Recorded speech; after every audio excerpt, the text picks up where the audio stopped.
Live from Las Vegas, it's the NADA 2024 show.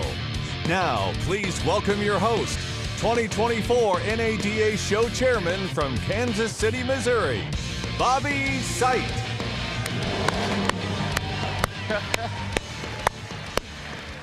Good morning. Welcome to Las Vegas in the NADA show 2024.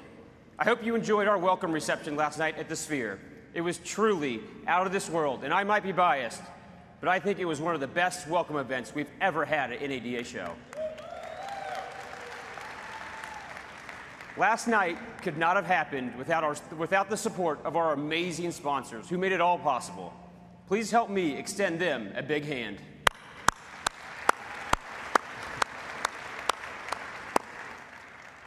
I would also like to mention to dealers, employees, and colleagues back home so they can follow the show on social media via our hashtag NADA Show, or by watching live at livestream at nadashow.org/live.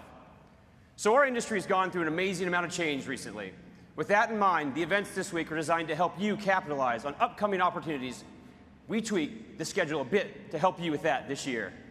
We'll meet here every morning, get pumped up for the day.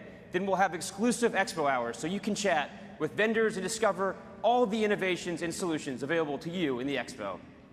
Then we finish each day with our world-class education sessions, franchise meetings, and idea exchange sessions in the afternoon. Remember, there's a special happy hour in the expo hall today from 4 to 6 p.m. Of course, a lot of your favorites are back, including the Dealer Learning Lab, EV Solutions Center, which are all in the expo hall. I hope you were able to catch one of our Spotlight Series sessions yesterday featuring high-profile industry speakers. Be sure to catch them today and tomorrow, and whenever you have a free moment, you'll want to stop by the NADA live stage. That's where you'll find breaking news events, lively interviews, and our second annual pitch competition happening throughout the weekend. And make sure to subscribe to NADA's new podcast, Driving Ahead, where we tackle future trends with experts from the worlds of business, finance, energy, and more. Don't miss out. It's one of the best industry podcasts out there. But first, we have a great lineup for you here today. In a little bit, we'll hear candid and practical business advice from my good friend and the bar rescue man himself, John Taffer. But before we officially kick this thing off, I want to give a major shout out and huge thank you to the Missouri and Kansas City auto dealers. We are so lucky to have the community that we do. You are all truly like family to me, and I wouldn't be here without you. Thank you. And to my dad and the rest of my family, I feel beyond lucky to celebrate our dealership's 100th anniversary this past year by your side. I'm so proud of our family's legacy and can't wait for the next 100. Family is truly what the car business is all about for me. And with that, I want to thank my beautiful wife, Abigail, and we're expecting in July. All right, let's kick this thing off. Now, let's hear from the man who has led NADA through the past year. 2023 was volatile, and it had its challenges, but NADA Chairman Jeff Pohanka faced those challenges and was successful in making progress for us all. Please welcome 2023 NADA Chairman Jeff Pohanka.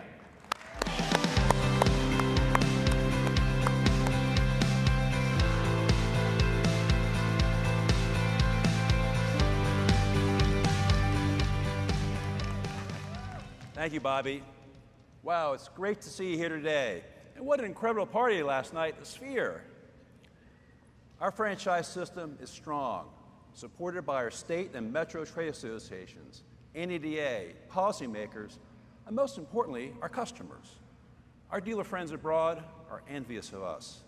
Their relationship with their manufacturers is quite different, and often one way.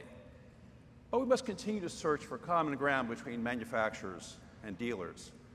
As I said at the NADA show last year in Dallas, auto manufacturers and dealers essentially want the same things: to sell lots of cars and trucks and take excellent care of customers. So why is it that we so often disagree in how to accomplish this? One reason might be we don't understand each other. There's virtually no career flow between dealers and manufacturers. Thus, dealers know little about the complexity of manufacturing, and manufacturers know little about the complex process of selling and servicing vehicles. It's my experience The best results for both is when there's a successful working relationship between dealers and manufacturers. We know this lesson is lost on some. We can find solutions to challenging problems only when there's a will to do so. In 2022, NADA put our approach into words with our guiding principles for automotive retail. These principles outline our core beliefs about the process by which dealers and OEMs can best create an unparalleled customer experience at the dealership. The NADA guiding principles have generally been well received, both by dealers and by manufacturers. That the franchise system is the best way to sell cars and serve customers. That dealers be allowed to participate in shared revenue from downstream over-the-air updates. That customer data must be protected. That consumers order vehicles through dealers of their choice, and that distribution of vehicles is fair, and that cost efficiencies be shared fairly between dealers and manufacturers. But there are also stumbling blocks that are contrary to the guiding principles, both on the part of manufacturers and sometimes even dealers. For the manufacturers, there are the unanswered questions of distribution from Honda Sony, the Afeela, and also Volkswagen Scout. Whether they use the conventional franchise distribution model to sell cars or attempt to sell directly to consumers. In April, I gave an important policy speech at the New York Automotive Forum that if manufacturers opt for a direct sales model, state dealer associations will defend dealer rights, and NADA will support those fights. Thank you. Conversely, there are times that dealers feel forced to take corrective action caused by the irritants from a few manufacturers. Manufacturers, by listening to dealers' concerns better, by involving dealers earlier before moving ahead with aggressive new policies, and by policing themselves, they can help create the environment that will lead to more constructive solutions to dealer issues. In the past year, NADA has worked hard to open up communication between dealers and their manufacturers, and to find new and creative ways to address these issues, and in a more constructive way. There's a lot of work ahead of us, but I'm confident that this has promise. Now let's talk about the vehicle shopping rule that was announced by the FTC just last month. This rule does not address anything that is not already protected under existing laws. It will add massive amounts of time, complexity, paperwork, and costs to the buying and shopping for tens of millions of Americans every year. It is bad for consumers. The required disclosures have not been tested to demonstrate that they would provide the intended benefits. Dealer implementation would be exceedingly difficult. NADA has provided significant evidence to the FTC about the rule's shortcomings, which were largely ignored. Thus, NADA had no choice but to file a vigorous challenge in the U.S. Court of Appeals in the Fifth Circuit. The FTC has paused the implementation of the rule to allow for judicial review, which will play out in the coming months. So now I want to speak to you about another important issue facing our industry, the road to electrification. I'm a student of electrification. I want to know everything there is about it.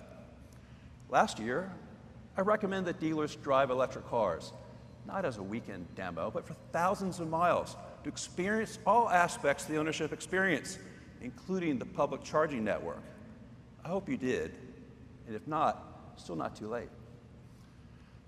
What is important is that you too become very knowledgeable about electrification. Raise your hand if you have concerns about the road to electrification. I see a lot of hands up there. Well, I even decided to buy an electric vehicle from the leading direct seller. I wanted to learn what all the buzz was about. When I could not take delivery in the 3-day window given me, they sold it to somebody else. When my second order came in, they gave me an even narrower window to do so.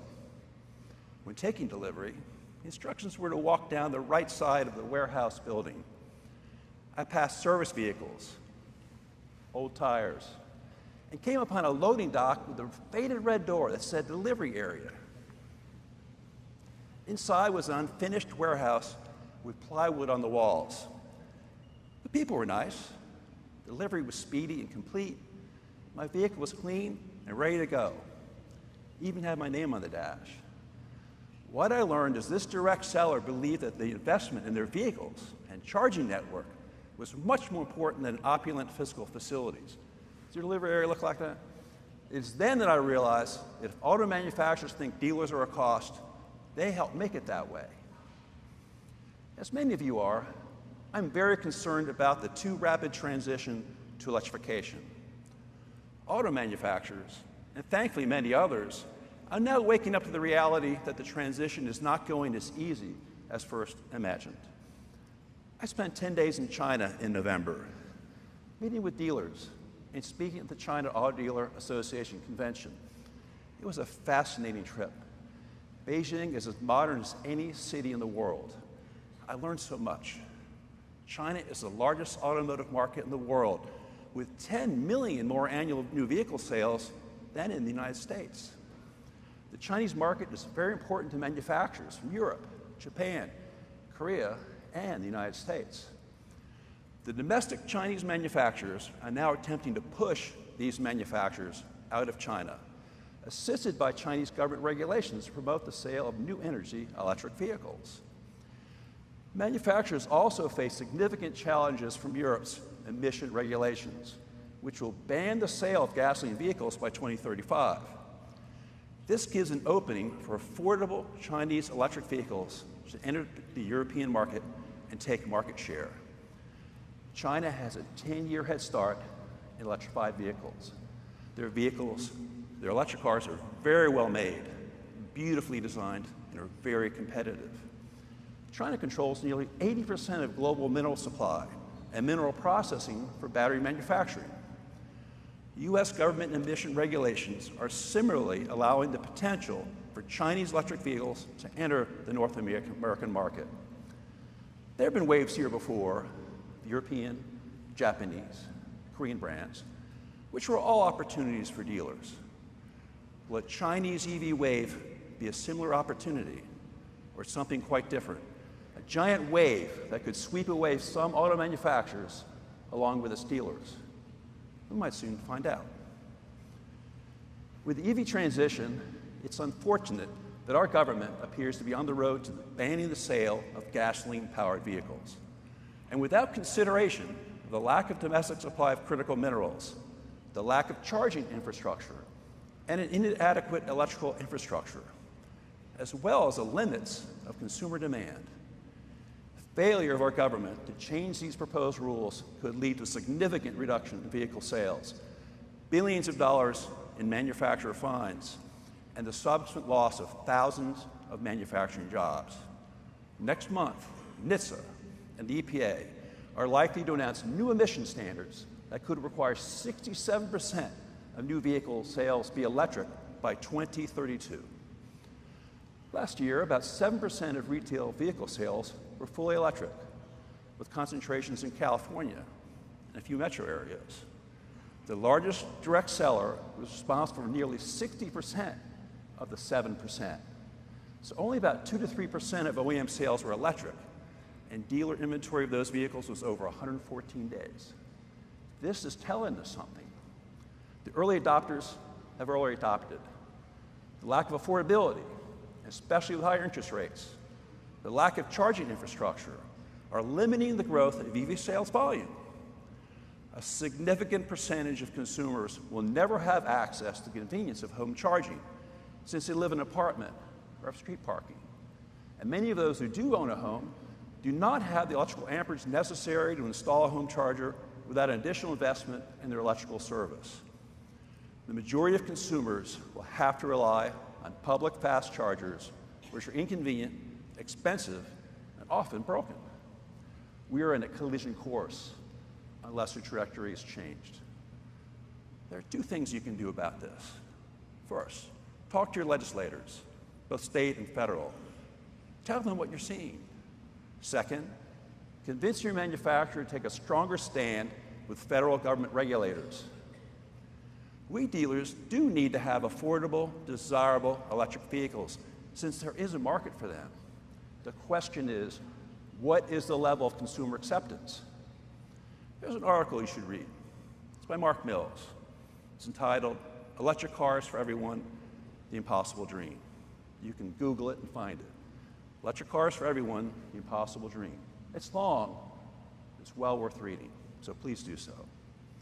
Know that NADA has been diligently communicating these concerns with our federal legislators, the Environmental Protection Agency, the Department of Transportation, and the White House. And these talks continue as we speak. Without manufacturer support, dealers can be falsely accused of sabotaging the transition to electrification, and this could put our hard-won franchise protections in jeopardy. This we cannot allow to happen. Dealers are ready for an electric vehicle future. Dealers will invest $10 billion in charging infrastructure, equipment, training, and electric new car inventory. Dealers are ready to continue selling as many electric cars as their manufacturers make available and consumers want to buy. However, adoption will be significantly slower than either the manufacturers and government have planned. The question remains, will our federal government, our manufacturers, California, the states that follow California missions, adjust to allow for a smoother electrification transition to lower the mandate curve? Hopefully, they'll move the goalposts, as some have in the past. But will it be enough? In spite of all these challenges, there are also opportunities. If consumers are not happy with new vehicle choices, they'll repair their old vehicles or purchase a used car, and this will benefit dealers. Dealers are resilient, and I'm confident we'll adapt to whatever comes our way. We have faced obstacles before and have overcome them. As for me, since my year as your NADA chairman is ending, my proximity to NADA's headquarters in Tysons, Virginia, and the federal government in Washington means that when there's a fire drill, I'll likely remain one of the first responders. At this time, I'd like to recognize my incredible wife, Ann, whose support was so important this year in my life. Ann, stand up.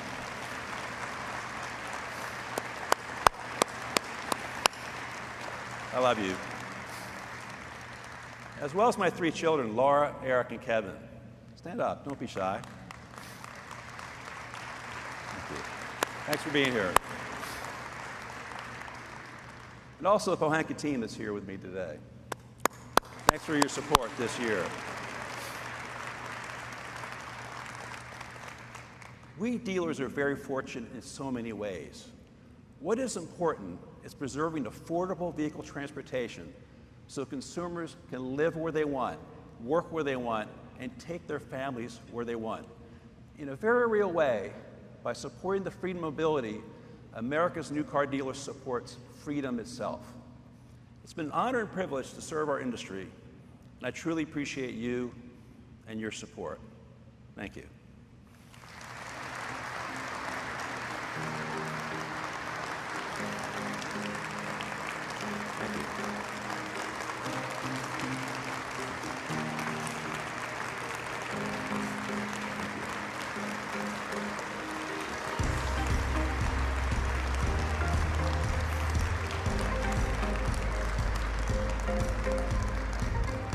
Thank you.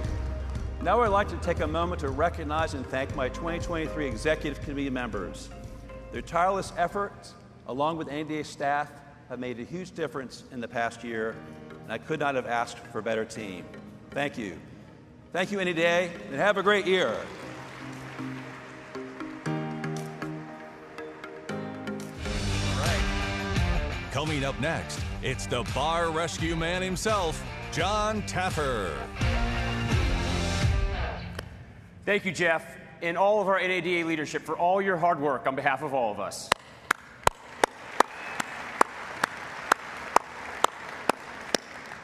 Now, I'd like you to help me welcome our very special guest, Jon Taffer. I'm sure most of you know him from as executive producer and host of Paramount Network's Bar Rescue and other television programs.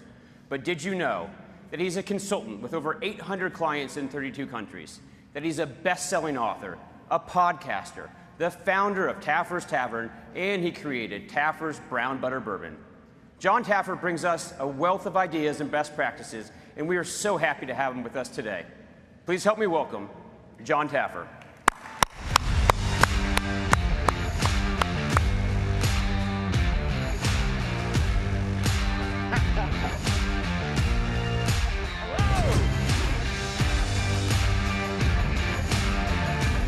Good morning!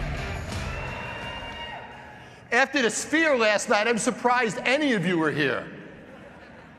You know, it's funny, I did a signing event for my bourbon at Aria yesterday, and a number of you were online. I'm guessing some of you were here, but I could tell who the Nada people were. They were the livelier ones in the group. So I hope you guys are enjoying Las Vegas.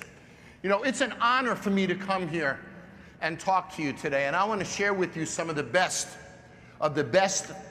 practices and experiences I've ever had. But I'm not going to say, don't do this, do that, don't do that, do this, because that's what most speakers do. And 70% of people that leave a seminar don't change a damn thing. So I don't want to change what you do. I want to change the way you think today. And if I could a few years, I get it. The hell isn't quite over yet. I get it. But there's opportunity in every one of our lives that we can seize at an accelerated rate, at a better rate, and I want to talk about that today. So let me start with Bar Rescue and get it out of the way. About 13 years ago, I was giving a speech like this, and somebody says, hey, you should be on television. So I went back to my office, I wrote something up called On the Rocks. Little TV show was a cross between Kitchen Nightmares and Mission Impossible. So they dropped me into bars, and I'd have files like Mission Impossible, and I'd pull out my experts, and I had consulted to Paramount years earlier. So I went to my friends at Paramount. I drove through the big gates, and I met in the big conference room, and I had called my friends ahead of time and said, can you get some TV people in a room? I want to run an idea by you. Tell me if I'm crazy or not. So I sit in a room, and I tell him my idea, and the head of television looked at me and said, I'll say it cleaner than he did, said, John, you will never be on television. You're too old, you're not good looking enough, it'll never happen. Well, I drove through the gates of Paramount, sort of bummed, said to hell with it. Only I can say no to me. So I went and I did my own sizzle reel. I sent it to 4 production companies, got 4 out of 4 offers, and instantly, can I get my stool out here, by the way? 4 out of 4 offers, was on TV in less than a year. And in a couple of weeks, believe it or not, I crossed my 250th episode. So you never know how things go. Thank you. So now I've done Bar Rescue, Marriage Rescue, Hungry Investors, Restaurant Rivals. I'm a television producer, and it started for me in my 50s. But wow, all the business television that I do, all the people I get to speak to, all the connections that I get to make, they've changed my lives. And you all have learned what to do in business. These are the blocks of success. These are the sales practices. These are this, these are that. Wow, that was magic. That's pretty unbelievable. These are this, these are... I have learned in the past 12 years everything not to do in business. But I have found that you learn far more from failure than you do success. And that's what I want to share with you today. You know, I've been on TV 13 years, 240 episodes. I'm on TV 40-something hours a week. Can you believe it? My wife still can't get over that this face is on TV so many hours a week. 138 million people will watch me on 3,700 channels in 5 different languages. It's funny to watch the owners cry in Spanish. I always enjoy seeing that. And believe it or not, from a no, you're crazy, John, you will never be on television, into a $1 billion revenue basis for TV. But what have I learned in this process? First of all, is it real? And I want you guys to know this, and what I'm going to tell you, I say on my mother's grave. Yes. No scripts, no actors, no anything. Here's what happens. I show up at Bar Rescue on day 1 at about 5 in the afternoon. I get in the makeup chair, they puff me up, comb my hair, and I get literally a 60-second briefing. John, the bar is owned by John and George. They're in debt of $500,000. They're about to lose their house. They're losing $7 grand a month. They have enough money to make it 2 more months. That's all I know. I then go in and do recon, which you guys see on television. The reason why the show is successful is because I don't know anything before you do. I learn it at the same time you do. We go through this experience together. Recon, anything can happen. I can start throwing food. I can feel bad for them. Every situation is different. So at the end of recon, here's what you don't know. I leave the bar, and I put all the employees in vans in the parking lot. I then go in and design the bar that night. Remember, I've never been there before. I've never met these people before. I have about an hour to effect the design and a concept. I look at the demographics. I look at the competitive information. I come up with a concept direction. I look at the building, the height, the width, the columns, all the elements I can, and I put together a concept that night. Day 2 on television, you see stress test and training. What you don't see is I got to design everything with my team. We got to pick out the walls, the wallpapers, the colors, and I can't get this bar stool. I can only get that bar stool. Here's a little secret in Bar Rescue. We have to order our furniture and get it within 24 hours. You'll never see all matching bar stools in any episode of Bar Rescue. I can't get 60 of the same one in 24 hours, but I can get 12 of these, 9 of those, and 6 of these. So next time you watch an episode, look at the bar stools. By the end of the second day, when stress test is over, the logos are done. The orders and recipes are done into the food and beverage vendors. All the furniture is done. All the fixtures and everything is ordered. All the construction is coordinated. And after stress test, at 11 o'clock at night, on day 2, we start remodeling. We remodel the night of day 2. We remodel on day 3. Day 3 on TV, you see me training and my experts training in another location because we're remodeling on day 3. On day 4, those same white vans pull up with the staff in blindfolds. We pull up in front of the bar. Yes, I do remodel it in 36 hours. We turn them around. They see their bar. I spend a couple hours with them. They have new menus, new food, new training, new environment, new brand, new name, new energized owners, and it all happened in 4 days. So I ask you guys a question. What the hell takes you so long to do everything? You guys talk about marketing promotions 3 weeks before you do it. By the time you do it, your competitors already did. Why does everything take so long? And what are the most powerful lessons that I've learned from this process? Because you all see and learn about success. The failure that I've seen in 250 years is remarkable. So, we do it in 4 days, not 4 weeks, not 4 months. We pack up, take 2 days off, and go do it again. Monday, I fly down to Boca Raton, Florida, to do a few more bar rescues. We'll do 40 this year.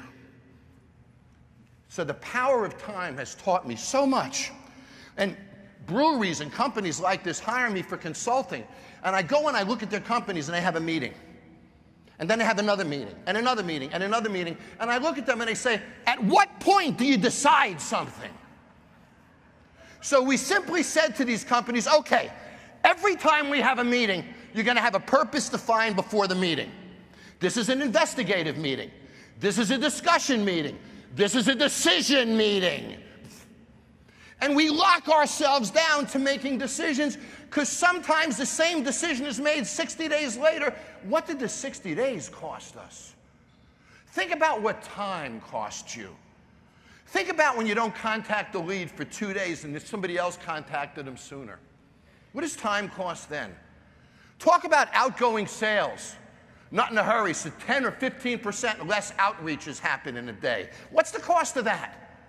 When you think about time and the expense of time, I suggest it's probably your greatest expense. And Bar Rescue taught me how much we all waste time every single day in business. So I went and created what I call the Process Acceleration Project.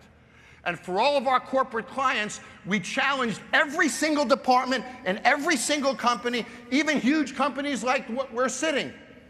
I want everybody to accelerate their process by 10%. I want 10% more in time. I want 10% more in calls. I want 10% more in meetings. I want every person in this building is to accelerate by 10%. Just 10%. That's a biteable number. We can do that. And the impact on the businesses was phenomenal. 15, 17% revenue increases. 3, 4 points off the bottom line. Would have come off in 90 days, but it came off that month. The change was remarkable. If we don't only commit to process, we also commit to time.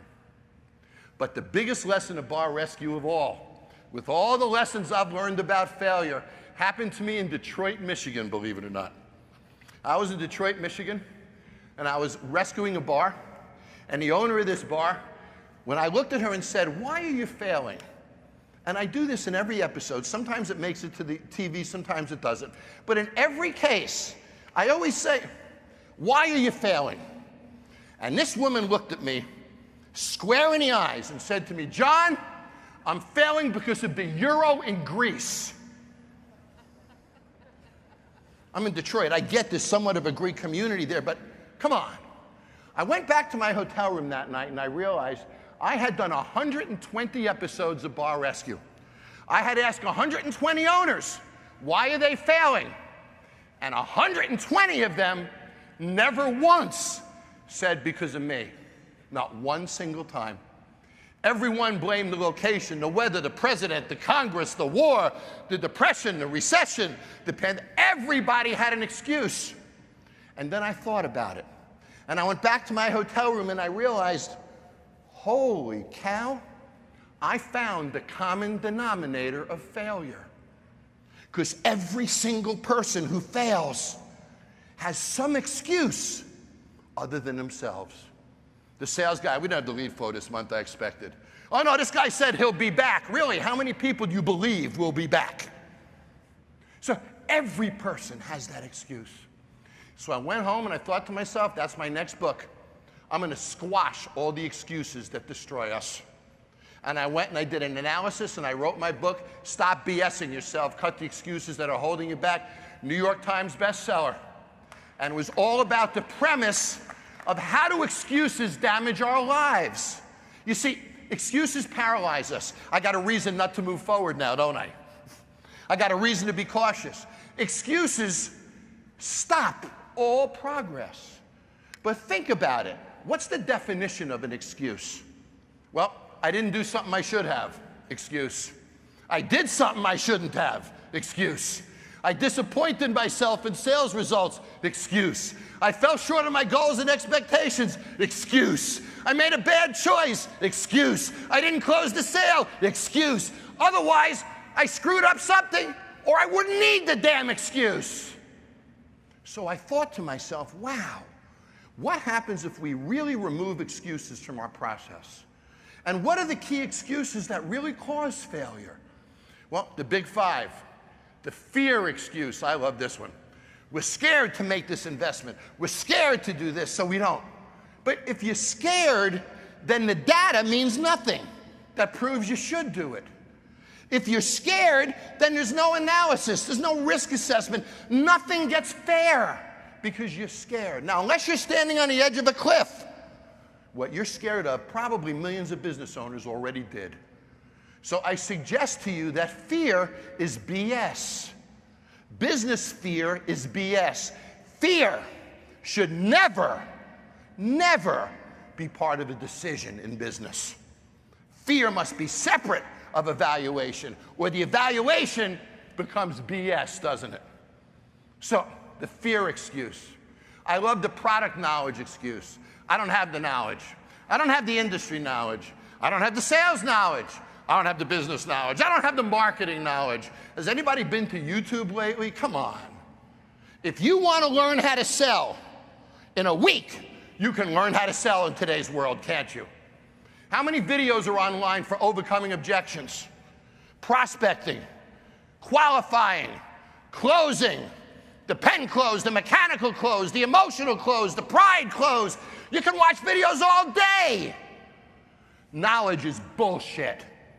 To suggest that we can't succeed today because of a lack of knowledge is an excuse that tells me you don't have a lack of knowledge, you just don't want the knowledge because it's there. So that's not a valid excuse. I love the time excuse. I didn't have the time today, John. What's your name? Gwen? Gwen. If I said to you, Gwen, I want you to find me a pink polka dot shirt today. I'll give you $100,000 if you find it. When she wakes up this morning, it's going to be really early, isn't it? She's going to be focused on shirts from the minute she gets up, and she's going to be on it till 11 tonight, until she can't hold her eyes open anymore, because she chose to.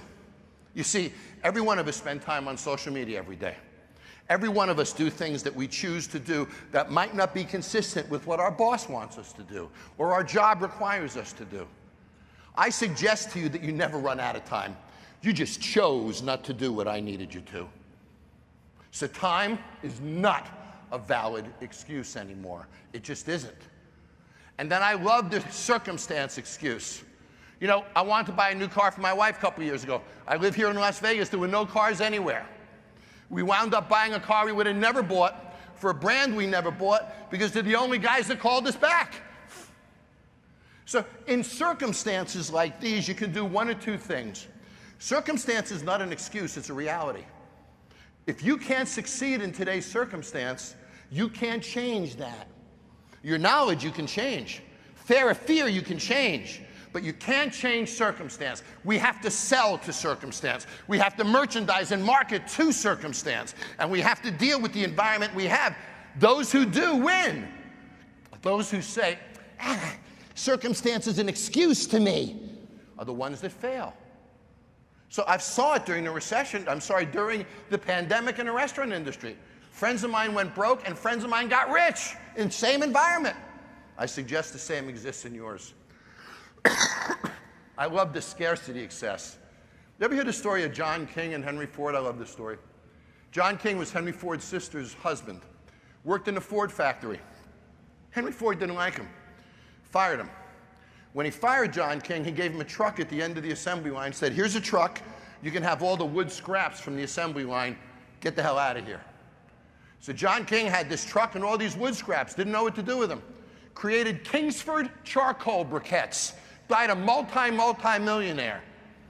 He took circumstance and made it work for him, didn't he? He took scarcity, made it work for him. My grandfather used to say, you know what, if your wallet isn't thick, your phone book better be. There are solutions out there that don't cost money. Scarcity, less staff, less money, less resources, is not an excuse of failure, it's an opportunity for new thought. If you buy into the excuse, you never get to the place where the new thought even happens. So don't allow these excuses to rip you off from your own solution and creative thoughts, because that's what happens. The excuse stops it all, and none of our growth happens. None of us bubble to the top, because that damn excuse paralyzed us. And then I consider how not only does it paralyze, but it stops all growth. Because when you stop evaluating things, you stop growing, don't you? When you stop thinking about, gee, what could I do in this environment? That's when you grow. That's when you shine. That's when salespeople and marketing people and general managers and owners all bubble to the top, is in times like this, not when it's easy. So, look in the mirror for a moment, because here's where I think excuses hit us the worst. Let's say I'm a salesman, and I'm at 50% of my goal for the month, and the month is almost over. I'm in big shape, bad shape. I'm going to wake up in the morning, I'm going to look in the mirror, and I'm going to blame this on the economy. That son of a bitch, I have no reason to change, do I? It's not my fault. It's his fault, that son of a bitch. My sales manager's not giving me any leads, my this, my that. I got 1,000 reasons, but every morning, when I look in the mirror and I shave, I blame someone or something else. I have no reason to change, do I? I have no reason to grow, do I? But what if I looked in the mirror and actually blamed myself? What if I looked in the mirror and say, you know what? Yep, sales manager's not gonna be his man, but I could work him better. Yep, but you know what? I'm responsible for my success. This is on me. If you hold yourself accountable when you look in your own eyes, that's when you change. That's when growth happens. That's when people triple their income in 1 year, is when they own their failure. Then they chase their success.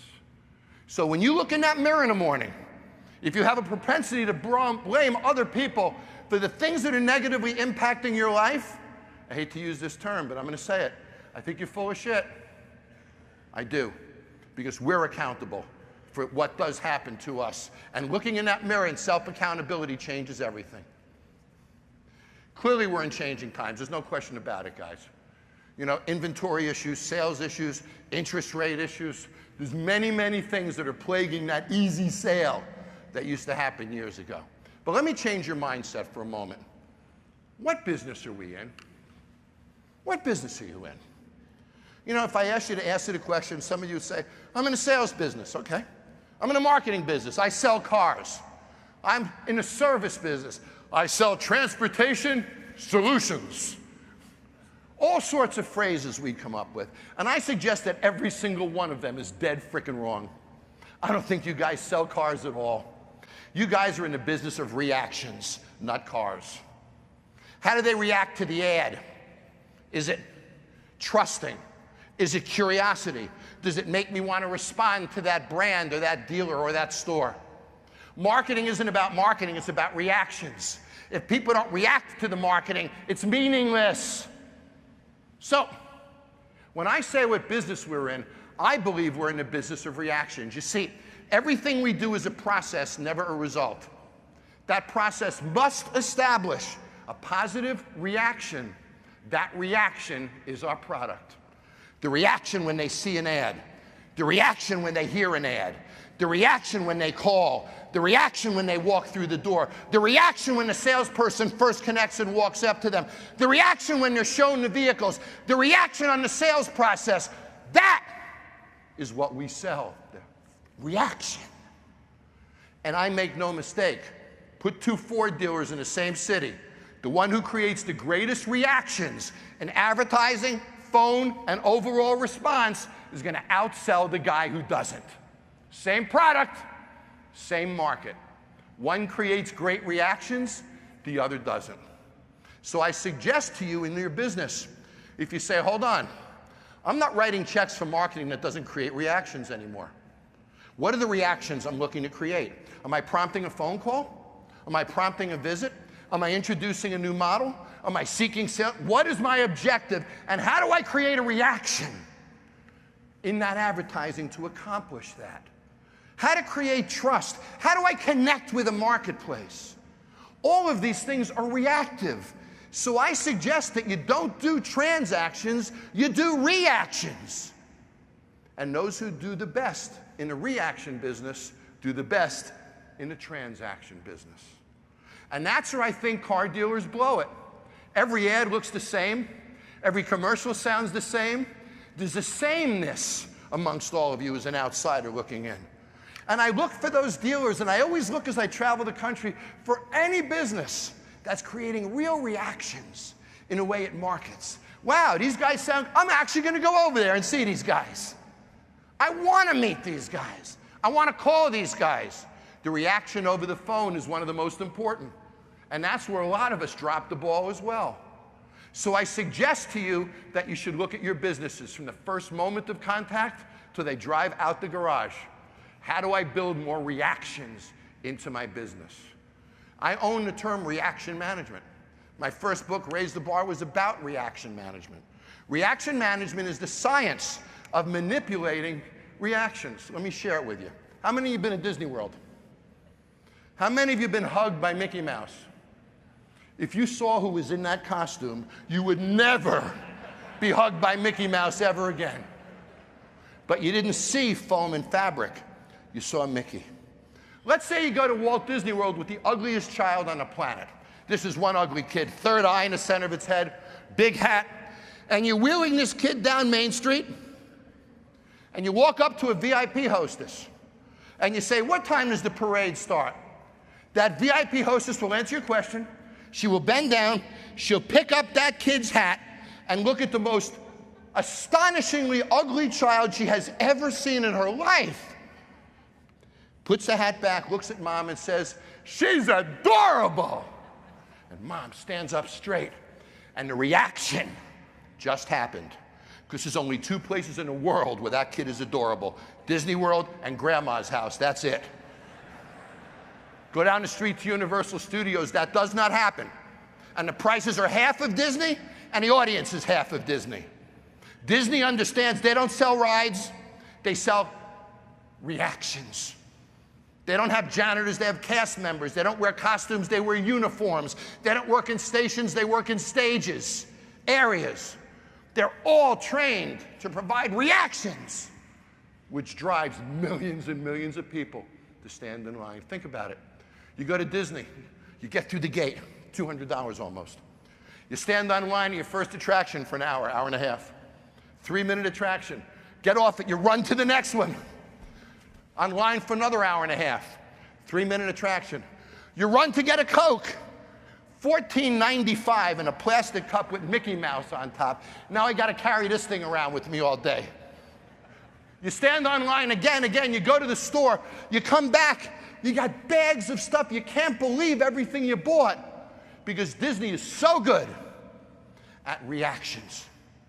And I suggest that there's a lot of lessons in the way they communicate and deal with customers in what we do.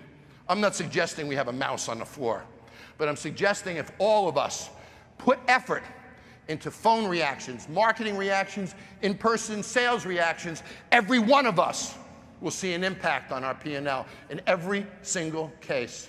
Because we live and die by the reactions we create. We live and die by those reactions.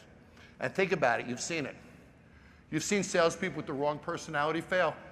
Did all the right things, overcame objections, went for the close, did everything we trained them to do, but the connectivity wasn't there.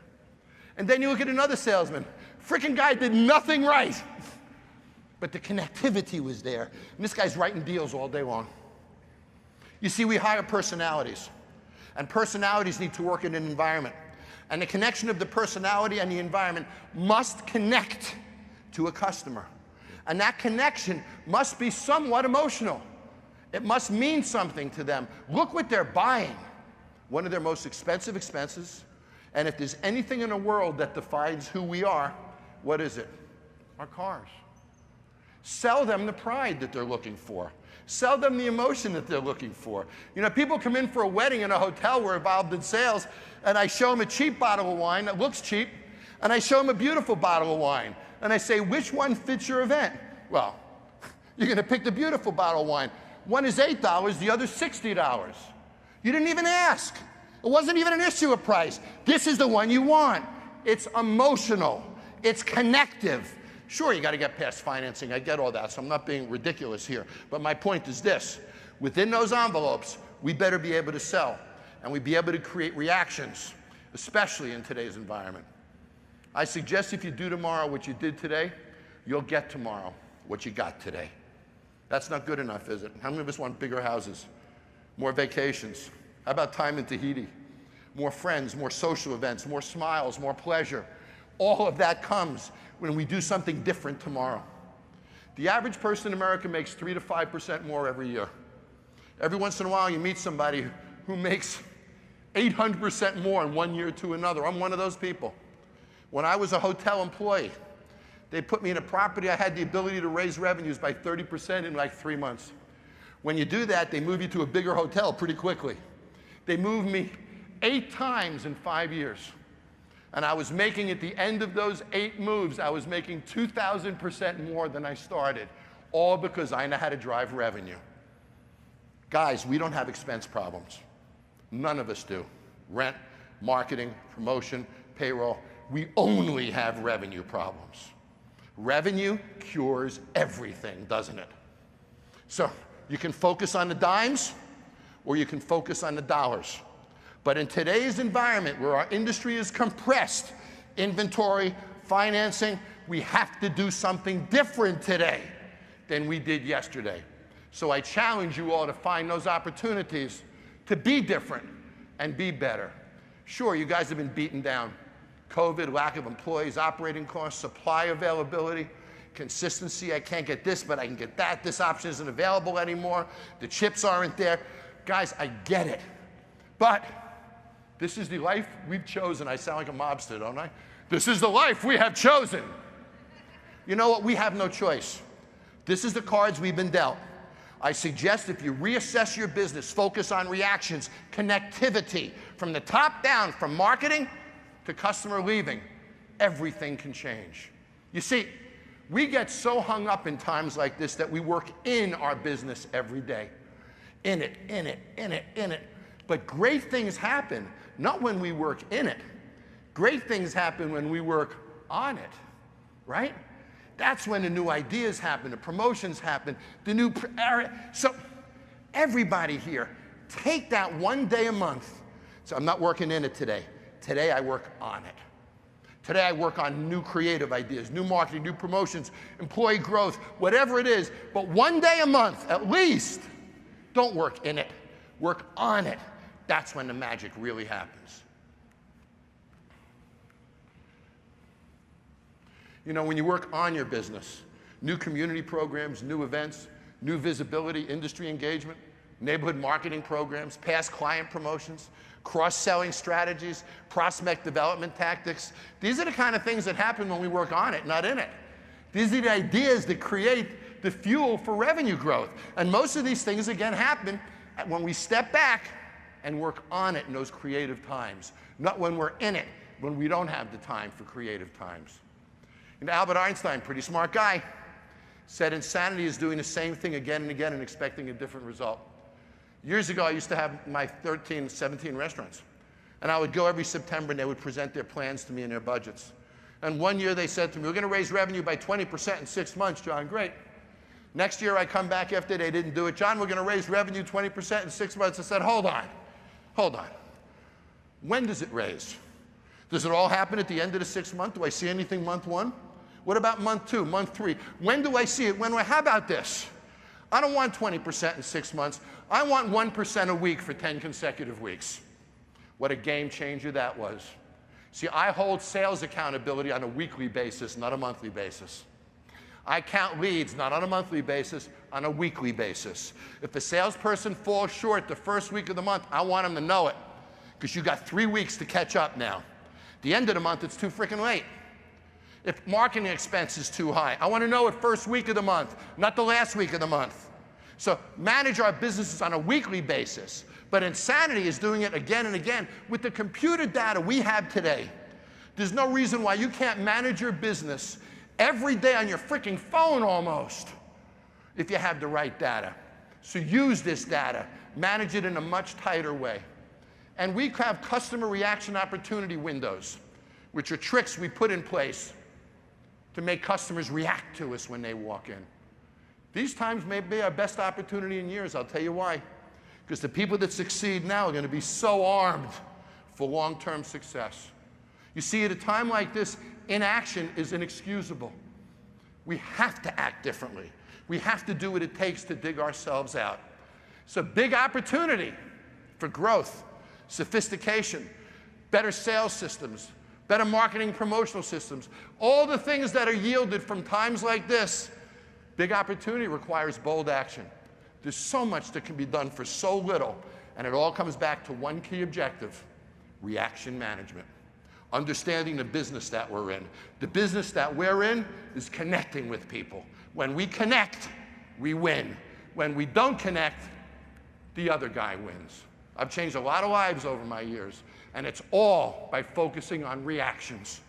How do I get my team to react better to me? How do I get my prospects to react better? It's all about managing, not process, not people, reactions. So here's a slide I showed you early on. I think it's going to mean more to you now. Everything we do is a process, never a result. Our experiences must establish a positive and trusting reaction. That reaction is your product. It's not the car, it's the way they feel when you show it to them. That's what we sell. So embrace the concept. If you agree, and do you? If you agree, act. Do something different when you go back. Study the guys on the floor. See if they're creating the reactions. Reassess your marketing. Reassess your promotions. Reassess your community endeavors. Seek those reactions, because when you find them, that's when magic happens. Make it happen, everybody. Thank you so much. I appreciated being here today. What a great group. Thank you. Thank you all.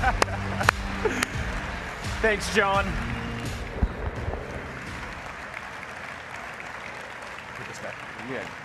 Thanks, John. That was great.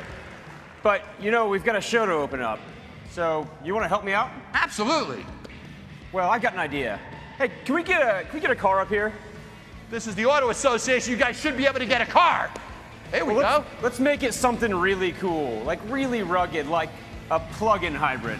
Oh, that's beautiful. I have a Jeep, but that's a beauty. All right, come on, everybody, follow us to the expo.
Good morning, NADA show, and welcome to Las Vegas.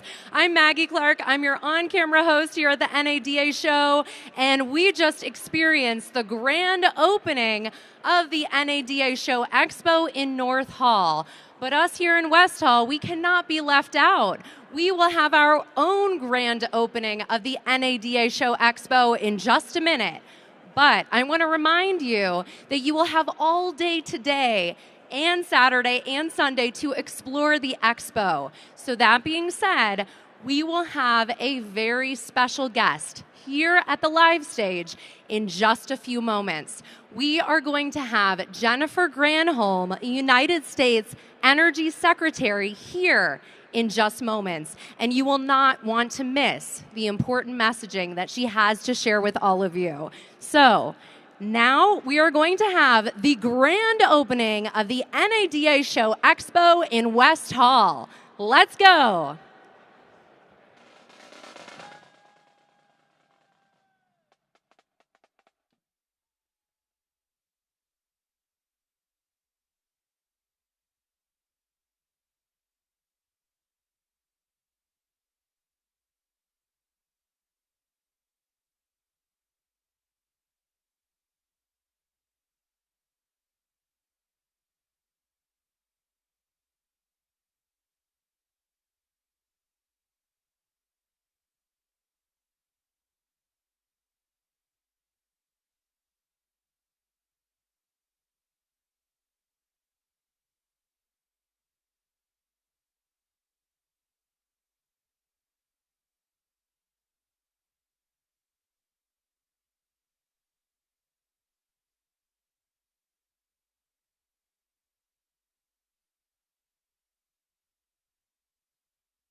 So they didn't tell me that I was going to be following a drum line to open up live stage this morning, right? I feel like it was a setup. Nobody told me. Did you know?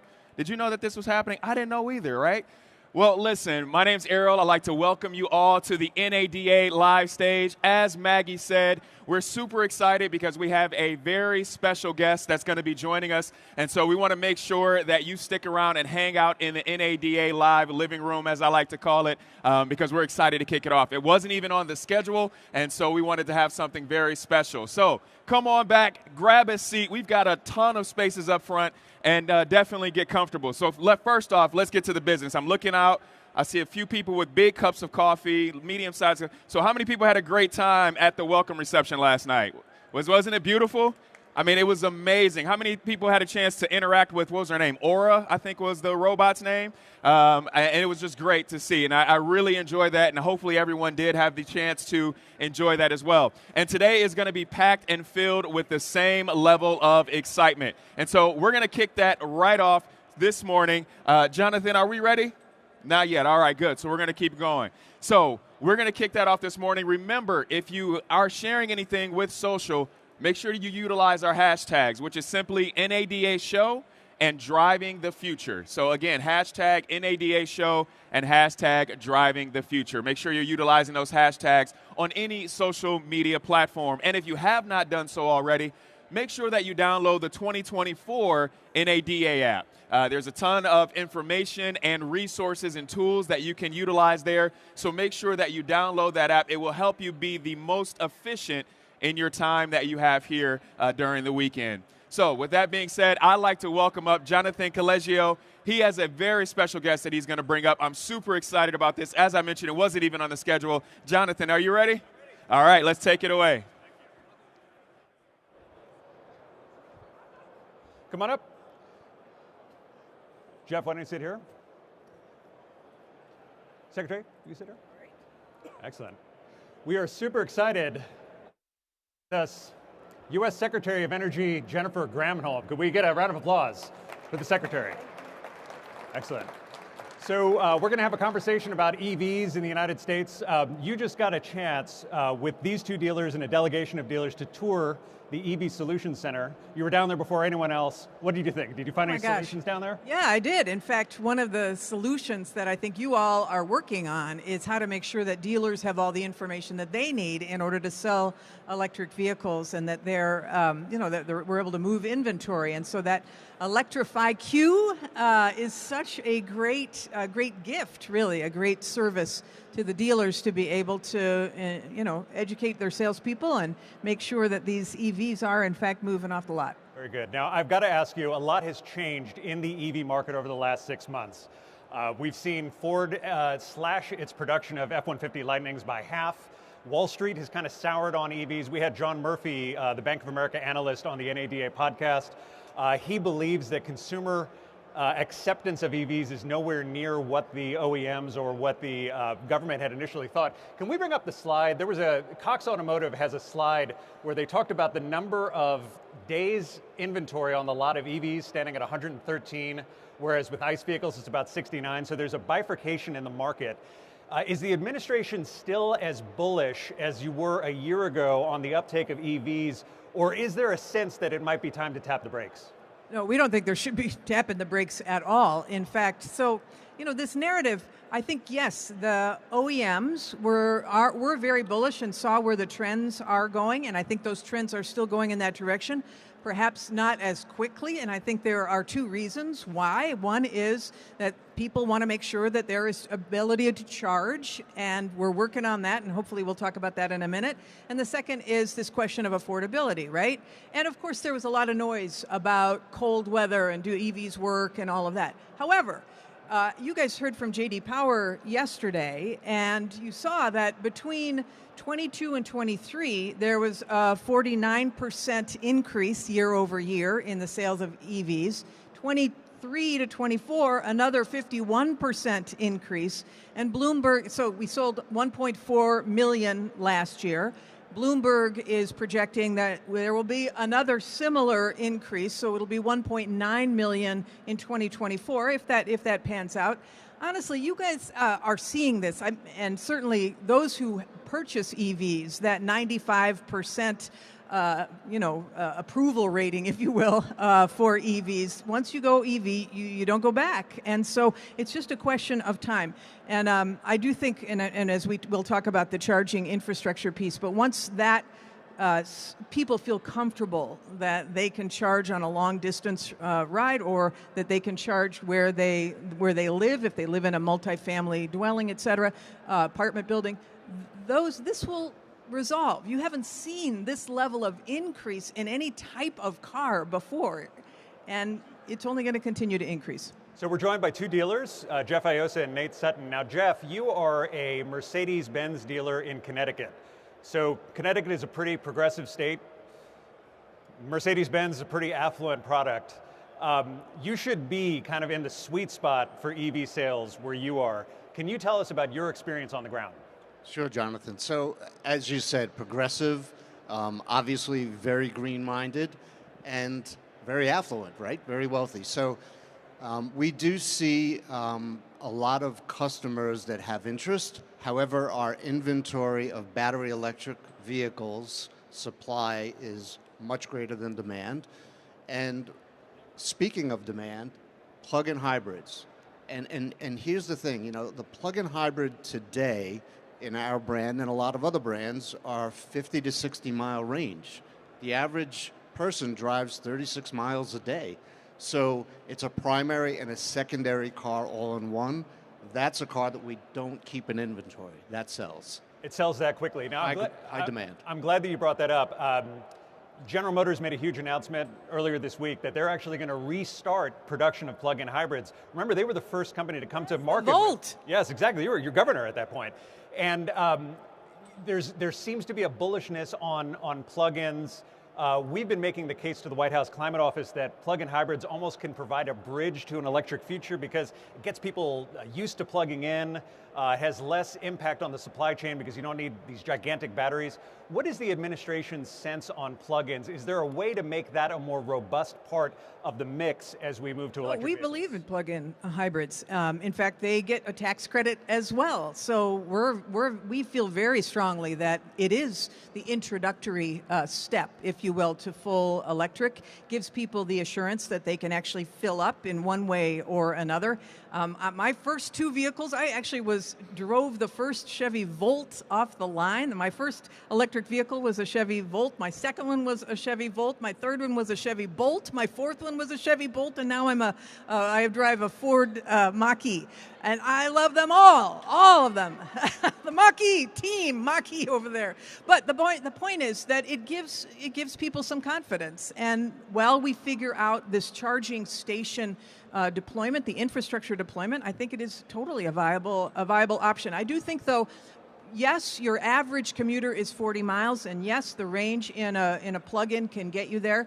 People want to they want to be able to use these cars as their primary cars too. So for long distance travel, and honestly, because of the ranges that we're seeing, what is the average now for a battery electric vehicle plug-in but not hybrid is 270 miles, and they're only getting longer. I think it is the step that will lead people to that. So we're bullish on that. Bullish on plug-in hybrids. That's great. Now, Nate Sutton, you're a multi-line dealer clustered in the upper Northwest. You have stores in Illinois, in Wisconsin, Minnesota, I think Florida. You sell several different brands. What are you seeing on the ground? Is it a similar experience to what Jeff is seeing? So we are a Ford Honda dealer, and our biggest challenge, our customer is Joe Average, right? The school teacher, the plumber, and that customer affordability is their number one concern, and then range anxiety. Our customers oftentimes live in multifamily housing, and there's simply no infrastructure.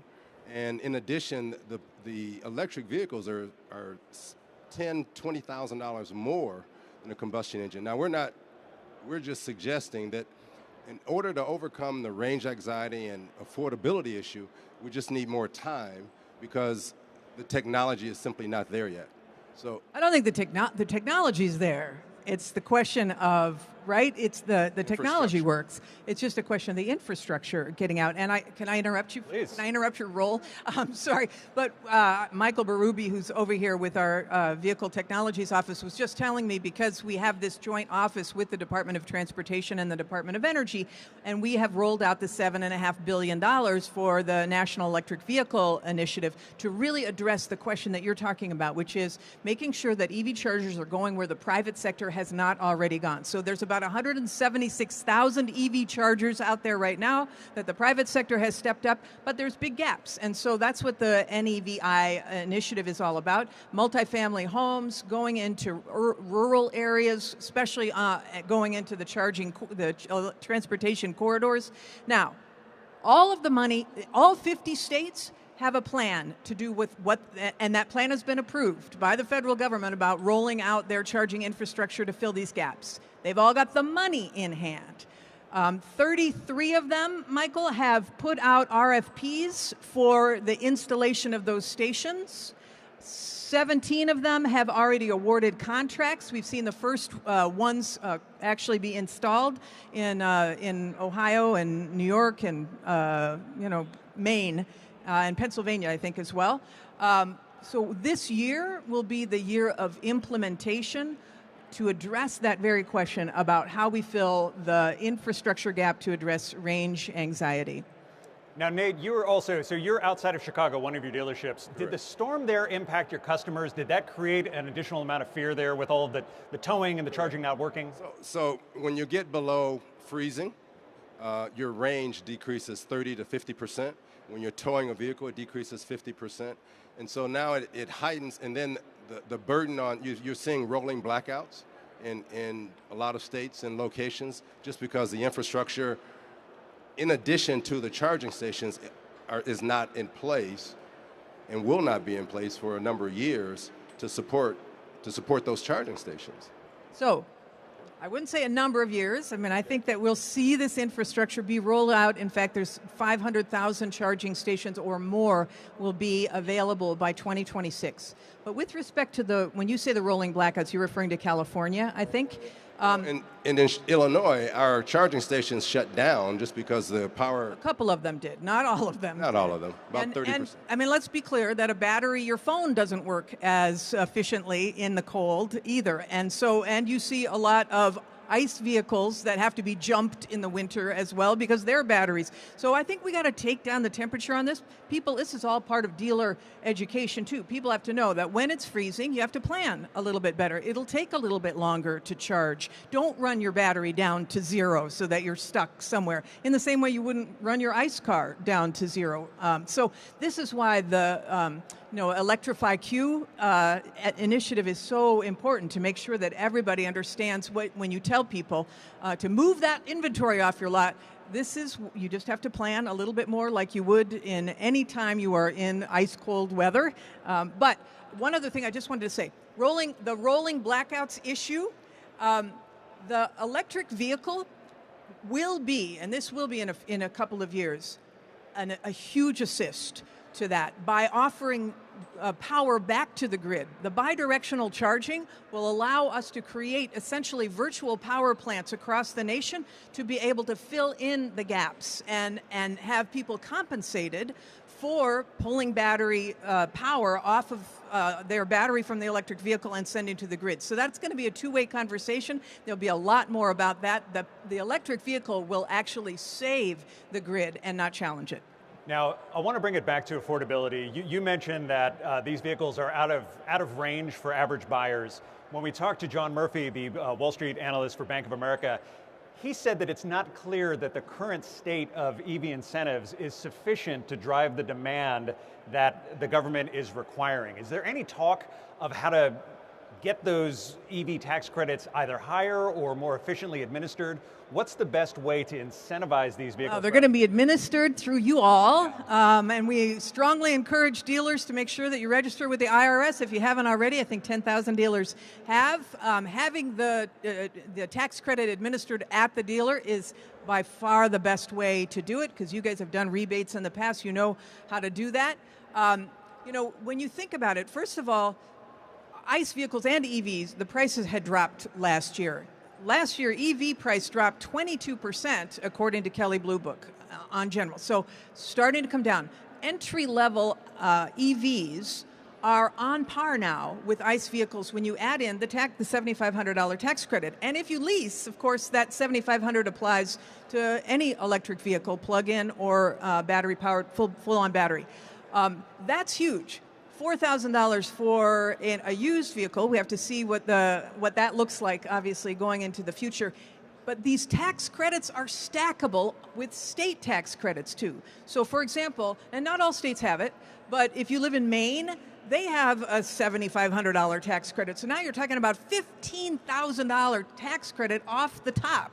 If you live in Colorado, it's $5,000. If you live in California, it's $7,500. So when you combine the stackability with the drop in price and the advances in technology, as you know, the battery is the big reason why electric vehicles have been more expensive, that battery technology continuing to drop. This is all this parity with ICE vehicles will continue to drive demand. And you're going to start to see this stuff flow off the showroom. Is the affordability issue an issue with Mercedes-Benz? Because these are affluent customers anyway. The stackability of tax credits. How do you, is that the solution to the problem in Connecticut, or is it something else? Great question, Jonathan. So I'm going to answer it by telling you that we are almost at 70% penetration on leasing on battery electric vehicles. How does that compare to combustion?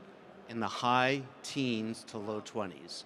So the answer is yes, incentives matter, and we need more of them. And on the 25E, with a $25,000 threshold, try to find a used BEV that's less than $25,000, right? So we'd like to see that moved up, right? Because I think The average household income is $64,000. The average transaction price of a new car is $47,000. So there's a huge demand for pre-owned vehicles, and I think maybe more incentive money on the pre-owned side would really drive the adoption to electric. Can I just, one more thing on affordability, of course, is the operation of the vehicle and the fact that you don't have to go to the gas station. And I don't know what you guys use as your stats, if you will, for selling an EV, but from our calculation, today it's about $50 to fill up an average tank. And it's about 15, maybe 20 to plug it in and charge it at home. And that for income-constrained folks, assuming they can get over that initial threshold, but if they lease, it makes it a little bit easier. That is just a significant savings for real people. Very good. We have a few minutes left. I thought I might ask a question about supply chain. So we had Daniel Yergin on the NADA podcast, Driving Ahead, a couple of weeks ago. He says that it's hard for him to see a path to a supply chain for batteries that isn't dominated by China. Now, I know the administration is concerned about this. On the dealer side, there's a concern that if too many of the components are internationally made, it may impact the ability of these vehicles to qualify for the tax credits and to be hit with Chinese tariffs and that kind of thing. Can you paint for us a picture of how we get to a supply chain for batteries that's not dominated by China? Yeah, this is so exciting to me. This is really, the president is totally committed to bringing back supply chains and manufacturing in the United States, and that's the full supply chain. Since the passage of the Inflation Reduction Act and the bipartisan infrastructure law, there have been 400 companies that in the supply chain or in EVs that have announced that they are coming or expanding in the United States. Those incentives are irresistible. 30% tax credits for locating in the United States is irresistible. We are also identifying the gaps in the supply chain. Clearly, China dominates on processing critical minerals. Clearly, we need to do more work in the United States on sustainable extraction of critical minerals or friendshoring those critical minerals, meaning going to countries that share our values. Australia, Canada, et cetera. We're doing all of that. Our loan programs office is identifying, for example, if we have a problem with graphite, we're going to be able to fund the supply chain component that gets us there. If we have a problem with, lithium, obviously, we're doing that same. In Nevada, that we're funding Thacker Pass, which is extracting lithium for it. Salton Sea, the brine from geothermal. It is just amazing, the pieces of the supply chain that have announced they are coming here, all because the OEMs want their customers to be able to qualify for the tax credits. So the OEMs are very motivated to bring back the full supply chain so that customers can qualify for that tax credit. Very, very good. What is the best way for the federal government, the state governments, and dealers to work to better administer the tax credits and also to educate customers about the benefits of electric vehicles, but also the gritty challenges that may exist on an individual level? What should we be doing? First of all, we really appreciate the partnership with NADA. I say that as the Department of Energy and the Department of Transportation. NADA, your voice is represented on our EV working group so that we are really trying to knock out some of these problems. As we know, we want to do continuous improvement, so we appreciate that partnership. We also have been funding dealer efforts before we knew about Electrify Q. Plug America, I think it's called, has a whole dealer training initiative. We just put out $5 million. So we want to continue to work on both a two-way conversation so that we are understanding what you guys are seeing and hearing on the ground, so that we understand the big challenges and how we can knock them out, and that you and your teams get the benefit of knowing what's coming down the pike, whether it's tax credits, how to administer, et cetera. This relationship has got to be strong if we are going to be able to see further acceleration of demand in EVs. Very, very good. You're from Michigan, well, Canada originally. You've driven the 3 Chevy Bolts and the Bolts and the Volts. And now you're in the Mach-E. Tell us about it. How do you like this product? Oh my God, I love it. I love it. I love the Mach-E. I mean, I've loved all of mine. I loved my little Bolt. I was bummed when GE said they were going to pull it off, but now it's coming back, which is great. I felt the same thing about the Volt. I loved my Volt. I was bummed when they said they were going to take it off, but I hope it's one of the offerings that will be coming back. I think, I would never go back to an ICE vehicle. Bless their hearts. I just love my EVs. So I like to I only say... have one. I don't mean to, like I have a bunch. I've loved all of my EVs. So I've been driving electric vehicles for 7 years, and I often say that if someone said, hey, Jeff, I'm going to take your electric vehicle away and give you back a combustion, the analogy would be taking your smartphone away and going back to a flip phone, right? So there's a big wow to electric vehicles, and the 16,500 dealers that are members of NADA are really the frontline, boots on the ground advocate to get people in the car to get excited about it, because you have to drive it to be excited about it, right? So we're on an irreversible path to electrification. Plug-in hybrids could be that bridge, right? The primary and secondary car that gets us to that fleet turnover that we don't talk enough about, because that's very important, right? I think cash for clunkers, yep. Right? So, yeah, it's exciting. We obviously, this is a question of personal choice, though. No, we're not jamming EVs down anybody. We want people to come to this because they've heard their neighbor, or they've read about it and they want to check it out, or they've talked to their trusted dealer and gotten the option to be able to drive. But the bottom line is, I think this is moving to electrification. I think we'll get to 50% EVs by 2030, and we want to get to 100% clean energy on our electricity grid by 2035. How much of that is EV based and not, we'll see. But the bottom line is we're heading toward electrification. Excellent, great conversation. Everyone, give a warm round of applause to Secretary Granholm, Secretary of Education. Thank you so much. Appreciate it.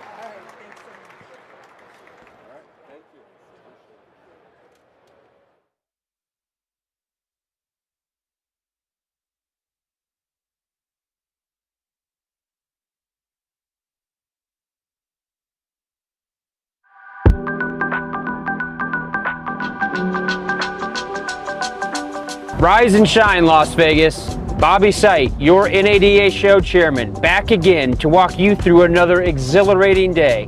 Day 2 of NADA show 2024 is here, and we're turning up the heat. Today's theme, motivation. Fasten your seatbelt, folks, because today's lineup is packed with power and passion. Kicking us off with a bang is John Taffer from Bar Rescue. Get ready to dive deep into motivation and ignite that fire within. At 10 a.m., the doors swing directly open from the main stage into the North Expo Hall. Now, this isn't just an exhibit. This is a marketplace of ideas, imagination, and innovation. Make every moment count and connect with our amazing vendors. For those hungry for knowledge, we've got you covered. The Exchange, EV Solutions Center, and the Dealer Learning Lab are in full swing, offering a chance to learn, share, and grow. Workshops begin at 1:30 p.m. Remember, knowledge is power, and our lineup promises to supercharge your day. Get the details on the NADA app. Making its mark today is the Spotlight Series, shining bright on our distinguished industry leaders. Join us as Pandit Dasa delves into cultivating a mindful, productive, and satisfying work culture.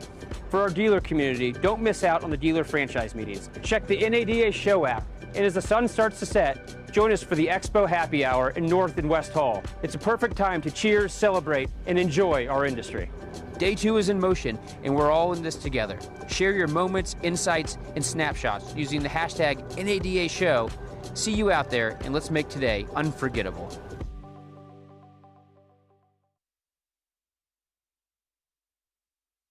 Well, how wonderful. We're off to a great start already. We definitely want to thank Secretary of Energy, Ms. Granholm. She actually will be staying on the side to answer some questions, so if anyone has any questions for her, she'll be over there for a moment answering questions. But we can't beat that. Surprise guest, drum line. It's a great way to start the morning. And we're going to continue in that same kind of tradition and trend. And so what we're going to do next is we're going to talk about Android for cars. That's right. We're going to talk about bringing the best of Google on the road. And to help us do that, we actually have Brad Hurley, who is the Partner Development Manager for Google, and Kim Sionc, who is the Global Partner in Enablement with Google. So, are you both ready? All right. Come on up. Stage is yours. Thank you so much. You're welcome. All right. Thank you. It's a privilege and honor to be here, especially sharing the stage right after Secretary Granholm and in front of all of you here in person, watching the presentation later and on live stream. So, wanted to first say that we are here today to present a couple different things about Google. And you may say, all right, well, Google has been here in the past for ads and things like that. We're here to talk about two different products that you can use to sell cars, to promote usage of vehicles and all of that. Between Brad and myself, we have 30 years of experience at Google. That's not exactly as much as we have in the automotive industry, but Google has been in automotive for about 10 years. So as it says here, I'm a partner enablement manager, meaning I work on training and support to help you with our mutual customers. And Brad? Yeah, hey everyone, I'm Brad Hurley. I'm the partner development manager, kind of more business side, but look after our partnerships with most of the North American automakers. I will say it is a privilege to be here. As a car enthusiast, I vividly remember being young, walking into a bookstore and picking up the physical NADA guide to figure out how much I needed to save for my second car, because my first car was, well, like a lot of our first cars, it left a little bit to be desired. It was a manual transmission though, so I have that going, and I'm glad to see that it's making a bit of a comeback. Great. Let's move on. All right, so as Kim said, we have some experience in automotive, but we have a lot of passion for automotive. You may be asking, why is Google here? Kim alluded to, outside of being enthusiasts ourselves and truly caring about our manufacturers, our dealer partners, and our consumers, we have a clear vision for automotive and what that means. And that is to create a safe and seamless connected experience in the car and be helpful in every drive. Kim alluded to this. 10 years or over a decade in experience in automotive, either in the vehicle with Android, helping users have that safe and seamless and connected drive, helping dealers get in touch with prospective clients, and helping those clients actually make the purchase. Another addition is our cloud business, where we help manufacturers harness the power of their data to help better their business and processes. So, a few things that we're going to cover in our time together today. We're going to talk about two different products, Android Auto and Google Built-in, how they can help you sell cars and services, how they can help consumers, and ultimately how they can help you and all of the dealers in the audience grow your respective businesses. And then Kim's going to walk us through how we all can be involved better together. We're going to start with our projected product, Android Auto.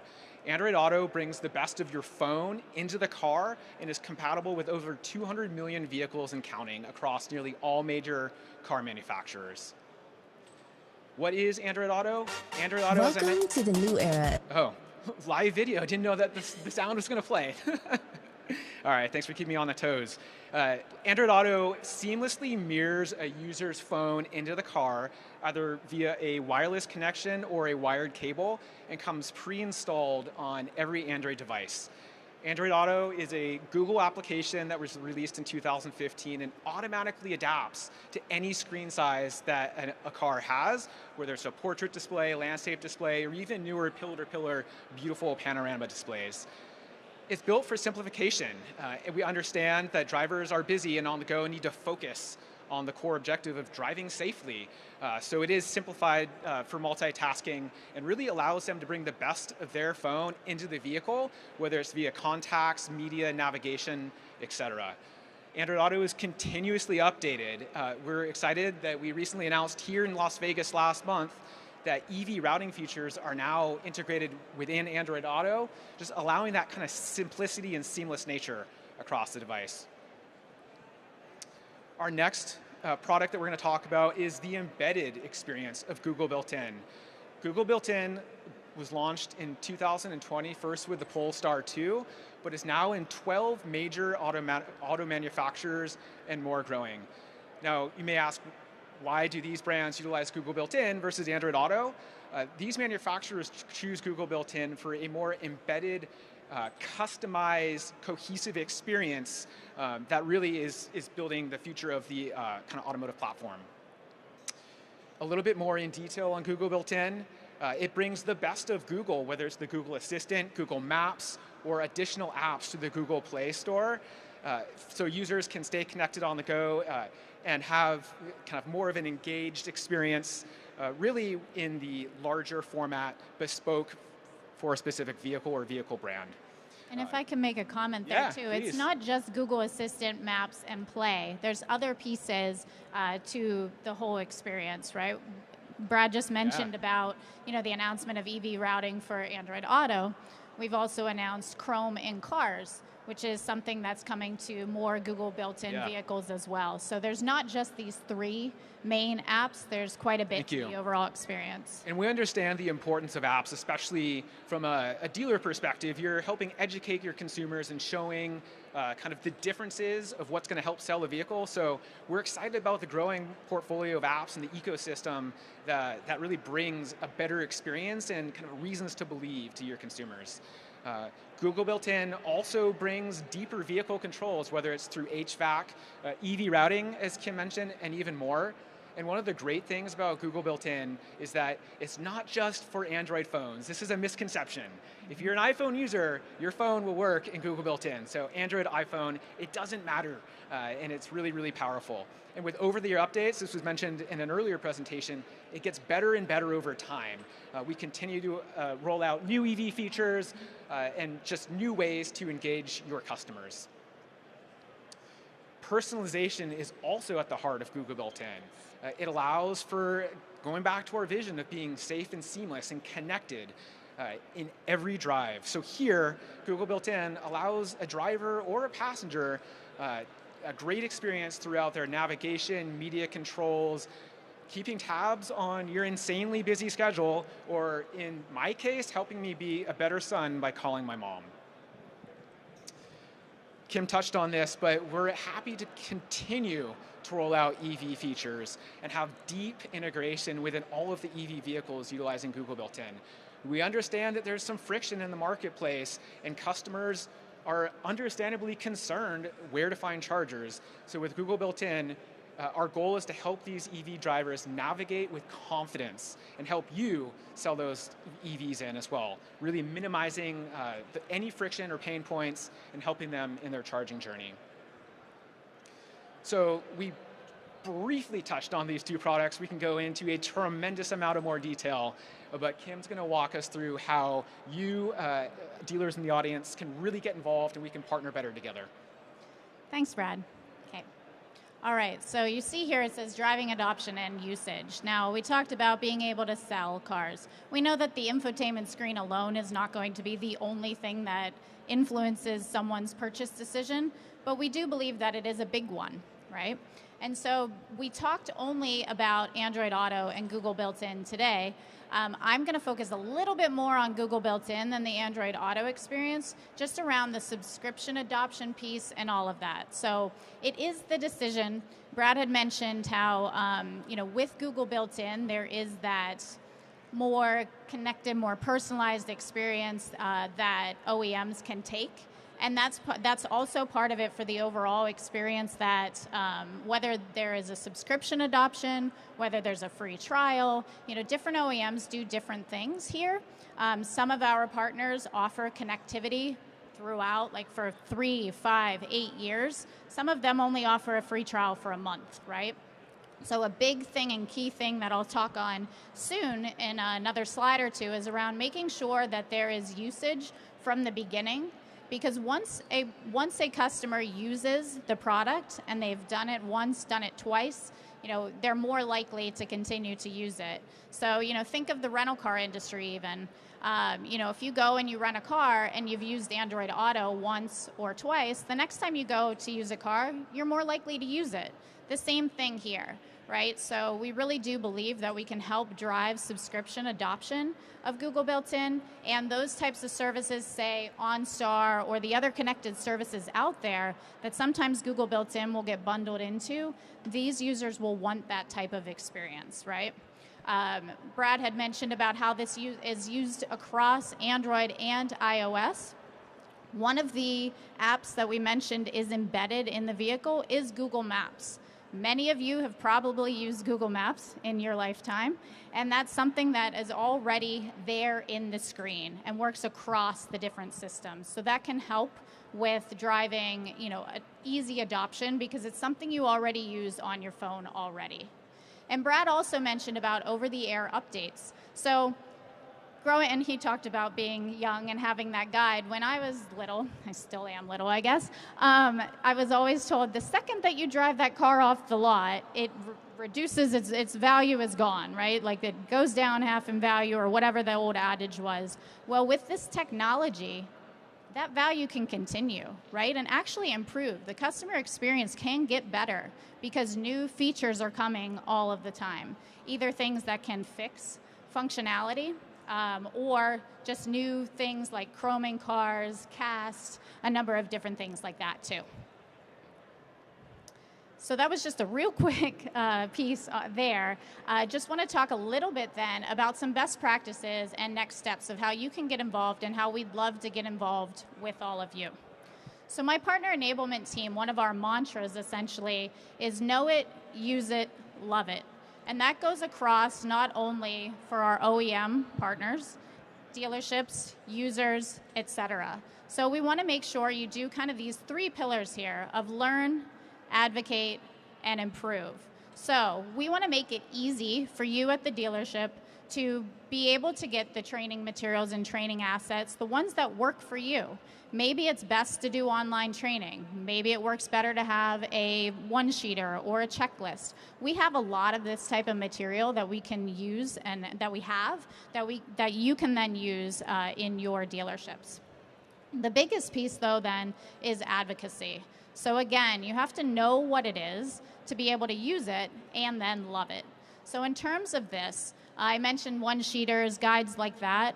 We actually have an online demo that is mobile, tablet, and web-friendly that can be utilized in a number of different ways. And so that's something that maybe you don't have the cars signed in when you're in the showroom, but you could pull up your phone and show a little bit of the capability of what Google Built-in has to offer. If you have tablets or things like that, or anything that you have screens where people are waiting, and browsing and looking around in the showroom itself, you could actually pull up the demo there and people can go through.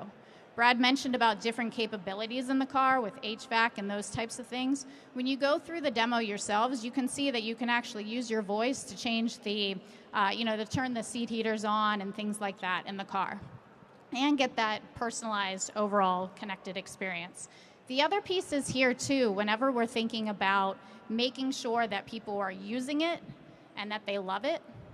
Whenever you first get your car, you're excited about a number of different things, right? You might just be excited about how it looks. You might be excited to go see how that 0 to 60 works. So many reasons. Yeah, many, many reasons. Getting signed in before you leave the lot is incredibly important. And we want to make sure, we know that everybody just wants to get out and get on the road. But two of those things really about getting out on the road, some of the first things you might do, I know when I bought my last car, I wanted to call my parents and say, hey, I got the car, I'm in it. And I also was not familiar really of where the dealership was located, so I needed to navigate to my next place. Why not have people sign in and do one of the first actions here of either calling someone or navigating to their next location? And you also want to free up your salespeople to go sell the next car, right? You also want to increase your customer satisfaction scores, and we see that people that sign in or have this educational onboarding experience are more satisfied, and ultimately is going to reflect best on your business as well. Exactly, thank you. And the last piece here is improve. We're not here today to just tell you, hey, Android Auto, Google Built-in, these are just great products, you need to be pushing them. We want to know what works and what resonates for you. If it is something like handouts or QR codes that you're looking for to more online material, or things like our online demonstrations and things like that we have, we want to hear from you because you're the eyes and ears to our mutual customers, and we really truly do want to improve the customer experience and the product experience across the board. And what would be a Google presentation without bringing up Google Ads? So typically at NADA, the Google Ads team has been here. We haven't been in this capacity. Both Brad and I in previous years at Google have both been part of the ads team. But the point here is that you can utilize Google Ads to promote these products that we're talking about, right? Being able to promote some of the benefits and features of Android Auto, being able to promote those same types of things for Google built-in. So that's our point here today, right? Being able to connect across multiple touch points and areas in the path to purchase, whether it's in the consideration phase, building awareness, all of those different things. And using some of the investments that Google is making in AI and ML to your advantage to message your customers and ultimately drive your business. Exactly. And then, we're in uncertain times across so many different aspects. And so being able to create goal-oriented campaigns or optimizing your accounts and things like that through experimenting and trying different calls to action. So that's the point of Google Ads for this particular presentation. We talked about Android Auto a bit, and we also talked about Google Built-in. If you go to this website, it's our Google Built-in website, you can see and take the online demo for yourself. So take it for a spin. Just going to built-in.google/cars. I think we also have it working. Rolls right off the tongue. Yeah, exactly. It also works without the hyphen. We were smart enough to know that people might just write built-in. So you can go there and learn a little bit more about the product experience itself. And one of the things, too, that is part of that experience, I can just go back for one quick second.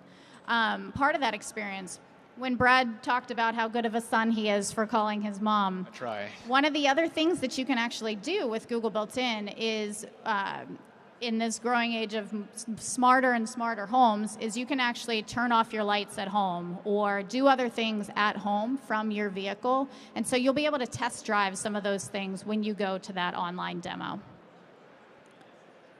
So that's what we had prepared for you today. We wanted to make sure that we left room for questions.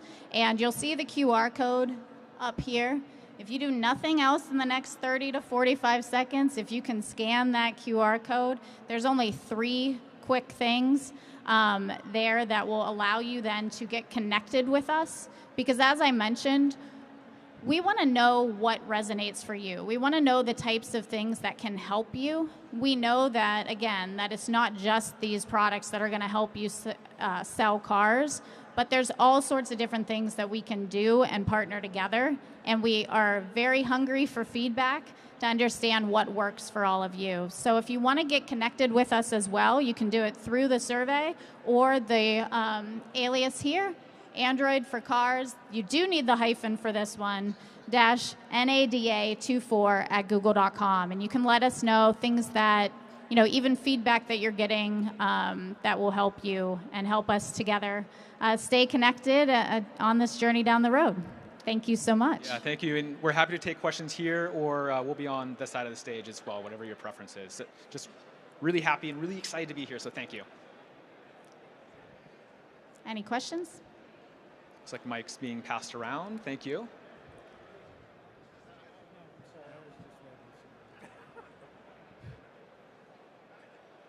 Maybe not.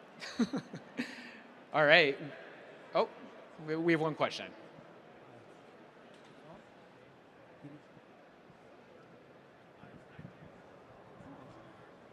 Now? Thank you. Perfect. I can see your tool being very, very useful in customer retention. And down the line, as you said, the first sign up and getting them used to using that, not only for Google Maps and such as that, but also to plan their oil changes, their service events, and such as that. I've spent over 50 years in the automotive industry, and that's where I see it going. Absolutely. Going back to the personalization piece, if you sign in and you save your favorite dealer, click that button, or even sync to your calendar. I schedule my oil change, or through your automated tool, it populates on my calendar. Boom, click the button on my screen, or even on my phone, and it sends it right to the car. Hop in the morning, drive to your dealership, get that oil change.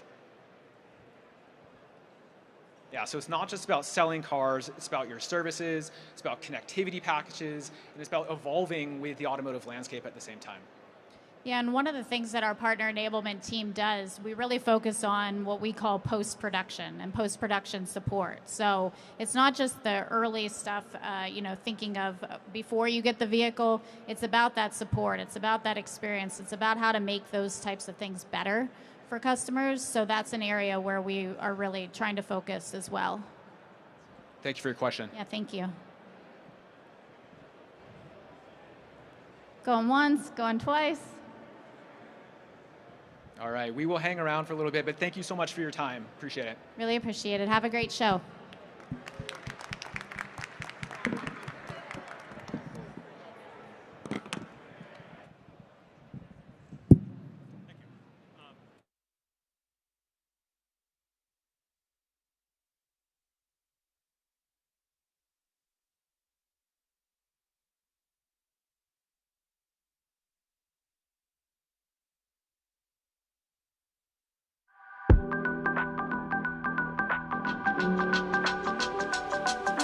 Rise and shine, Las Vegas. Bobby Sight, your NADA show chairman, back again to walk you through another exhilarating day. Day 2 of NADA Show 2024 is here, and we're turning up the heat. Today's theme, motivation. Fasten your seatbelt, folks, because today's lineup is packed with power and passion. Kicking us off with a bang is John Taffer from Bar Rescue. Get ready to dive deep into motivation and ignite that fire within. At 10 a.m., the doors swing directly open from the main stage into the North Expo Hall. Now, this isn't just an exhibit. This is a marketplace of ideas, imagination, and innovation. Make every moment count and connect with our amazing vendors. For those hungry for knowledge, we've got you covered. The Exchange, EV Solutions Center, and the Dealer Learning Lab are in full swing, offering a chance to learn, share, and grow. Workshops begin at 1:30 p.m. Remember, knowledge is power, and our lineup promises to supercharge your day. Get the details on the NADA app.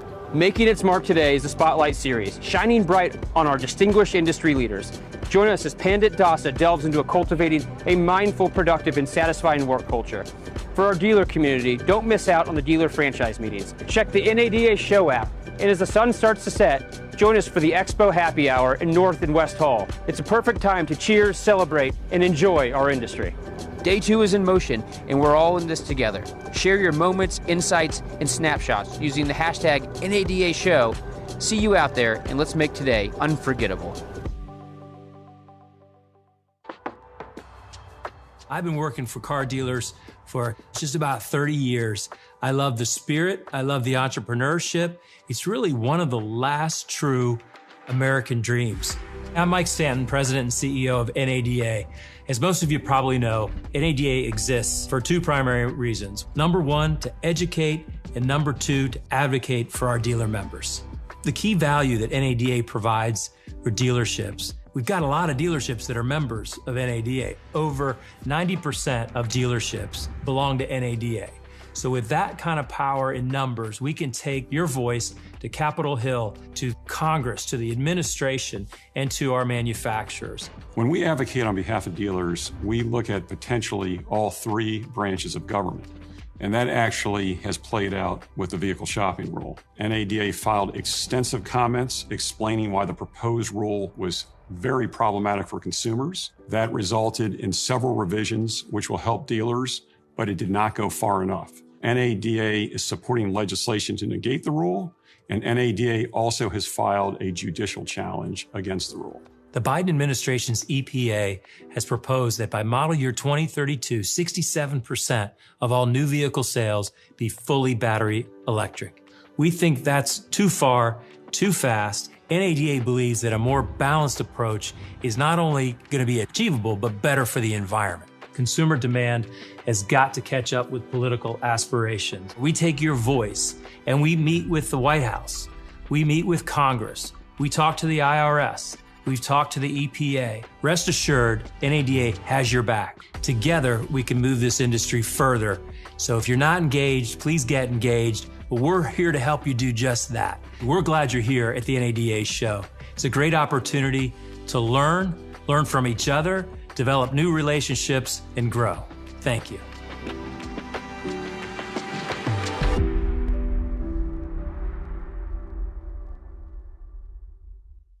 Hello, I'm Brian Wayne. And I'm Michelle Blakely. We're thrilled to extend a personal invitation to all of you to our NADA live stage presentation, Attracting Customers, the Battle of EV and ICE. We'll be delving into topics such as covering consumer expectations, branding, and tailored communications for both EV and ICE consumers. Plus, discover strategies to drive more revenue to your dealership. I promise you it's a session you won't want to miss. We hope to see you there. Why does Sam Pack send his team to NADA? You ever wonder how to take your dealership from what the heck are we doing to wow, we got this? What are we going to do about this used car shortage? Can we keep a copy of their driver's license? Hey boss, this client has a 550 credit score. Is it even worth my time? All those questions and more will be answered at NADA. The National Automobile Dealer Association show, where you learn A to Z of the car world. Remember 1917 when cars were considered a luxury? Nope. Neither do we. Thanks to NADA, cars became a mass consumer good, saving our granddaddies big bucks. NADA is more than just a legacy. It's a visionary leader for the automotive industry. With their guidance, dealerships stay ahead of the finance trends and champion fair practices against restrictive regulations. At NADA, your finance director will learn valuable techniques on safeguarding your customers' information and how to protect your dealership against fraudulent activity. I also learned about fair lending practices, identity theft, red flags, and OFAC requirements. NADA teaches us on how to hire, train, and retain quality technicians. And proper scheduling is crucial to keep those technicians busy and productive. At NADA, we learn about and buy the latest equipment and technology to make it happen. At NADA, your used car manager will learn the latest techniques on acquiring used car inventory, pricing and advertising to the market so that you can survive any disruptions to the new car supply chain. Thanks to the NADA training, I can better navigate the used car marketplace. Become a used car value guru with NADA's invaluable resources. And did we mention the celebs? From Ronald Reagan to George Bush, they've all made pit stops at NADA. So why go to the NADA show? Because you can turn oh no into pro. With NADA, we've turned 5-star Ford into 6-star Ford. Sean, that's not a thing. With NADA, anything is possible. Don't miss the auto industry event of the year, NADA Show 2024, Driving the Future. I've been in the industry now for almost 11 years. There was an opportunity to join the operations side in the sales department at one of our local dealerships. The opportunities for women in this business are endless. There are all of these different avenues for women to come into this industry and really find a home and be successful.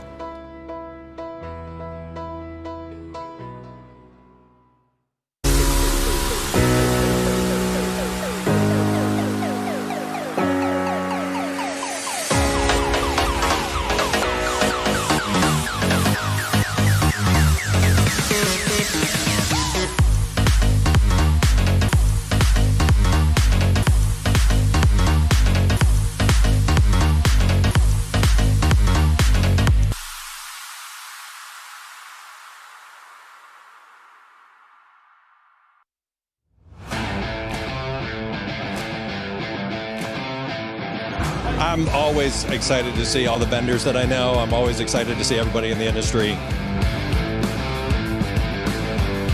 We really like the expo. We learn a lot every year.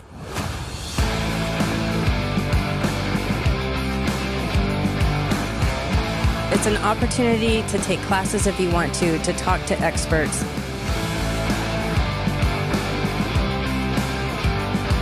NADA helps providing everything that you need for a dealer under one roof so you can see it all, compare it side by side. It's great.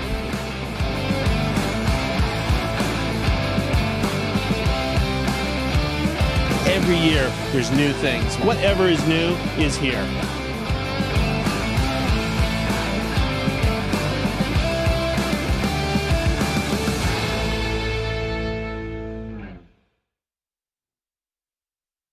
Right, there's some great things happening at NADA, and we are super excited. Now, I know some of you seen the trophy is out, and so you might have an idea of what time it is. It is time for the pitch competition. If you were here yesterday, you know we had some students from Northwood University that came and did their pitch competition, and it went phenomenal. And so today, we're going to see from some of our exhibitors. Now, here's what I ask of you. As you hang out in the NADA Live Stage living room, I have only one request. As they come up and give their pitch, I want you to applaud as if you've already invested and fully support them. Does that make sense? Let's give that a try. So, round of applause. There you go. You guys are great. I love it. All right. And so with that, as you know, it takes a lot of courage, a lot of creativity, and a lot of energy to get up here and do the pitch. So we want to make sure that each one of them is fully supported in their endeavor. And to get us kicked off, I like to welcome up our moderator, who's going to then introduce our judges. So I have Anthony Rinaldi with NADA. Anthony, are you ready? Stage is yours, my friend. Take it over. Do it. Thank you. You're welcome. Good morning, everyone. Welcome to the second annual exhibitor pitch competition. My name is Anthony Rinaldi. I'm the manager of digital communications here at NADA. So we have 10 great contestants, exhibitors coming that will be pitching to our judges on stage. And let's meet our wonderful judges. We have Wes Lutz of Extreme Dodge Chrysler Jeep, Anita Castriota of Castriota Chevrolet, and Scott Doobie of McGovern Auto Group. So our contestants will have 2 minutes to pitch to our judges, and then when their time is done, we'll allocate 2 minutes of Q&A to our judges. So let's get this thing started. Bring out the first contestant. Wow. All right. Hey-o, let's hear it, everyone. Very good, very good. All right, my name's Jamie. I'm with One Micro. We have a 600-pound key control system that secures keys in sales, service, rental cars, even dealer plates and spare keys to managers only. Now, last year we won this competition. That's because we solve a massive problem for dealers. Who has the key, how long they've had the key for, why they took the key out with a picture of them doing so. Now, our system's cloud-based, so if you're here at NADA, if you're out on the road, you can sign in on any device anywhere and see all your reporting real time. If I have a system in sales and service, I can move a key from sales to service in real time. If I have centralized recon or if I cross-sell between dealerships, I can move keys between building to building in real time as well. Now, with that, we have a mobile app that on my phone as a salesperson, I can search up criteria, the stock number, this key is in system A, B, C, or D, or this user has the key. I can take keys out with my phone. I can transfer keys from user to user with my phone. I don't have to be at the machine. We integrate with over 100 different databases such as vAuto, DealerTrack, HomeNet, Tekion, and many more. So, aside from all those features, the big thing we're talking about here today that's on everyone's mind is theft and break-ins. Our system is called iSafe because it's the most secure key control system on the planet. We have a tool within every system that tracks accelerometer activity. So for that unexpected 2 a.m. break-in, you're notified with a picture of the user or the thief breaking in and alarms that go off. In addition to that, the drawers have a 3,500-pound test limit to thwart against crowbars and tools. The camera's got a 180-degree wide lens to capture everything and activity on your machine. In the back of the system's a 5-inch security bolt for ultimate protection. So, we're here to beef up your security and improve your efficiency. Thanks for the time, everyone. Now go easy on me, guys. Go easy. Don't go easy on me. So is it 600 pounds because of the safe? Aluminum. All raw material, American made. We build it from the ground up. So we cut all of our own aluminum, all of our circuit boards, we make in Minnesota. Does it work by a code for each salesperson and manager? So it's either through the phone, that's the main way, where I'm signed in on the app, so I can hold my one-time barcode and that'll open the drawer and light up the key, or through the a biometric or a HID card I can scan, or a 5-digit PIN. So if you have somebody's key code, you can play around. So most people only use the phone because that's the most secure way to do it. So some dealers of ours don't even have the PIN or the card or the fingerprint. It's just the phone because it's very secure. Great. It sounds like a great system. And the phone would be a great addition, I would think. Yeah. because a salesperson is never without their phone. Timing is everything, right? When you're with a customer at your desk, you're on the lot, you want to make sure key is where. It's in the system, or maybe you have it. If we're on the lot, I can transfer that key from you to me. We don't have to go back to the system. So yesterday we heard a lot about AI and avatars. What do you got for AI and avatars? AI, what we're working on is a lot of back-end automation for vehicle data. So cars that come into the system, we're working on descriptions of vehicles, VIN coding, all that to be automated so there's no manual processes, and it's in the system right away. Great question. Thanks very much. Yeah. Perfect. Too easy? Too easy. All right. Gave you all the hard Thanks, questions everyone. last year. Thank you. Nice job.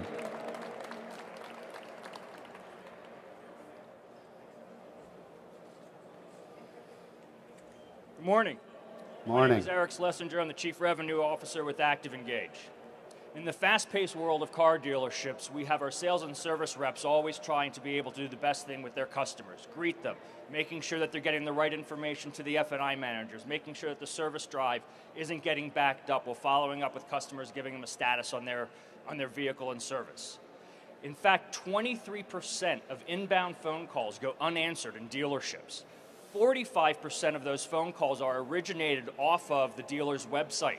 And the average wait time for a car dealership phone call is 70 seconds. We at ActiveEngage think that this is way too long. This is where Flip to Text comes in.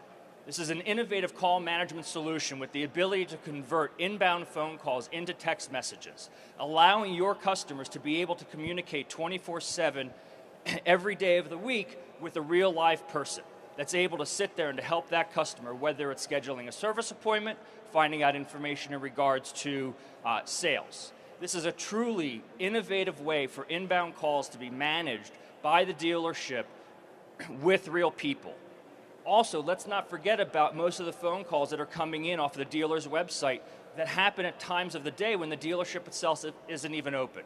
This now gives you and your customers the ability to be able to communicate with your dealership, again, at any point in time during the day by simply having that phone call converted into a text message, allowing them, again, to communicate the way in which it is that they want to communicate.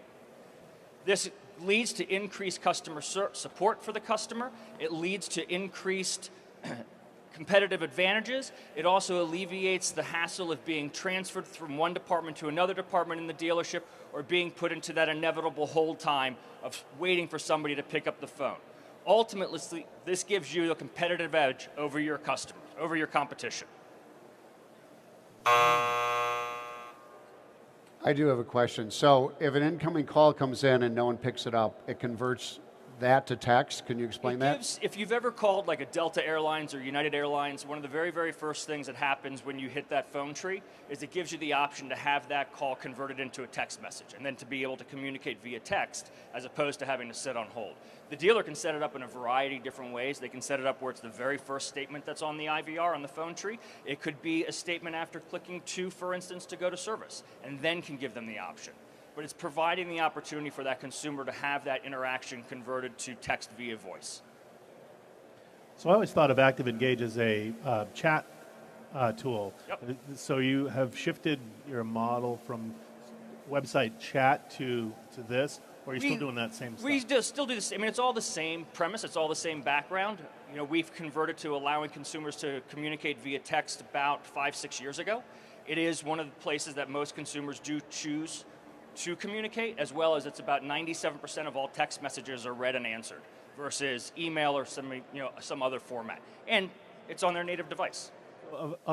Sorry, Anita. That's okay. Of the phone calls that come in, how many people opt to convert it to a text? In the initial test that we did, we saw between 8 and 10% of the people actually taking that opportunity to convert into a text message. We anticipate that as the consumer becomes more and more aware that this is an available option, that we'll continuously see that go up. Great, thank you. Are you employed in stores now? We are, in a small test case, yes. Okay, and you'll be live currently? We have some live currently, yes. I got it. So what makes you better than your competition? Well, the first thing is we're 100% real people. Okay. We don't utilize any sort of AI aspects from the standpoint of facing the consumer. We do on the backside, but it's also the aspect that we're not simply sitting there and trying to create leads, but rather we're truly trying to help that customer. So as an example, if they happen to be wanting to schedule a service appointment and they happen to be utilizing one of the service scheduling tools that we work with, then we can, right through that text conversation, schedule a service appointment. All they have to do is show up. Great. Okay, thank you. Wonderful. Thank you. Thanks.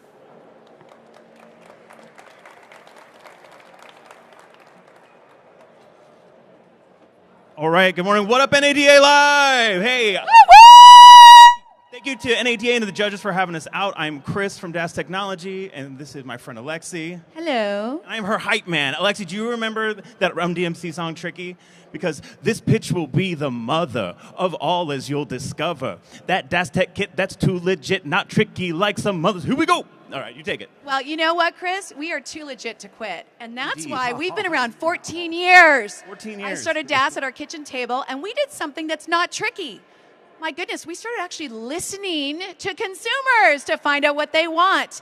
And then we help dealers and OEMs actually deliver relevant communication to them without maybe being hounded with a phone call when you're just in the early stages of buying a vehicle. You should have patented that. Well, we kind of did. Oh my goodness, what a coincidence. And now here at NADA, we're unveiling a more complete CDXP solution, customer data and experience platform, that goes all the way from the very beginning, all the way beyond and into loyalty, including identifying visitors to your website who may not have even taken an action and being able to follow up with communication.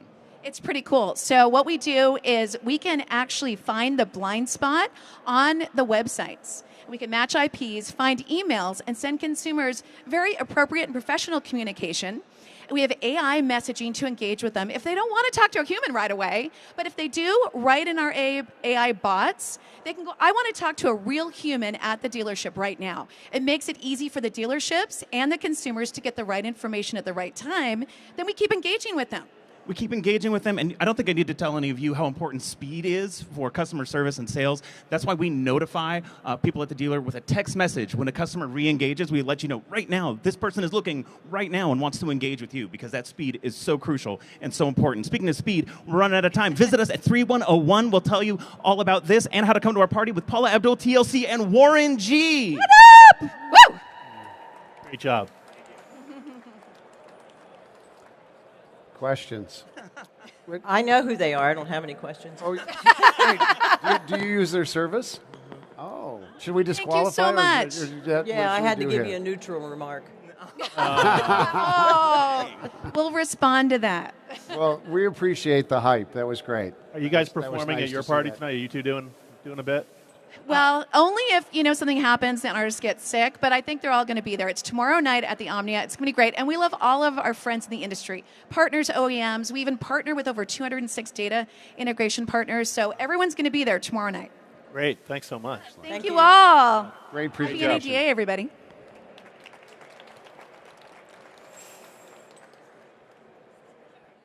All right, who's ready to go live with Drive, baby? My name is Steve Ressler. I'm here. I love talking about internet lead engagement. If I ask any dealership right here, what's your internet lead engagement? We spend all this money in marketing, don't we? We say, oh, we got 100 internet leads, but how many customers talk back to your store? Would you all believe the average internet engagement on legacy CRMs is about 35%? Now, what does that mean? I have 35 opportunities I can schedule an appointment with, right? What if I was to tell you get a 70% engagement rate? If I talk to more customers, what will I do? You sell more cars. At DriveCentric, we are an engagement platform replacing CRMs. It's all engagement focused. The average consumer is buying a car 70% of the time in 4 days. If I have to go out there now and get you higher customer engagement, you know what I'm going to do? I'm going to give you a digital showroom to manage all your conversations in one spot. If I was to ask any guys, you're all here at NADA, how many customers are talking to your store right now digitally? They're texting you, they're emailing you, chatting with you. You know what we don't do? We focus on a desk log. Now you have a digital desk log to make sure every customer is responded to. Customers want that. It's all about speed, no matter what you say. It is. So, do you want to sell more cars in 2024? I don't know if you guys get paid on gross, but I try to help. If you want to sell more cars, that's what we're doing at Drive. Talk to more customers, you schedule more appointments, you sell more cars. That is the Live with Drive way, baby. Wow. Are those Elvis's glasses? Yeah. I love that. Those are nice. So every platform's included, text, chat, everything, and it pulls it all together and gives you one report. Correct. Yeah, we have video, AI, chat, live streaming with customers. Everything is built under one. You don't have to hodgepodge it all together. And how do you access it? Phone, desktop? Yeah, oh, of course. Yeah, desktop, phone. You better have a CRM with a good mobile app. Let's be honest. Yeah. Okay. Yeah, our salespeople that use Drive are on it 91% of the time. That's where they need to be. They can't be stuck on a desktop. What's new in your product from today back to last year's NADA? Oh, my gosh, a bunch. What we're here showing today. Here's your chance to tell us. Augmented BDC and augmented marketing. You're getting rid of all your business rules and you are talking to the customer. Don't let your people send out templates anymore. You have the AI now craft up the response so you become a smarter store. So what's your pricing like? It's very, very reasonable. Good deal. Yeah. You'll have to come by the booth and we can talk price, girl. I like it. I know one of your old guys. All right, you give us your booth number. What's your booth number? Oh, 4001 people. Live with Drive, baby. Thank you. Yeah, thank you.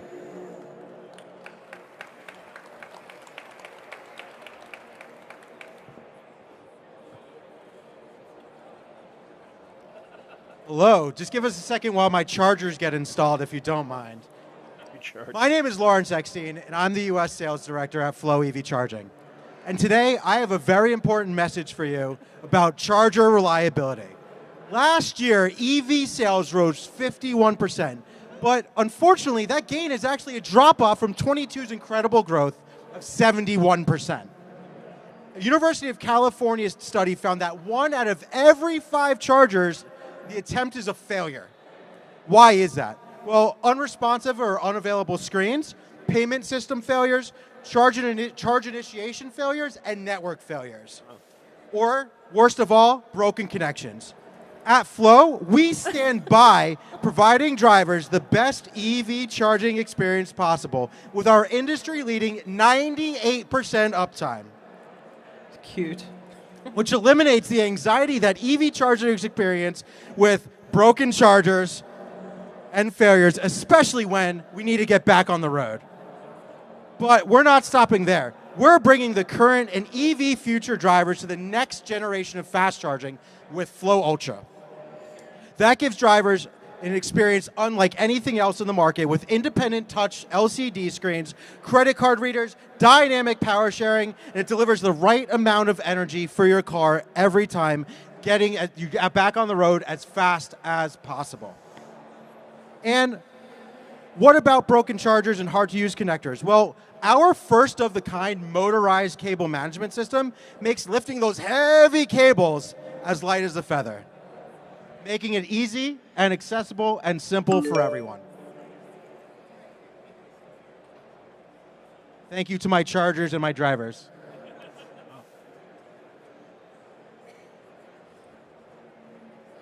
Excellent. I think you win the most number of people on stage. Yeah, right. Yeah. So how many? We're going for the clown car effect. Where are you located? In what states or where? Absolutely. So we're born and bred in Quebec City, Canada. We have 2 manufacturing facilities in Shawinigan. Our U.S. manufacturing facility is in Auburn Hills, Michigan.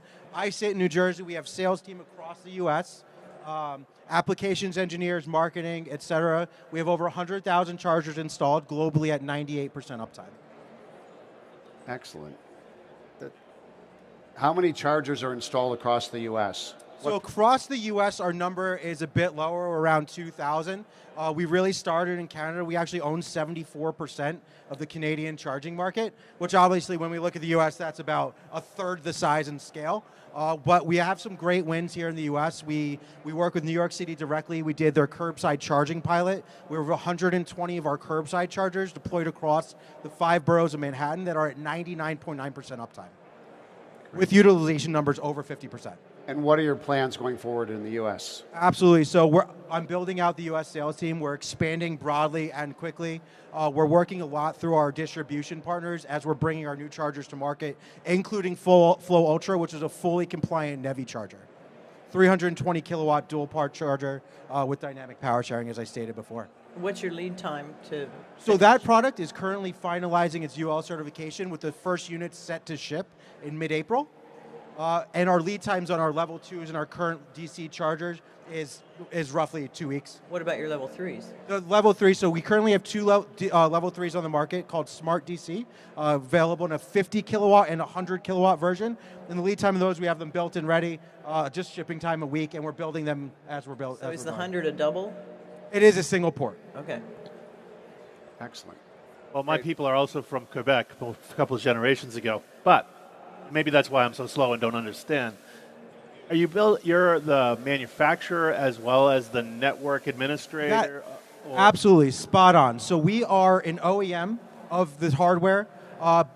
Companies will come up and say, oh, we build EV charging hardware, or we build EV charging software. We're a software company. Well, at Flow, we consider ourselves an EV charging company. Not only do we manufacture the hardware, build out the software and firmware, we also have a 24-hour network operations center. So we monitor all the stations on our network 24 hours a day, 365 days a year. So in addition to our aluminum encasings and being prepared for the harsh weather, as you know, in Quebec, can be quite brutal. What we actually are doing is monitoring those stations, and Flow Ultra, which is the NEVI charger, will actually have an AI machine learning built in, so we can start to predict when and why chargers go down, thus enhancing the total network.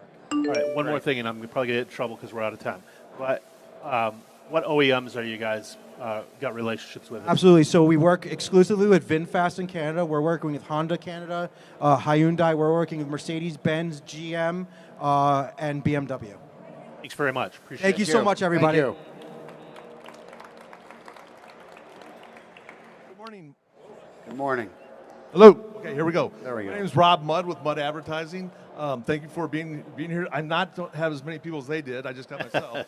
But anyway, in the last 4 years, the retail auto space has encountered not just one, but two black swan events.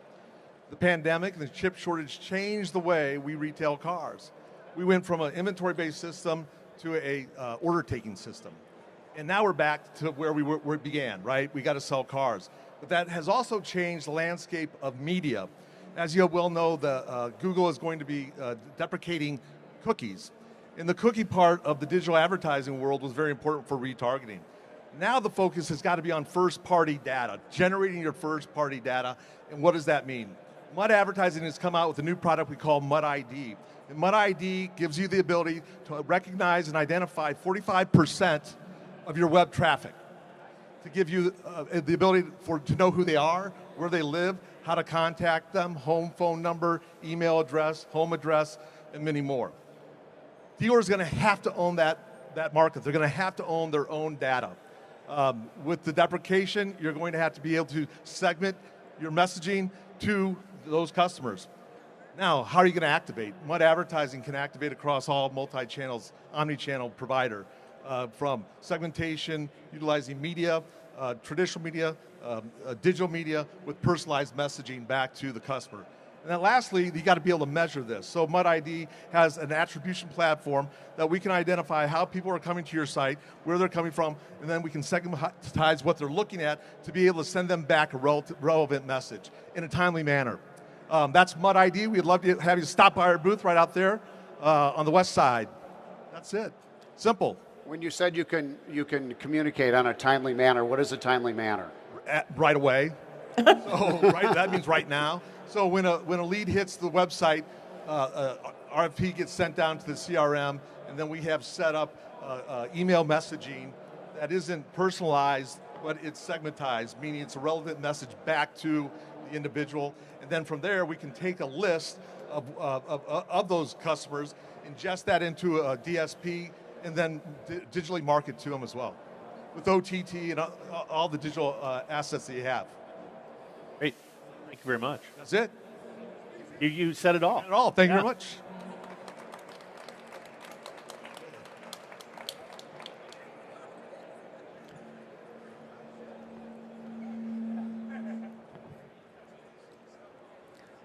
My name's Aaron Luna. Hello, Las Vegas. How are you out there? My message is geared towards dealerships in the automotive space. Fellow dealers, in the fast-paced world of automotive sales, offering more than cars really sets you apart. Introducing Recover, the groundbreaking GPS Bluetooth solution that not only enhances your customer's driving and ownership experience, but also boosts your F&I revenue stream along the way. You know, closing the deal is great. You're high-fiving on that new deal, you're ringing the bell, but what really matters most at the end of the day is making sure that your consumer leaves your dealership with peace of mind knowing that they're safeguarding that inventory and that investment. Recover for Keys and Recover GPS are game changers that you've been waiting for. Our cutting-edge solution offers near real-time tracking for both keys and cars, seamlessly integrated into your F&I solution. Imagine your customers driving off that lot in that new ride, confident that they'll never lose their key again or never forget where they parked again, right? But here's the real kicker. Offering Recover doesn't just enhance your customer satisfaction, it unlocks a new revenue stream for your dealership. Our innovative solution lets you earn an impactful revenue share for every customer who experiences the unmatched quality and benefits of Recover. Our wireless solution comes with a 5-year battery life, 3 years guaranteed for the consumer. Now, this is really going to blow your mind. We believe in a shared model. We're a true consignment model. We will front your dealership 100% for free.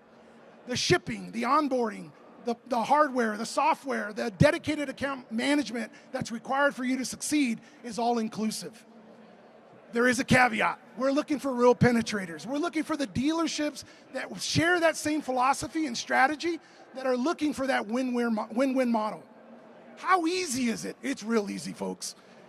In 30 seconds, we can pair our device to any vehicle on your lot. Again, I repeat, 30 seconds. What's in it for the consumer, though? The consumer is offered a limited theft benefit of $5,000 with an additional $1,000. Excellent. Time. Questions? Anita? No, I don't have any. I got a question. So is this like a Apple AirTag kind of thing, or how does this work? Very similar in a sense, but with Apple, the fundamental difference between Apple is it's non-rechargeable. So it only lasts up to 3 to 6 months. Ours has a USB-C, it's fully rechargeable, and it doesn't share coordinates with anybody else who has an iPhone. So you think from a privacy perspective, we've covered that basis entirely with our tag. How long does it last on a charge? Single charge is 12 months, up to 12 months on a single charge, so you really only have to charge it once per year. So it takes 30 seconds to pair it with the vehicle. What does that pairing process mean? What actually is being paired? Great question. So we will take all of a dealership's inventory, their VIN, stock number information, upload that into our database. That's half the battle. The second part is pairing the device actually to the vehicle by just simply scanning a QR code on the back of the device. This will marry the device to that VIN number so that you can use it over and over as often as you'd like. Great. Okay. Thank you. Thank you. You're welcome. Thank you. Thank you so much. All right.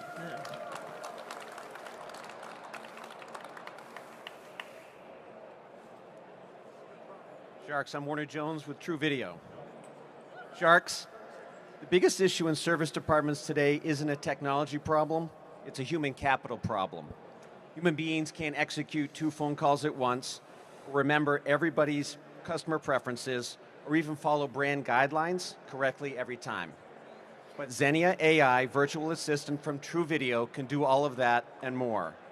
For 9 years, True Video has been dedicated to providing exceptional customer communications. Our vehicle inspection videos create transparency and trust. Our messaging platform offers a direct line between technicians, advisors, and customers.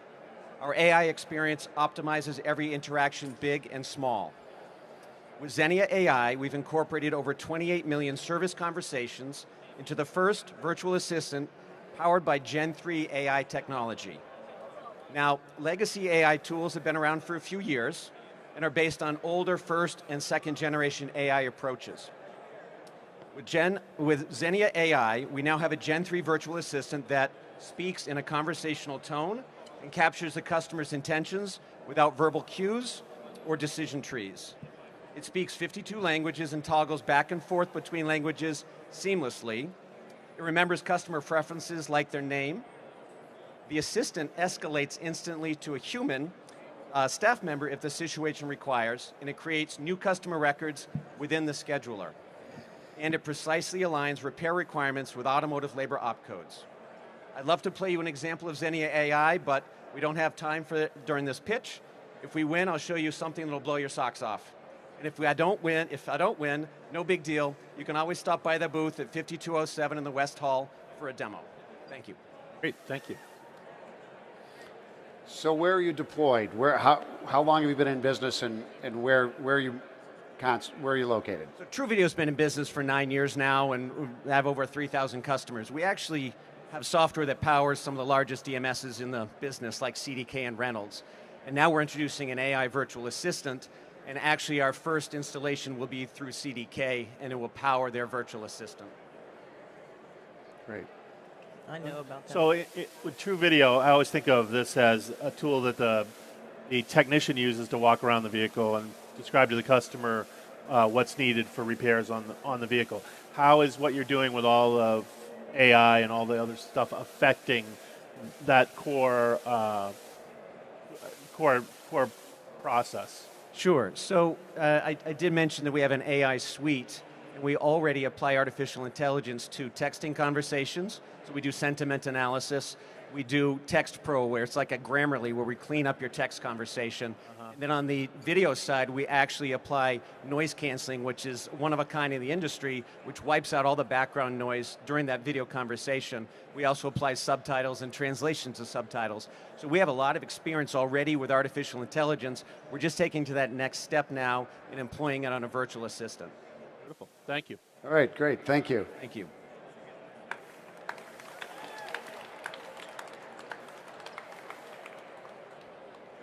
Thanks, Matt. What is it? Okay, thanks. All right, clock started on me already. All right, this is what winning at the craps table sounds like, but let's talk about winning at your dealership. I want you to imagine for a moment Allison just walked into your dealership. Allison spent her morning in her fuzzy slippers on the iPad looking at your inventory. She then went to a coffee shop, pulled out her phone, and did some more research on the car that she wants to buy. Now she's in your dealership.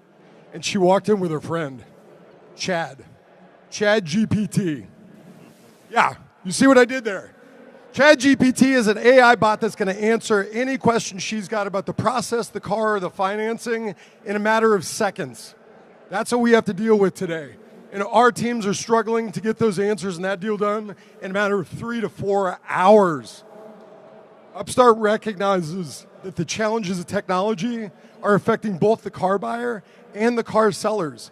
And that's why we've built the most advanced connected retail platform that is meant for dealers to improve the consumer process, from the online experience, all of that work that Allison's done to research your inventory, to the process of her coming into your stores, engaging with your consultants. This is where the magic happens. By the time they get to the F&I office, our artificial intelligence, which is unique in the industry, doesn't take into account simply the age-old FICO score that was invented in the time of the dinosaurs. It actually takes into account 1,600 different variables around Allison that makes her unique and gives her fair access to credit. And it also helps your dealership improve more loans. So if you're tired of the wheels spinning on old technology, come give us a look. We cut the time it takes to sell a car easily in half. We get more loans approved. And most importantly for the dealers, we increase profits. Thank you. Come check us out at booth 1151 West. Nice job. So how many dealerships are you involved with now? We're currently engaged with just under 800. 800. All in the U.S.? All in the U.S. And what language do you use? Is it all English currently, and very, very nice language, not vulgar. How old's the company? The company was founded in 2012. Where are you based out of? We're based out of San Mateo. We've got 64 data scientists that are building out this AI machine learning capability that really have created the most advanced AI lending technology on the planet. What did you do before AI? Because 2012, you weren't doing that. Yeah, that's a great question. So we started as a lending company, powering lending partnerships with large banks. Automotive was the next logical and, quite frankly, the sexiest business to get into. There you go. Thanks. Great. Great. Thank you. Thank you. Thank you. Good job.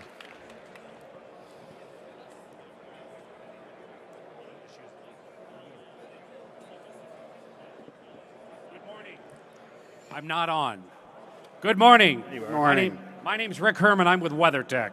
And I want to sincerely thank you all for this opportunity today.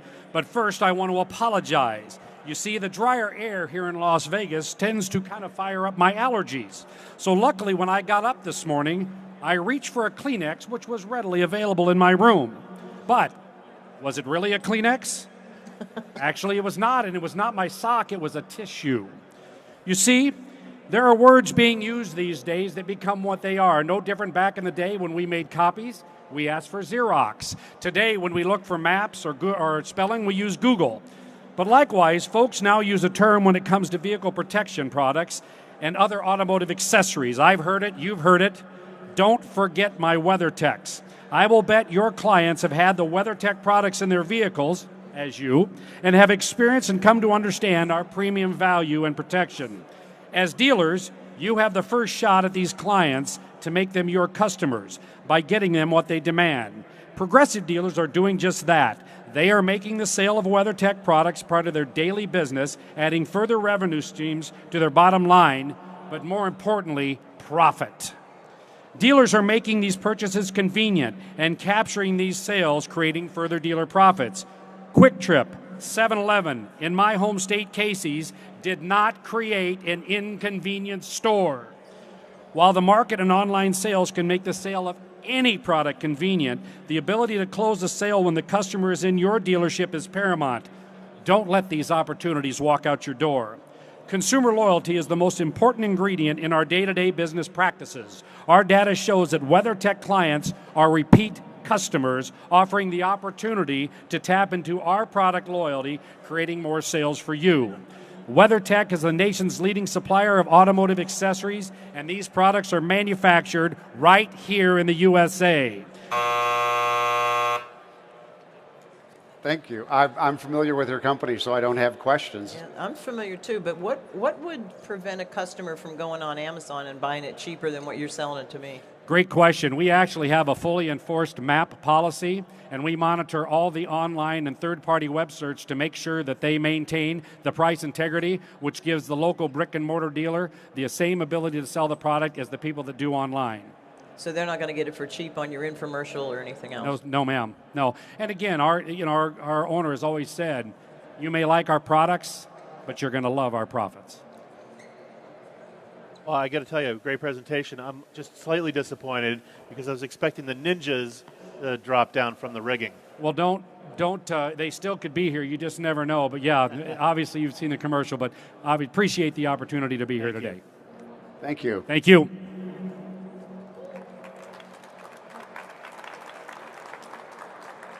I love the ninjas.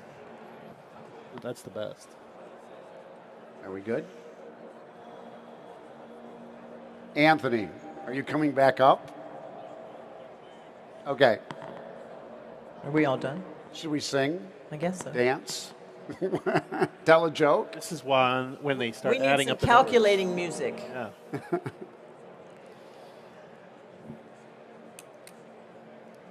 thought this was when the dating game music. That's what I mean. Yeah. Right? All right. So I'm sorry. It took me a minute. I was actually over there. I had, it's getting close to lunchtime. So I was Instacarting. So I ordered a chicken and an egg. Don't worry. I'll let you know which comes first. All right. Okay, good. Bump. She got it, right? That was good. You like that one? That was a good one, right?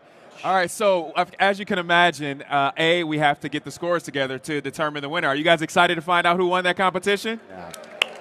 It takes a lot to come up here and pitch, and especially be in front of our judges. You guys are not intimidating, but I love the questions that you ask because there's some tough questions, and sometimes you put them on the spot, which I think is great. And so once we get our winner, we will announce our winner, and then the winner will take home a trophy here, and hopefully they'll be able to come back with that trophy, as we already seen, next year and have it again and do another pitch.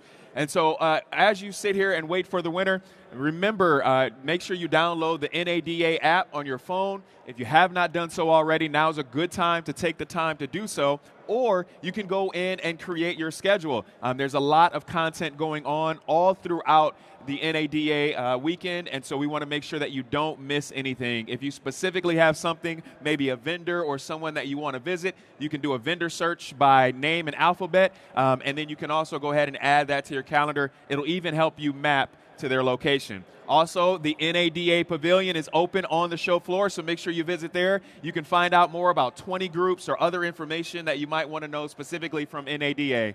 Sounds like we're ready to announce our winner? Let's do it. All right, guys, you ready? Drum roll. So let's give it up to all of our contestants again. Thank you for your time and pitching to our judges.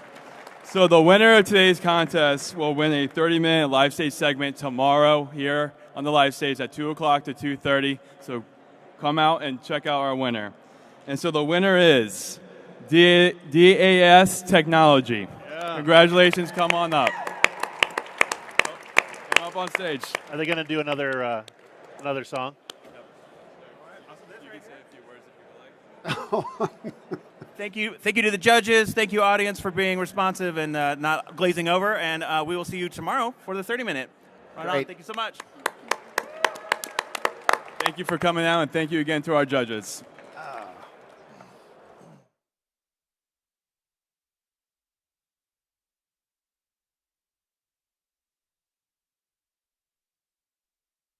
Hello, I'm Brian Wayne. And I'm Michelle Blakely. We're thrilled to extend a personal invitation to all of you to our NADA live stage presentation, Attracting Customers, the Battle of EV and ICE. We'll be delving into topics such as covering consumer expectations, branding, and tailored communications for both EV and ICE consumers. Plus, discover strategies to drive more revenue to your dealership.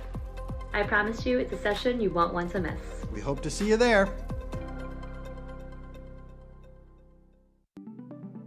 My name is Colin Morikawa. Billy Horschel. Alban Valenzuela. Sahith Thigala. As Zurich Golf Ambassadors, we put the focus on achieving a better tomorrow, both on and off the course.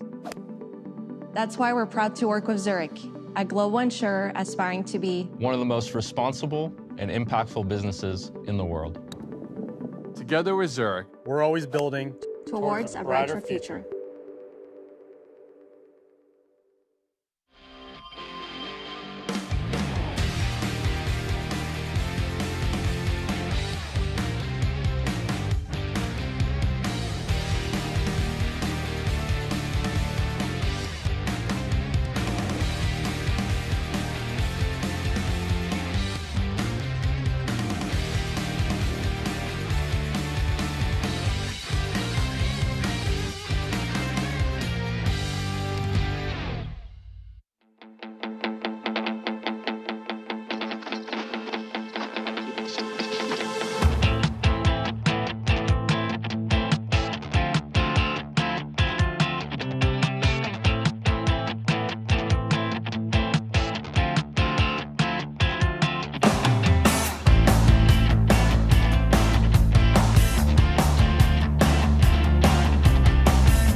Welcome to the new era of entertainment, powered by a community of over 1 billion people globally, engaging with an entire movie's worth of content every single day. That's 1 billion people with the opportunity to go from FOMO to showing the world who they really are. TikTok is where real makes its way onto red carpets and runways. Here, everyday people are creating and sharing the moments that drive culture. This is a global community of creators redefining, reimagining, and remixing entertaining content as we know it, only on TikTok.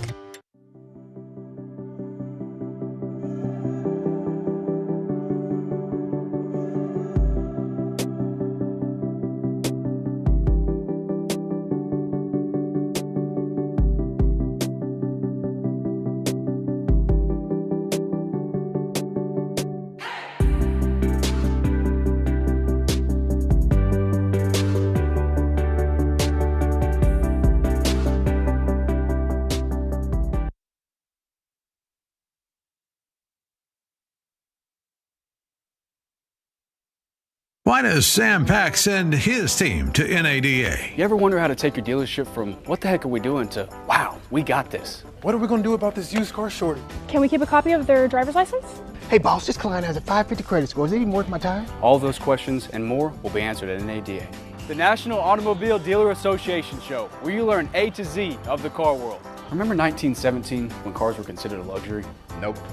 Neither do we. Thanks to NADA, cars became a mass consumer good, saving our granddaddies big bucks. NADA is more than just a legacy. It's a visionary leader for the automotive industry. With their guidance, dealerships stay ahead of the finance trends and champion fair practices against restrictive regulations. At NADA, your finance director will learn valuable techniques on safeguarding your customers' information and how to protect your dealership against fraudulent activity. I also learned about fair lending practices, identity theft, red flags, and OFAC requirements. NADA teaches us on how to hire, train, and retain quality technicians. And proper scheduling is crucial to keep those technicians busy and productive. At NADA, we learn about and buy the latest equipment and technology to make it happen. At NADA, your used car manager will learn the latest techniques on acquiring used car inventory, pricing and advertising to the market so that you can survive any disruptions to the new car supply chain. Thanks to the NADA training, I can better navigate the used car marketplace. Become a used car value guru with NADA's invaluable resources. And did we mention the celebs? From Ronald Reagan to George Bush, they've all made pit stops at NADA. So why go to the NADA show? Because you can turn oh no into pro. With NADA, we've turned 5-star Ford into 6-star Ford. Sean, that's not a thing. With NADA, anything is possible. Don't miss the auto industry event of the year, NADA Show 2024, Driving the Future.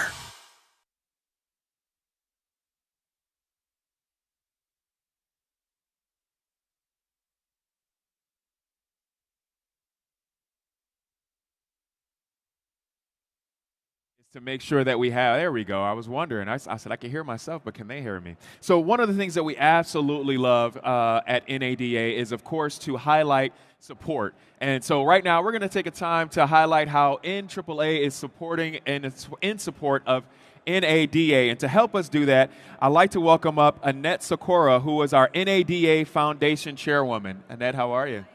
Good, wonderful. Stage is yours. Enjoy. Well, good afternoon.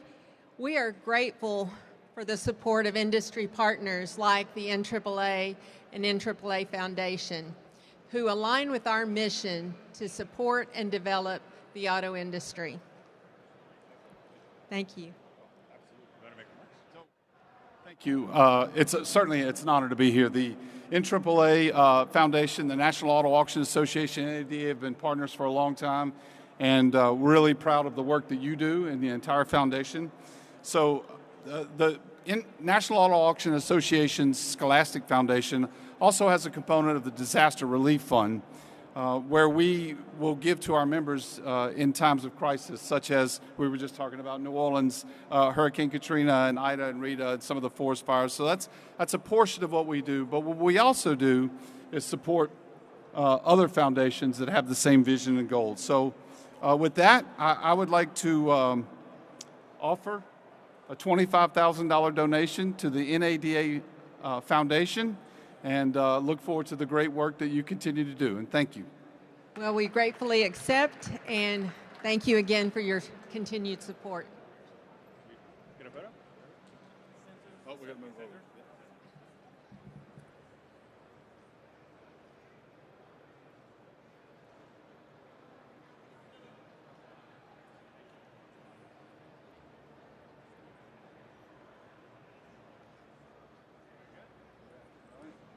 You put that in your purse. Thank you. Good seeing you. Appreciate it. Thank you. Thank you.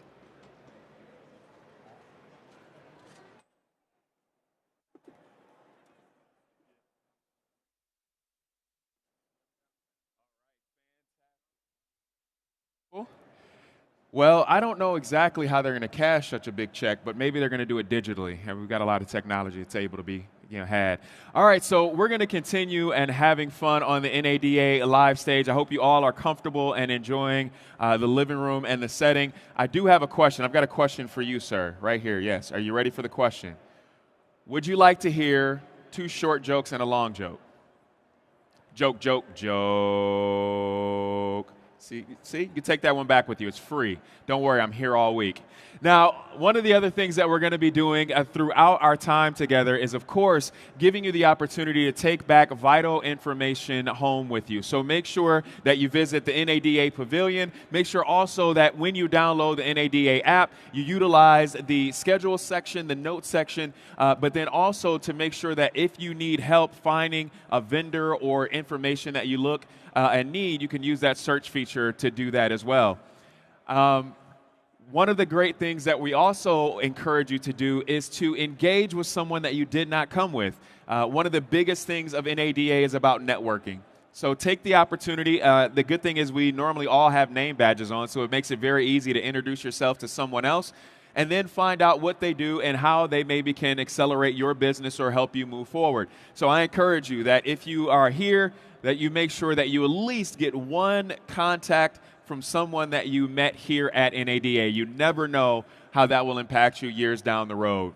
Also, we want to make sure that you also share on social media. So if you are on social media, whether it be Facebook, Instagram, or any of the others, make sure that you, of course, utilize the NADA hashtags, which is NADA Show and Driving the Future. So make sure you utilize those hashtags and connect with us on our LinkedIn page. Now, we're going to be coming back and check this out. We're going to be going live from the live stage. I'll tell you more about that in a minute, but before we get there, check this out.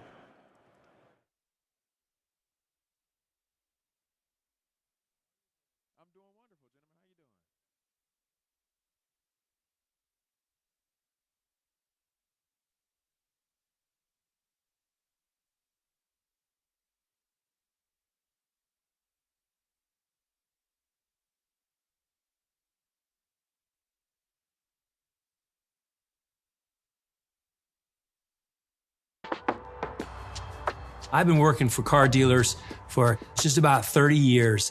I love the spirit. I love the entrepreneurship. It's really one of the last true American dreams. I'm Mike Stanton, President and CEO of NADA. As most of you probably know, NADA exists for 2 primary reasons. Number 1, to educate, and number 2, to advocate for our dealer members. The key value that NADA provides for dealerships, we've got a lot of dealerships that are members of NADA. Over 90% of dealerships belong to NADA. So with that kind of power in numbers, we can take your voice to Capitol Hill, to Congress, to the administration, and to our manufacturers. When we advocate on behalf of dealers, we look at potentially all 3 branches of government.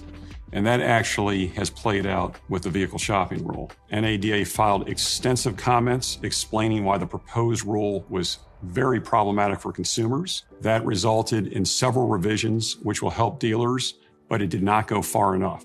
NADA is supporting legislation to negate the rule, and NADA also has filed a judicial challenge against the rule.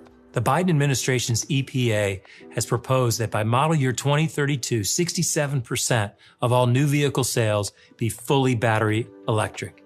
We think that's too far, too fast. NADA believes that a more balanced approach is not only going to be achievable, but better for the environment. Consumer demand has got to catch up with political aspirations. We take your voice and we meet with the White House. We meet with Congress. We talk to the IRS. We've talked to the EPA. Rest assured, NADA has your back. Together, we can move this industry further. So if you're not engaged, please get engaged. But we're here to help you do just that. We're glad you're here at the NADA show. It's a great opportunity to learn from each other, develop new relationships, and grow. Thank you.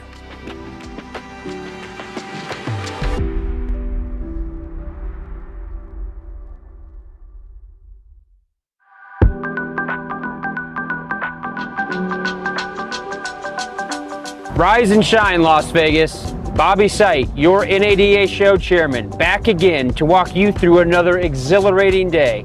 Day 2 of NADA show 2024 is here, and we're turning up the heat.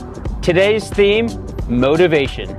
Fasten your seatbelt, folks, because today's lineup is packed with power and passion.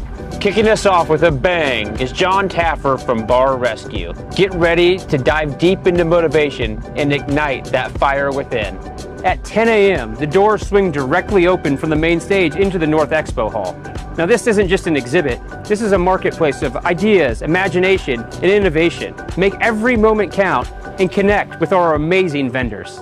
For those hungry for knowledge, we've got you covered. The Exchange, EV Solutions Center, and the Dealer Learning Lab are in full swing, offering a chance to learn, share, and grow. Workshops begin at 1:30 p.m. Remember, knowledge is power, and our lineup promises to supercharge your day.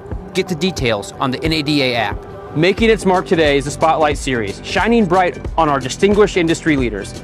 Join us as Pandit Dasa delves into cultivating a mindful, productive, and satisfying work culture.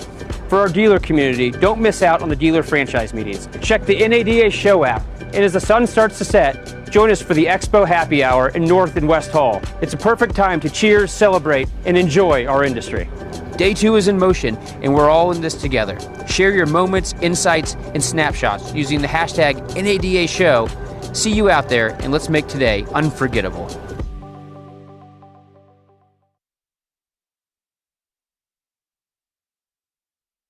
As I mentioned, that social connection is super important. And as I promised, it's time to go live from the NADA live stage. I know some of you are like, what does he mean? Well, we are actually going to hear from the NADA Academy Clubhouse, and we're going to do that live. And what we're going to talk about is the power of the room. To help me do that, I'd like to welcome up Michael Hayes and Matt Ballmers to help me do that. Gentlemen, are you ready? All right, good. I heard one round of applause. They forgot the rules. There. See, I knew you guys were great. I love that. Welcome, everybody. Thank you so much for spending time with our live clubhouse. First time we've tried this. We're looking forward to it and having a great time. So again, just about what Clubhouse is, those of you who don't know, it's an app, and it's an app that encourages networking. Our Clubhouse is titled Power of the Room, because whenever we found out, anybody that's ever been through Academy totally understands what Power of the Room means as far as best part of the education is the networking we're able to do. And speaking of that, what is more empowering than Power of the Room at the Super Bowl? Yep. This first weekend of Super Bowl events, the Super Bowl of automotive conferences here, and think about the opportunities that we have with thousands and thousands of people. So Matt, who is so passionate about Power of the Room, tell us a bit more about Power of the Room, what it means to you. Absolutely. It's the connections you make. It's the relationships you build that help propel your business forward. You know, for my Academy class, we have close to 15 of our graduates from 6 years ago, where we've helped each other out on mistakes at the auction, where we've helped each other out in finding better vendors. The power of the room that comes from the Academy goes well beyond the tangible lessons you learn. Same reason why close to 15, 16,000 people show up here in Las Vegas. It's not just who you meet, it's who you engage with and the relationships you build while you're here. And it's the power of the room no matter where you go. Talk about the power of the room. Everybody enjoy the Sphere last night. That was kind of an interesting room to have power in. It's pretty amazing what happens there. So Matt, what are some of the things that you have seen? And we invite everybody on our Clubhouse room as well to join in and ask questions. What are some of the things, Matt, that you want to investigate while we're here, because let's face it, everybody's here, from vendors to allied industry and everything else. You want to investigate that you think is going to be very valuable to the students, to our members here at NADA Academy. Absolutely. What we look at is technology propelled a lot of our businesses forward. But if we don't match that and combine that with convenience for the customer, if we don't give them what they want, when they want, how they want it, we're going to wind up going out of business. We're going to wind up going the way of Blockbuster, going the way of others. We have to meet the customer where they're at. And the more that I look into this research through my own personal studies and experiences, those who offer technology where they're in control at their convenience, we see a spike. We see an increase in profitability, we see an increase in customer satisfaction. And for me, it's finding those that are able to marry everything we have at our disposal. Proper CRMs, proper marketing, AI engagement, and whoever is the first to come to market, in my opinion, to bring all of that seamlessly together, to avoid decision fatigue from our managers towards the end of the day, to be able to bring all that seamlessly together to give the customer what they wanted, and an easy buying experience, those are the ones that are going to thrive in the next 5, 10, 15 years as this integration hits our society. Yeah, absolutely, and I think about the things that I'm going to be thinking of too. I know the EVs, we all talk about EVs all the time, and whatever the time frame is going to be, we all need to certainly prepare for it. So I invite everybody who's here. I'm going to spend time at the EV Solution Center. EV Solution Center has a lot of focus on, not only sales and how do we train and educate people, but realistically all the things that happen in service, and how do we recycle batteries, what do we do with old batteries, how do we value batteries, how about safety for all of the team that's working on vehicles with significant voltage systems much higher than they've ever had before, how do we help customers set up charging options for them, depending on where they live and how they live, and how do we share that. EV Solution Center will have a lot of mini sessions throughout the convention through Sunday to be able to highlight those things and meet a lot of people in the industry who help us understand that. And I would be remiss if I forgot to say that at the show, NADA, along with the Center for Sustainable Energy, is introducing a 90-minute online self-paced education program for everybody in our store.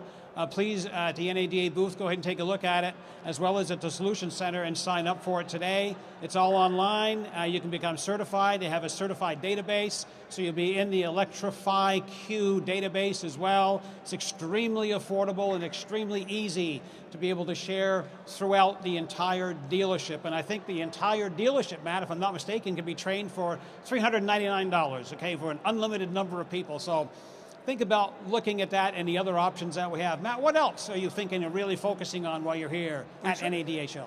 Like I said, everything's going to be about what is easiest for the consumer and who's going to be able to pull all that together for you in your stores.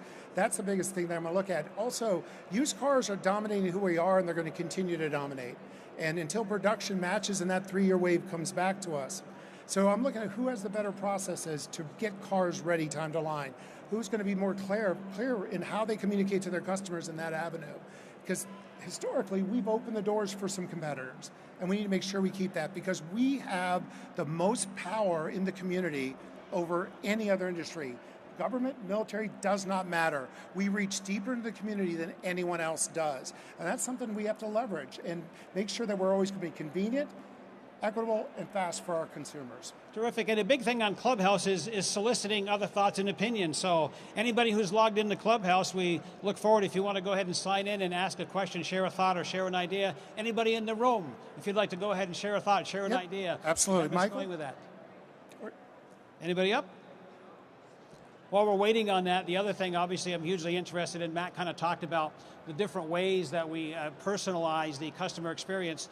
And I think one of the earlier, a couple of the earlier vendor things, I'll talk about ChatGPT and how we incorporate that into various areas of the dealership.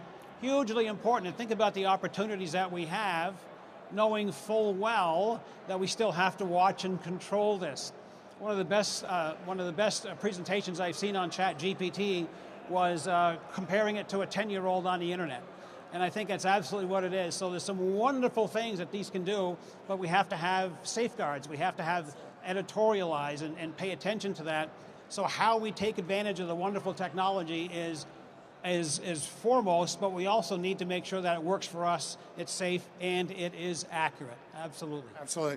The other thing we're seeing coming up our Academy students is they recognize the generational shift that's coming. They recognize that attaching and connecting to the 18 to 42-year-olds that make up approximately 65, 75% of our workforce, and establishing the truth of who we are. We offer a bastion of entrepreneurship that no one else has on the planet. And telling that story, offering that career path, that's the most daunting thing that people see coming out of the academy, that they have to tackle this issue with their workforce. And that's another thing you want to look at. What are the solutions that are out there? What are the methodologies that are making the biggest impact to what they do? And when we ask our academy graduates what they need to come back and attack first, that's a resounding sound that we get back from our folks. And again, think about every opportunity you have while you're here. Does anybody shout out something here? What are you going to be focused on when you're here? Go ahead and shout it out. I'd love to hear it. What are you going to focus on? What do you want to learn? What do you want to find out? Hey.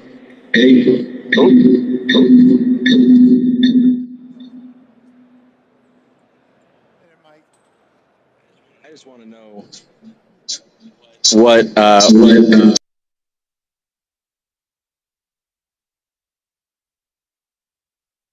do we have here?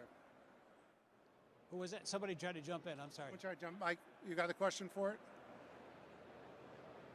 Question? Anybody? It was online. Didn't work online. I'm muted, so. You got it, Matt? I got nothing coming through. I got no volume. That's okay. So, Mike, what's the question? I think they're killing So while we're working on that, think about. What's that? I did, yeah. Yeah, I'm muted. Okay. Go ahead. I'm muted. Unmuted. We're both muted. Try it again. Plug them in. Well, it's just such a slide.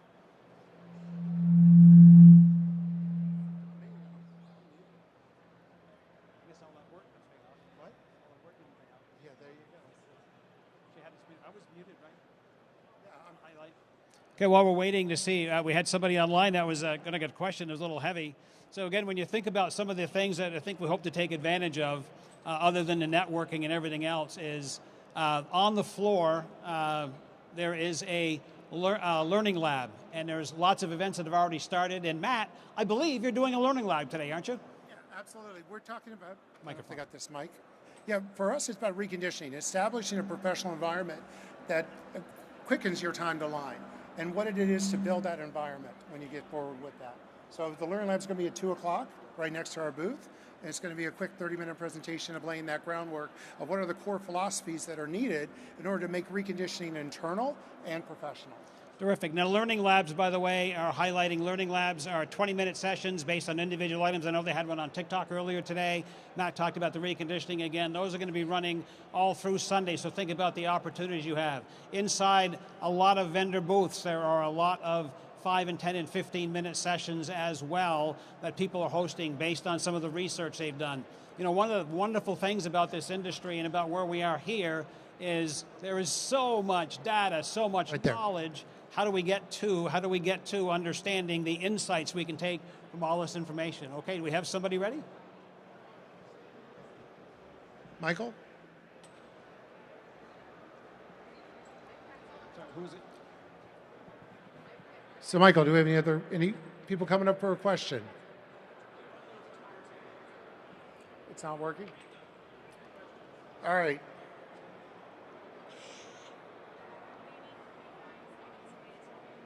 All right, let's see. There's nothing in the chat for questions. Fine. Okay. Just keep going. So why don't we talk, what do you see? So again, Yeah. Absolutely. So, and again, when you think about what we do on Clubhouse, this is really set up, it was set up originally for Academy alumni to further the power of the room in the areas of communication and different highlights. So, again, some of the things that we focused on we featured on the app have been things like how do we prepare for which all of you have the ability now to on the EV side. How do you prepare to be able to offer the rebates directly to customers, setting all that up ahead of time, making sure you're registered properly. Those are the kind of things we focus on. Because we are at headquarters and we have access to all of our regulatory people, all of our legal people, as well as our economic people, we have a lot of different options coming up, presenting 5 or 10 or 15 minutes on a particular issue, and then sharing it, using the power of the room to share what are best opportunities, what are best ways we can do this. And again, using, as we mentioned earlier, all of us from around, it's easy to get on the app. It is not video related. You can do it when you're in your car. We can do it whatever you may be. And Matt, we have a fairly regular schedule. And when is our schedule for this? So we usually take the first Friday of every month if it comes after the 5th. We understand closing out the month is a daunting challenge for everyone. And we try to do our best to bring that to you guys. We want to make sure it's a good for all time zones across. So 2 p.m. Eastern, that makes it 11 a.m. West Coast time. So we try to take everyone in consideration because the Academy's reach has been far beyond the East Coast. Michael, other nations? Mexico? South America? Canada? Russians? Canadians? We do all those things. All welcome. Right, because we do have students from all around the world, exactly right. So again, the real focus is how do we share this information? And again, I want to get back to where we are now here when you're thinking about, again, as I said earlier, the Super Bowl. I think this is maybe the first time in history the Super Bowl happens 2 weekends in a row. You got the Super Bowl of automotive conferences this weekend, and then, of course, the Chiefs and both in Las Vegas. And both in Las Vegas. So, Michael, we have a question. The depreciation of EVs, and with Hertz's recent move, Musk's move about 6-7 months ago, it reminds me of a move Toyota did with Supras back in the 90s. The next year, Supra was priced 15, 20 grand less. So what is your opinion, or what are your thoughts on that transition over 3 years with the recent depreciation of EVs? You know, it's really interesting. So one of the things I need to come clean, I was in the EV business 17 years ago for 6 years, maybe a little early, but I still follow the EV business religiously and follow this. So I was talking about the depreciation factor. Well, obviously, one of the things that affects depreciation is any time we have a rapid decrease in the price of a new vehicle. This is why, quite frankly, we really focus on leasing as being the opportunity. You know, I was reading a stat in December, in the month of December, the average lease rate for EVs was 59%. 59% were being leased. However, on the Tesla side, only 2% were being leased. What is the reason for that? Well, Tesla doesn't really offer much for leasing, and I think they're afraid of their residuals now if they're still playing with the retail price of these vehicles. A couple of things that will come up on EVs I also want to highlight earlier is not only that, but a lot of function is, okay, how do I value these things? How do I value these things? Go to the EV Solutions Center. There's a lot of people there. There's a new website called Unplugged. There's an opportunity. They help value. They put the wholesale market together for EVs so you can understand this. How do you value batteries? One thing you want to check on, EV battery health is obviously huge. The valuation of a pre-owned EV. There are several companies out there, Recurrent being one of them, they're here. JD Powers, which is Motork, I think is how that's pronounced. There are other companies there as well that take a lot of history, as well as taking OBD2 information from the battery suppliers, from the OEM, should I say, to help us determine what battery health is. Interesting study that I'm looking at. The advancement in batteries and how long they stay viable is improved so dramatically. I think the last study that I read was they anticipate that over the course of time, a battery degrades at no more than 2% per year. This means at 8 years for an average use battery, that means it still has about 85% of its range after 8 years. And mileage isn't really a factor in this particular case. What it really comes down to is how it was charged. So if you charge at home on level 2, you're going to have lower level of degradation, only about 1%, versus if you do a lot of your charging on level 3. So just think about, there's a wide variety of things to learn about EVs so that you can set your customers up for success and explain to them the advantages not only of today, but over the next 1, 2, 3, and 4, and 5 years, because all of these things go into affecting what the future value of an EV is going to be, which is hugely important to the affordability factor, absolutely. So just think about those things. Again, I would highlight the Used Vehicle Solutions Center, as well as a lot of the workshops that we're having here. One of the workshops, I actually did a workshop yesterday on complacency, and I appreciate all the people that attended that. And that's one thing that we highlight. That's a big challenge that all of us has. I mean, how many people think that maybe our team, you were in my thing, Jesse, and thank you for attending. How many people think that some of the people on our team have gotten a little complacent the last couple of years? Okay, the whole point is it's a key thing to understand that, but the biggest part of this is understanding that before an employee got complacent, we had to get complacent first, okay? It's kind of like an AA meeting for complacency. We have to admit we have a problem, before we know how to fix it. Matt. So, Michael, let me attack a question we just got in. It says, how can dealers protect themselves and limit exposure while maximizing the opportunity to deliver a seamless experience for the customer? I think of two sets of three acronyms, FTC, SEC, and CFPB. So to me, they seem like our biggest challenges to navigate, and with the landscape that's constantly changing or being repackaged, each Congress session brings a new package in there. So to answer the question, what are you talking about? How do dealers protect themselves? What are you seeing at the level? And you know, as most people know, come through Academy, you have a great partner in life that navigates Capitol Hill for everyone here in the room.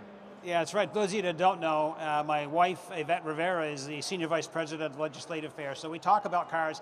Basically, in a car household, 24 hours a day, we talk about everything that happens in dealers. So, but the whole point about that, as Matt mentioned earlier, is the regulatory thing is a huge issue for all of us. And how we address this is everything. And your association is working on both sides, legislatively and regulatory-wise, to see how this has happened. Most of you are aware of the FTC so-called CARES, which is inappropriately named, but the CARES Act, which, by the way, just to highlight, does not increase any more protections or any more laws than are already there. It's just talking about how they're enforced. And obviously, they bring up some ideas and thoughts that those of you that have studied it don't really make any sense and make it, quite frankly, more difficult for a consumer to access information so they can make a proper decision. So the association is obviously, as you know, they joined Texas in a lawsuit, and there now is a stay on having this come into effect. You know, before it was going to be July. Now no one knows when the start date's going to be, but hopefully during this course of action, it's going to become much more palatable to all of us so that it really makes sense when we're serving our customers. Matt talked about personalizing the sales process and everything else, and it actually limits that. And so, Michael, the next question, the context on that is also, how are they going to navigate the rebates? What's the money that's out there, which is spurred on leasing, to be blunt. As the exceptions. There was an old adage, our Capitol Hill team said, two people control DC and they're both named Joe. Biden and Manchin. And Manchin brought a lot to the table in where these credits could apply, and sometimes the path of unintended consequences. I know leasing opened up a gateway for a lot of people to get in their car. And your EV rebates you're talking about. EV rebates, and navigating that regulatory, making sure we don't get burned, because that's cars for clunkers became an issue. And there's a long history of how do we navigate this free money from the government. Yeah, so, and one thing, and I'll highlight one thing too, is that most of us are aware that you also have EV rebates on pre-owned EVs that qualify. So you could think of one of the downside, one of the upsides, should I say, of Tesla releasing a lot of 65,000 mile cosmetically injured vehicles into the marketplace is now there are some EVs for less than $25,000 in the marketplace, which you know, that's where the number is to get up to a $4,000 consumer rebate on these.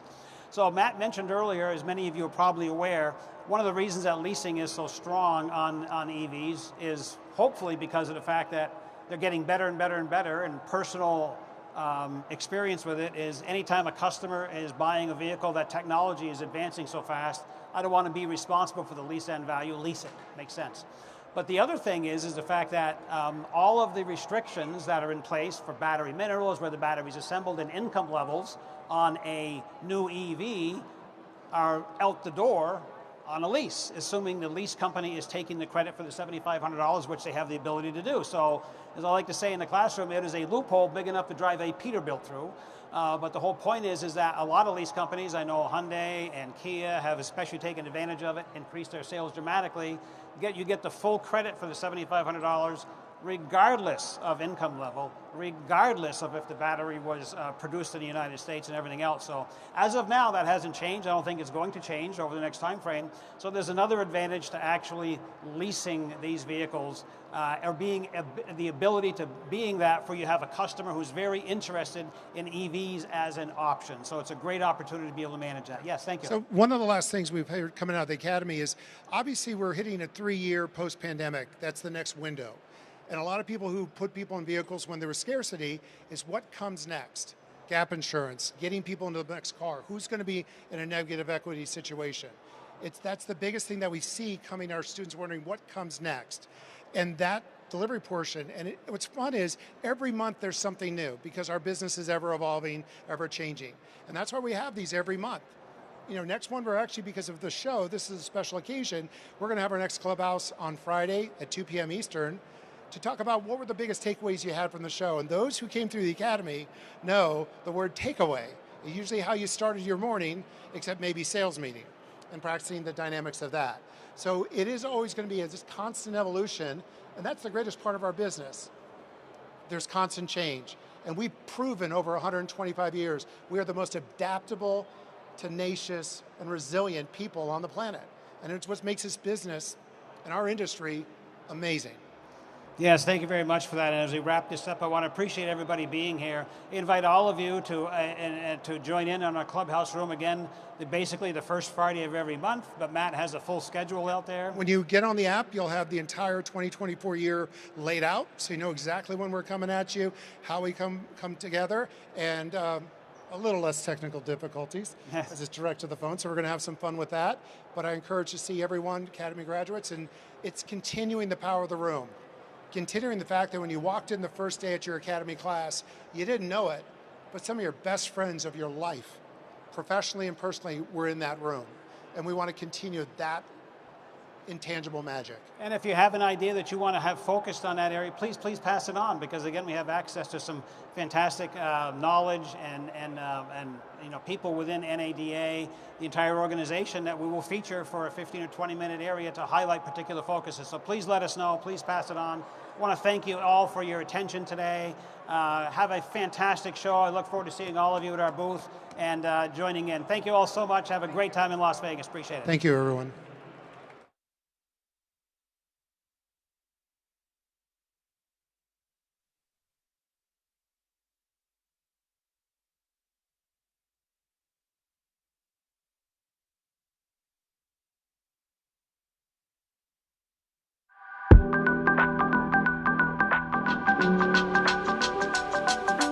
Rise and shine, Las Vegas. Bobby Sight, your NADA show chairman, back again to walk you through another exhilarating day. Day 2 of NADA Show 2024 is here, and we're turning up the heat. Today's theme, motivation. Fasten your seatbelt, folks, because today's lineup is packed with power and passion. Kicking us off with a bang is John Taffer from Bar Rescue. Get ready to dive deep into motivation and ignite that fire within. At 10 a.m., the doors swing directly open from the main stage into the North Expo Hall.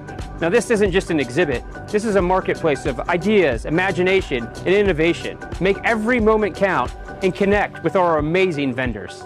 For those hungry for knowledge, we've got you covered. The Exchange, EV Solutions Center, and the Dealer Learning Lab are in full swing, offering a chance to learn, share, and grow.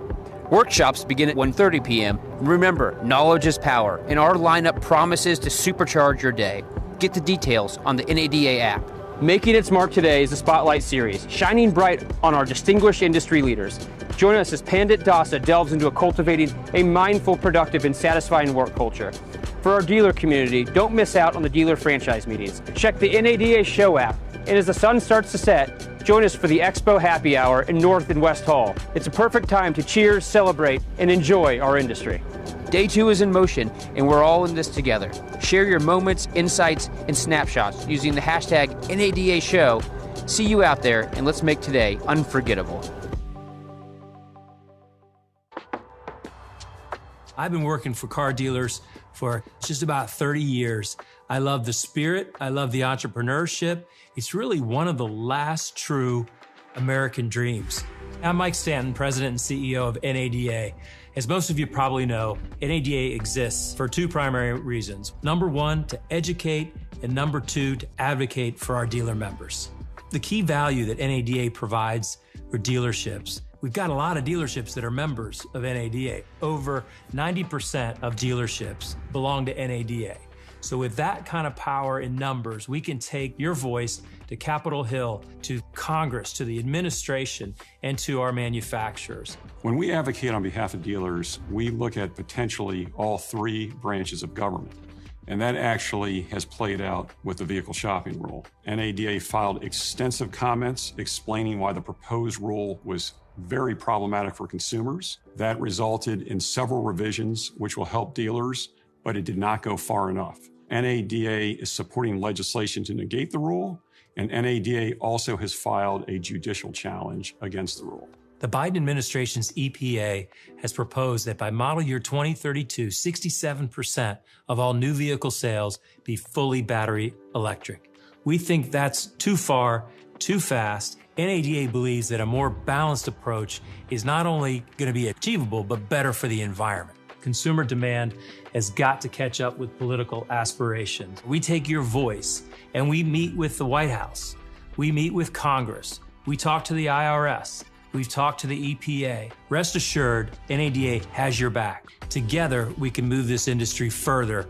So if you're not engaged, please get engaged. But we're here to help you do just that. We're glad you're here at the NADA show. It's a great opportunity to learn from each other, develop new relationships, and grow.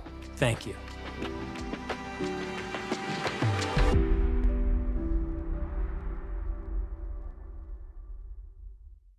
Hello, I'm Brian Wayne. And I'm Michelle Blakely. We're thrilled to extend a personal invitation to all of you to our NADA live stage presentation, Attracting Customers, the Battle of EV and ICE. We'll be delving into topics such as covering consumer expectations, branding, and tailored communications for both EV and ICE consumers. Plus, discover strategies to drive more revenue to your dealership. I promise you it's a session you won't want to miss. We hope to see you there. Why does Sam Pack send his team to NADA? You ever wonder how to take your dealership from what the heck are we doing to wow, we got this? What are we going to do about this used car shortage? Can we keep a copy of their driver's license? Hey, boss, this client has a 550 credit score. Is it even worth my time? All those questions and more will be answered at NADA. The National Automobile Dealer Association show, where you learn A to Z of the car world. Remember 1917 when cars were considered a luxury? Nope, neither do we. Thanks to NADA, cars became a mass consumer good, saving our granddaddies big bucks. NADA is more than just a legacy. It's a visionary leader for the automotive industry. With their guidance, dealerships stay ahead of the finance trends and champion fair practices against restrictive regulations. At NADA, your finance director will learn valuable techniques on safeguarding your customers' information and how to protect your dealership against fraudulent activity. I also learned about fair lending practices, identity theft, red flags, and OFAC requirements. NADA teaches us on how to hire, train, and retain quality technicians. And proper scheduling is crucial to keep those technicians busy and productive. At NADA, we learn about and buy the latest equipment and technology to make it happen. At NADA, your used car manager will learn the latest techniques on acquiring used car inventory, pricing and advertising to the market so that you can survive any disruptions to the new car supply chain. Thanks to the NADA training, I can better navigate the used car marketplace. Become a used car value guru with NADA's invaluable resources. And did we mention the celebs? From Ronald Reagan to George Bush, they've all made pit stops at NADA. So why go to the NADA show? Because you can turn oh no into pro. With NADA, we've turned 5-star Ford into 6-star Ford. Sean, that's not a thing. With NADA, anything is possible. Don't miss the auto industry event of the year, NADA Show 2024, Driving the Future. I've been in the industry now for almost 11 years. There was an opportunity to join the operations side in the sales department at one of our local dealerships. The opportunities for women in this business are endless. There are all of these different avenues for women to come into this industry and really find a home and be successful.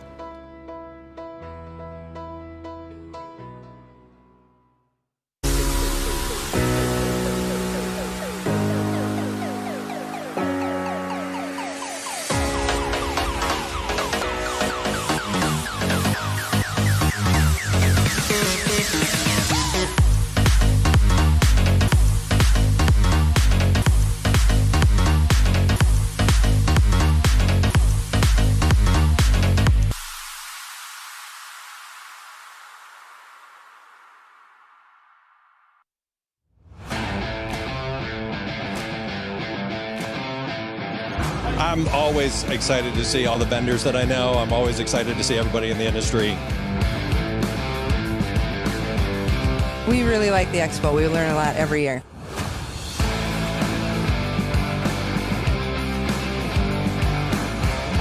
It's an opportunity to take classes if you want to talk to experts.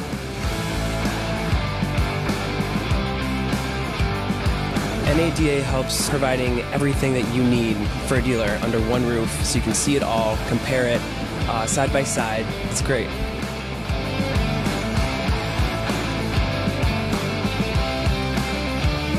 Every year there's new things. Whatever is new is here.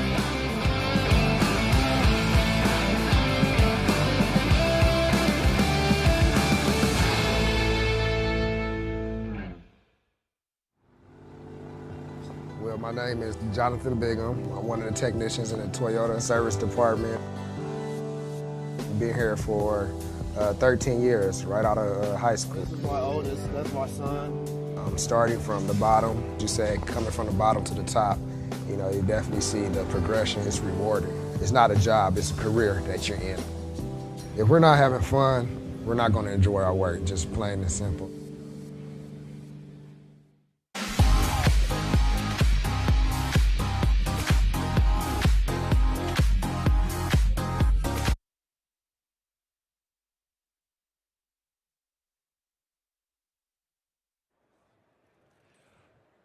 All right, so did everybody have a chance to get a little bit of lunch? I got my Instacart. You will be happy to know if you were here earlier that the chicken did arrive before the egg. I don't know how that worked out. I know some of you are looking confused. If you weren't here for the joke, it's okay. Those that were here get it. So we're going to continue moving forward and having some fun. Next up, we're going to talk a little bit about TV, right? Television. And in particular, what we're going to talk about is capturing the 2024 auto customer streaming TV in a linear world. And to help me do that and introduce that conversation, I'd like to welcome up Brad Settler. Brad, are you ready? All right, come on up, man, friend. The stage is yours. Clicker's right there. Thanks, Errol. Appreciate it. No problem. Thank you. You know, as auto advertisers, we're all interested in the media consumption habits of auto intenders. Today, I'm going to share with you the newest auto consumer time spent study on the market. This is hot off the press, just released on Tuesday by GfK, Growth for Knowledge. You can look them up. And they study the consumers, any person in the market to buy a car or truck in the next year. We're going to take a look at that study, but more importantly, we're going to show you how you can use that study to grow your dealership in the market you're from. All right, now, in any DMA, in any market, the average is 9% of auto consumers are in the market to buy a car right now. So that's the average. 9% are in the market to buy a car or truck right now. That means 90% of your market is not in the market to buy a car or truck. So we have two options as advertisers. The first option, we can talk to the 9%. Now we need to do that. The question is, how much time and energy do I focus on that 9%? If I spend all my time talking to the 9%, I'm one of many. I'm following leads that a lot of other dealerships are following. I'm talking to a consumer that is not there for me. They're already in the market to buy a car or truck. They've already made up their mind that I'm going to purchase a car or truck. Now it's just a matter of who do I buy from? And it's all about pricing at that point. Or I can talk to the 90%. If I talk to the 90%, I have an opportunity to talk to the people who haven't made up their mind to buy a car or truck. They're not in the market right now, but they're going to be. And here's what we know about that 90%. They're more important to my dealership than the 9%. Why is that? The 9% that are in the market right now, I can talk to them. I'm one of many dealers that are talking to them, but I'm going to close that lead at a lower ratio and for less profit margin than the person that sits in the 90%. When I'm talking to the people in the 90% and I'm bringing them through the top of the funnel all the way down to the bottom, that's my consumer. That's my lead. I become one of one, not one of many. They're with me from the beginning. They may not be in the market to buy a car or truck now, but they're listening to me. They hear you. They hear your advertising. You're in their living room. You're in their bedroom, their kitchen. You're in their conversation. And when it comes time to buy a car or truck, they're going to give you a shot. And that 90%, when they get to the bottom of the funnel and they become one of the 9%, you're going to close that lead at a higher ratio and for more money than the lead that you're talking to for just the 9%. All right, now how do we do that? Well, we use research. We talked about the media comparison study. It's out. Again, it was just released on Tuesday. It's a big study. There's a lot of slides in it. I'm going to share with you the highlights. If you'd like the full study, just reach out to me, brad@tvb.org, and I'm glad to share the slides with you. But let's take a look at the highlights on why we like this study and why we wait every year for this study to come out, and we're glad to share it with you. In the media comparison study, they focus on the auto intenders who are in the market to buy a car or truck in the next year. What media are those auto intenders spending the most time with?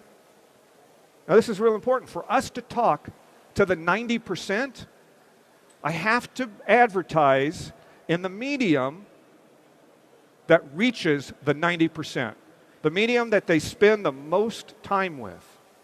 And we see from the study, that's television. Television is the #1 place the auto intender spends time with. And it's not even close.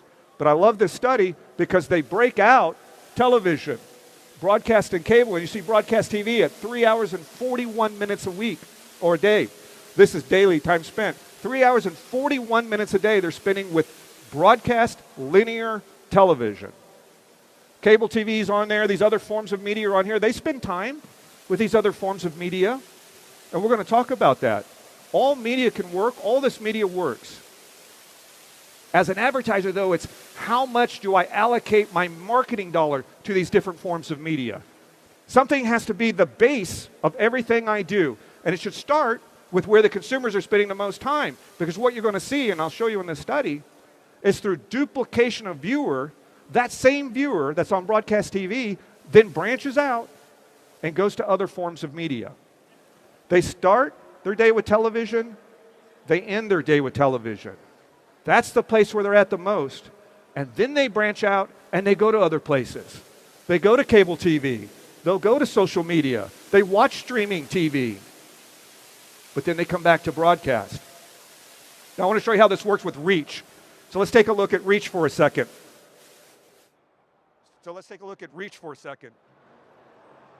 Nope, it's not. There we go. So let's take a look at reach. If we see reach in the study, TV has the highest reach of all these different forms of media at 83%. So looking at 83% of my reach, almost all of my reach comes from broadcast TV. Cable TV has some reach, but at 83%, the rest of the reach is duplication of viewer. So all the other forms of reach that are on here, you see those different percentages? That consumer's there, you can reach them, but in many cases, you're reaching that same consumer just in multiple places, which is okay.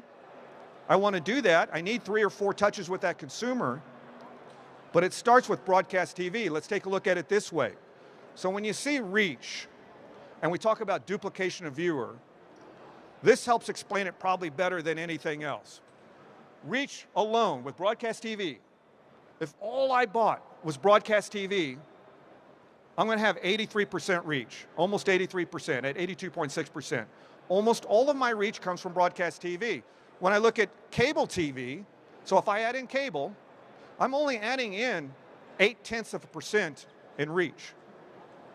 So again, almost all of my reach comes from broadcast TV because it's the same viewer that watches broadcast, then they branch off, they'll go to cable TV, they're going to watch ESPN Monday Night Football, they'll watch their favorite show on Discovery or National Geographic or whatever, but then they're back.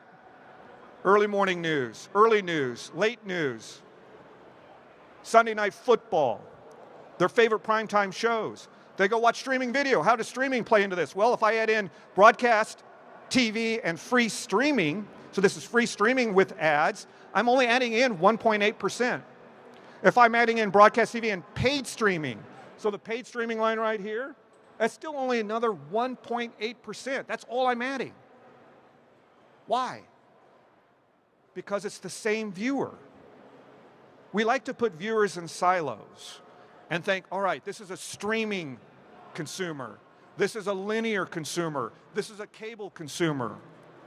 When in reality, the consumers are us. We have multiple subscriptions to multiple different streaming platforms. We watch many things on television. We watch cable, we watch broadcast.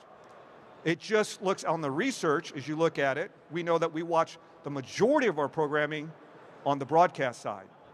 And then we branch off and do other things.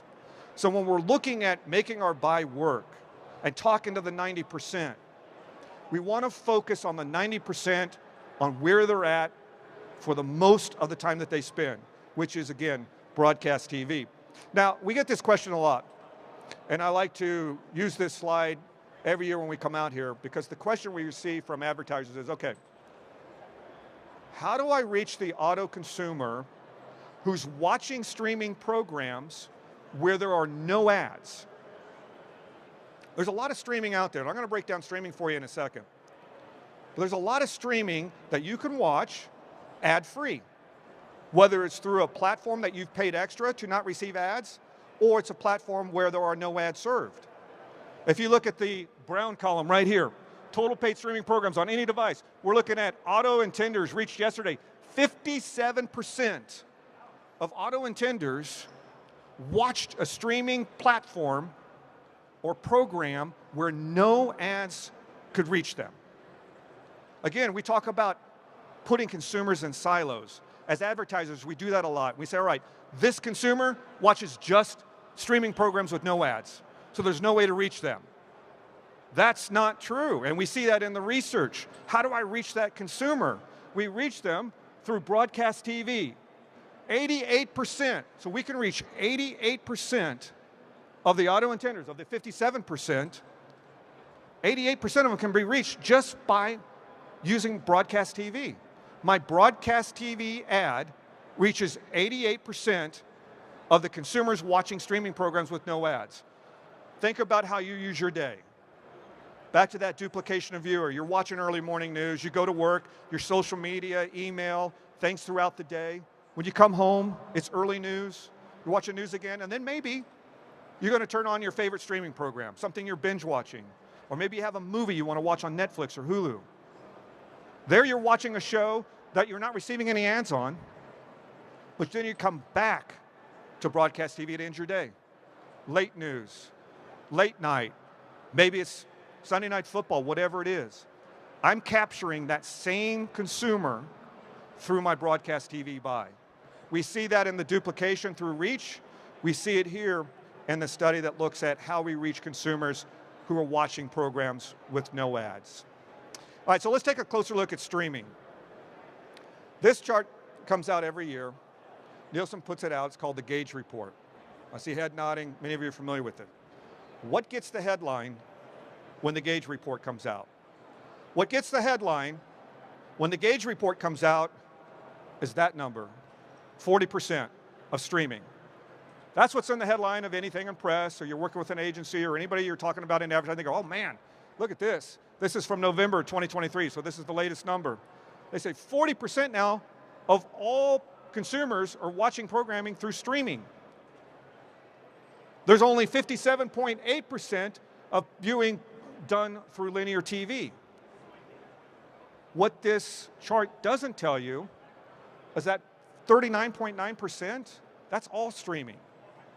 So we're including in that number a lot of streaming where consumers watching a program with no advertising. So we have to back that number out. If a consumer is watching a streaming show with no advertising, that number shouldn't be included in this chart, because we're only interested in the consumer that we can reach through advertising. So if we take a look at it, this is the number. 70% of Netflix, Disney Plus, and Max subscribers are watching programming with no advertising. That's this green bar. So if you look at this green bar, this is advertising free. And even where you have advertising, like Hulu and Peacock, Paramount, there's still a large majority or a large number of their subscribers watching programming with no ads. So to look at a real number, what we do is we take away the programming where consumers are receiving no ads, and this is what you're left with. So the number is this. 76.5% now is linear TV. We're now looking at just ad-supported platforms where a consumer can receive an ad. And the number now goes down on streaming to about 23.5%. So instead of the 40%, it's 23.5%. Duplication of viewer. Where's the consumer spending time? How do I speak to the consumer? And it's not that we're not in streaming TV or these other different forms of media. It's understanding what allocation to be there. We represent broadcast TV. I think you in the audience know that. You see where we're from. Broadcast TV, every single broadcast company is a media company. What do they also own? Streaming television, Paramount, Peacock, whatever it is. We're in that business too. But our job as marketers to help you as a consultant is to let you know in the products we sell that as well. How you can use it effectively. What's the most effective way to use it? And the most effective way to use it is understand how the consumer is using that media and how they're branching off from the main form of media, broadcast TV. So my main buy remains broadcast, and then I allocate in smaller amounts money to the other forms of media because I'm hitting that same consumer again. It's important to know that because what we deal with all the time, and maybe you've run across this, and I know there's some agencies here too. What happens when an advertiser buys just streaming, thinking it's going to work like their linear broadcast TV buy, and it doesn't work the same way? What's the first thing we hear from them? Television doesn't work. They say, I bought television. I bought streaming TV. To them, it's all TV. Whether it's linear, broadcast, or cable, streaming, all they know is that it showed up on the television set. It's on the TV, and all TV is the same to a lot of advertisers. Our job is to show you the difference so that you'll know that not all of those buys work the same way. They work in conjunction with each other. That broadcast buy is your base. Streaming becomes a second portion of it. We use it in conjunction with the broadcast buy. So this is the new study. There are a lot of slides to it, a lot of breakdowns to it. If you want to see in the streaming study how many people are in a market, what they're made up of, their age groups, demo, ethnicity, all of that is in the study, and we're glad to share that with you. But I just wanted to show you the highlights, and then we're going to sit down with Errol and do some Q&A. So Errol, I know Errol's, right here's Errol. We'll come back and we'll do a little Q&A. Thank you. All right, so some valuable information. Good to see you again. Good to see you, Errol. All right, so let's first get into it because I think some of the information was great. And I think when you talk about it from a conceptual level, it's about how we can apply it to every day, right? That's kind of the biggest question. But also it comes down to a matter of all of the resources that you mentioned and what people are watching TV. Does it matter the programs or channel or the media outlet they trust the most? How does that impact how we apply everything that you kind of went over? Well, trust is a big deal. Of course, you brought up trust, and we'll talk about programming as well. But trust becomes big in anything we do in media, obviously. You have to have trust as a consumer with that particular form of media for your advertising to work well. And we've all heard the line, you know, if you have trust with a particular product or with a particular form of media, you can borrow that trust and bring it to your product or service. Yeah. And that is true. So that we pay very close attention to trust. In the same study, there is a trust factor to it. You'll see the trust on here. We look at broadcast TV news. Comes in, the question was, I trust the news I see or hear on this particular media source. And you see it comes in at 84% for broadcast TV news. And if you look down at the very bottom, you see social media at 54%. Social media in any trust study always comes in down at the bottom. Usually things that are editorialized, anything that's a part of interaction on social media, whether it's TikTok, Instagram, whatever. We don't have as much trust with that. Right, that makes sense. It's not that we're not there, we don't see news there, it's that I don't trust it there as much. Okay. If I said, Errol, hey, there is a big storm coming in, or there's an earthquake that happened, or some big event, You may go, and I heard about it on social media, or I posted it, or you saw a post on it. You go, all right, maybe that could be true. Right. But the first thing you're going to do is go look it up to see if it's actually true. Absolutely. If you don't trust that source. And where do you go to look it up? You go to the sites that you trust, like broadcast TV news. So trust becomes really important on where we place dollars. I want to be on the platform that consumers have a lot of trust with, because that means they'll have trust with my product as well. That's a great point. And so even digging deeper into that, are you seeing or have you seen, as you've been researching the data, because I know social media kind of is down there, but have you seen it slowly ticking upward? And the reason I ask that is because one of the things that happens is that generational difference of trust and reliance. You know, I think some of our younger generations, they do trust in, oh, I seen it on social media, so it must be golden. Like I say that at having an 18-year-old daughter who will regularly come and say, well, I found this on TikTok, and then try whatever experiment that she's seen on TikTok. I can imagine if that trend continues as she gets older and now becomes in that buying pattern, that she might develop a stronger trust in social media as opposed to some of the traditional routes. So that's a great question. And I'd like everybody to think back to when you were young. And for me, that's a long time ago. I got to really think about this. But we know when we were 18-year-olds, 20-year-olds, 24-year-olds, back then it was young people don't watch news. Well, that was true in 1980 and 1988 and 1990, and it's true now. There's not a lot of 18-year-olds and 24-year-olds that watch news. Now they're watching social media, they look at different things there. But what happens? As you age, you go through different lifestyle changes. News starts becoming more important when you have a family, when you have a car, job, house, you're worried about the weather today. When you're over the age of 35, when you're over the age of 40, all of a sudden you see that television viewership go up just like it was 30 years ago or 40 years ago. There weren't a whole lot of 18-year-olds watching it then. There's not now. Right. Some do. But for us selling cars and trucks, let's think about who your customer is. 80% of all dealerships, on average, your consumer is over the age of 35. Most of them are over the age of 40. When we work one-on-one with auto dealers, and we go to all markets all across the country, when we work consulting with auto dealers one-on-one, first thing we look about is who's your customer. We market to the 80 to the 90%. And most of the time, they're over the age of 40 or 45. So I'm interested in what that consumer is doing. Absolutely. Now, your question is, will the 18-year-olds, the 24-year-olds continue to stay with social media? Yeah. As they get older, their lifestyle changes, just like it did when we were younger. Right. And they tend to incorporate more of what they want to see, which is what things that become more important. They're going to have the early morning news on in the morning. They're going to have late news on at night. I got to know, what's the weather like? What's going on in my local place? And you see that television viewership jump with them as much. So that's that social media trust number, to get back to your question, in study after study. This study comes out every single year, and we see it hold pretty steady, but not just in this study. Almost any trust study you see, the ones that I have seen, all of them, that social media is always down at the very, very bottom.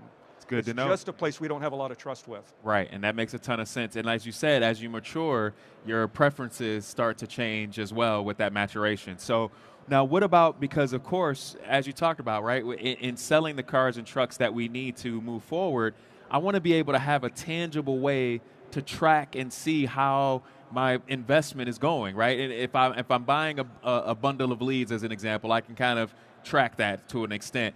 How am I able to track and knowing that my dollar spend is going in the right direction? So all of us that are in auto advertising and you work with a dealer or you are a dealer, you know that if I'm in lead generation or any type of digital media, I can track that person who came through a digital lead, from the digital lead straight to something that I convert. Either they came to my showroom floor or they went to my website, and I see that number. Yes. Television's a lot harder. It's a little bit more of an intangible because it's a little bit harder to see the path, the journey that consumer takes. However, there is a way to do that. Okay. And I'm going to show you one here, but I'm also going to encourage everybody, if you're here tomorrow, 2:30, over in the Dealer Learning Lab. So here in the West Wing, Dealer Learning Lab, 2:30, I'm going to interview one-on-one Tricia Rippiger. She is the CMO of Tom Wood Auto Group in Indianapolis, and she's going to talk specifically about that journey. Okay. How they track it, because she's talking to the 90%, and she tracks them very well. And one way that they do it is they use their analytics. And their analytics show them that when they run an advertisement on television, they can see everything light up. Directly correlated to when they're running a spot on TV. Anything else they do, they don't see those numbers light up. like when that 30-second commercial comes on air, or 15 seconds if they're doing a bookends. And we see this in research as well. So in this same study that just came out, the media comparison study, we're looking at auto intenders who saw a commercial, and we asked them the question, did that make you do something like go to the internet and find out more about that product? And 72% said, what I saw on television, that television commercial drove me to the internet. So how do I track a television lead? Right. I can see my Google Analytics light up. I can see my website, where I'm driving them. So this is key. I'm not driving them to anywhere else. From my television commercial, I'm driving them straight to my website. Absolutely. I can see my showroom traffic. There's a lot of different analytics that show when my television campaign is running, how everything lights up. And that's how we ask them to look at it. But it's great to hear from me, hear from a dealer who does this and practices it. Tomorrow at 2:30, Tricia will be explaining all about how she tracks the television viewer. Yes, that makes sense. And so I think the nice thing about that is, like you said, being able to say like, oh, I ran this particular ad at 7 p.m. and by 7:05 or 7:30 or whatever the case might be, I'm having this impact and these insights into my website and knowing, okay, that was a successful ad that I put in at that time. So how do major events impact this? Because obviously we're here in Vegas, right? Everybody knows Super Bowl's coming up next week. How do major events impact my marketing strategy or where I spend those dollars and when I spend those dollars? Yeah, those are tentpole events, and they absolutely impact your advertising, but they're in addition to what you do. We're a 365 business for the most part. Most auto dealers are. 365, you have to have your advertising working because you need advertisers in all the time. So you have a base. But what do you do when big events happen? Right. You add to your base. So when the Super Bowl happens, we have something called the Super Bowl here next week. Now, it helps if you have Taylor Swift at your Super Bowl, sure. Okay. I read where the average ticket here, ticket price has gone up to $10,000, the most expensive Super Bowl ticket ever. So if anybody has any extra tickets and you want to give them away, I'm sure I would love to go. We would take them. We'll help them out. But absolutely. But it's your chance. So we're talking about to the 90%. I want to talk to the 90%. Where else can I talk to that many people that we know are glued to one particular type of media? Yeah, there's a streaming component to the Super Bowl. Yes, you can listen to it on radio. But where's 100 million people going to be? Right. 100 million people are going to be watching it on linear television. Yeah. And your market, wherever market you're in, the highest rated program will be the Super Bowl. Right. And if I'm there and I use it effectively, I use it in conjunction with my base buy, and it helps everything else I do work better. It helps my weekly advertising work better. It helps me capture people that I wouldn't normally capture. And now they know who I am. The Olympics, whatever big event that comes up. Right. Add that in. The key to that is, and this is really key as we work with advertisers, is don't wait for the big event. Yeah. Don't do nothing all year long, but go after lead generation. And try to jump in the pond. Exactly, and then go, hey, I'm going to run a spot in the Super Bowl, and that's going to be my TV advertising. It won't work for you the same way as if you're on TV all the time. If you're there and add to it, you'll find a much more effective buy. I think that's great. You basically said, I think what's an ideal strategy is that you do a lot of the little steps, and then when it comes time to take that big step, you've already prepared for it properly because you've been taking those little steps throughout the year, and like you said, have a strategy in place. And now, like you said, you're kind of almost doubling down, since we're in Vegas, I'll say doubling down on your strategy and kind of investing more at the right time, which will yield that proper return that you're looking for. Yeah, it's blocking and tackling. Football's coming up, so we're going to use a lot of football analogies. I was a football guy at one time, and I can tell you that the focus was blocking and tackling. Do the little things. If you do all the little things, the two teams that are playing in the Super Bowl here did all the little things right to get there.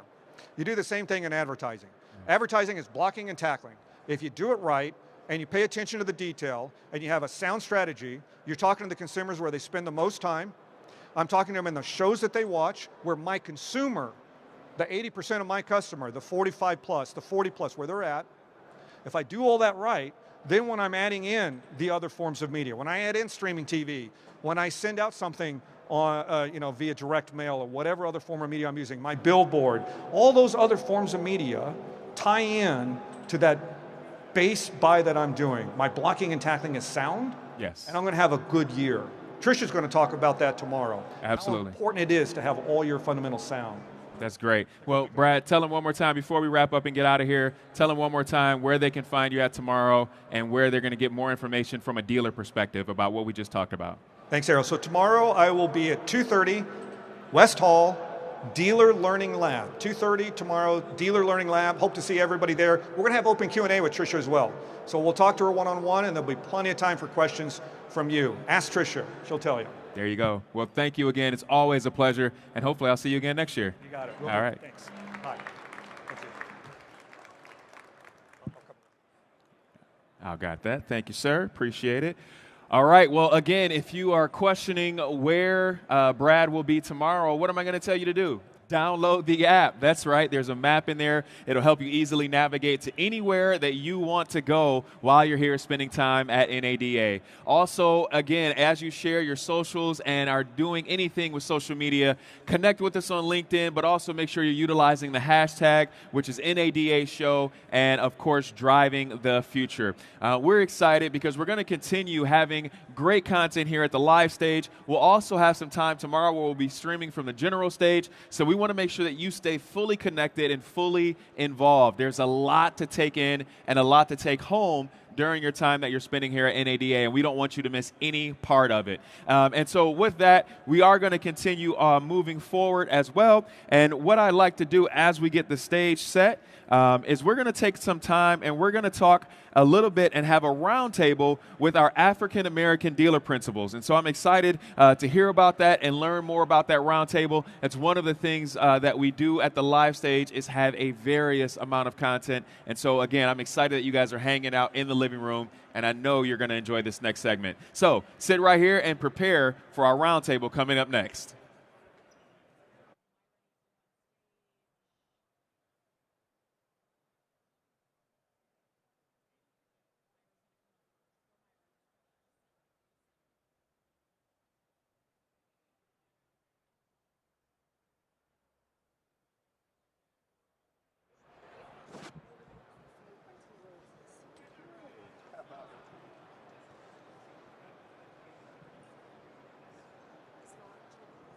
Hello. Hi, everybody. Thank you for being here. I am Myra Dandridge, and I am the Executive Director of External Affairs and Public Policy at NADA. My esteemed guest and I will be discussing the contributions of African Americans in the automotive retail industry, but more specifically, I want to talk to them about their journey and the trail that they are blazing and have blazed in this space.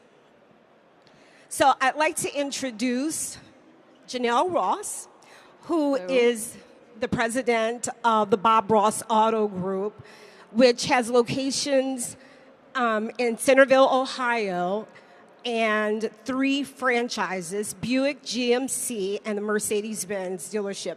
And I understand, Janelle, that this is going to be 50 years for Bob Ross being in business this year. So congratulations to you and your family. Yes, it's actually this month, so excited about that. That's great.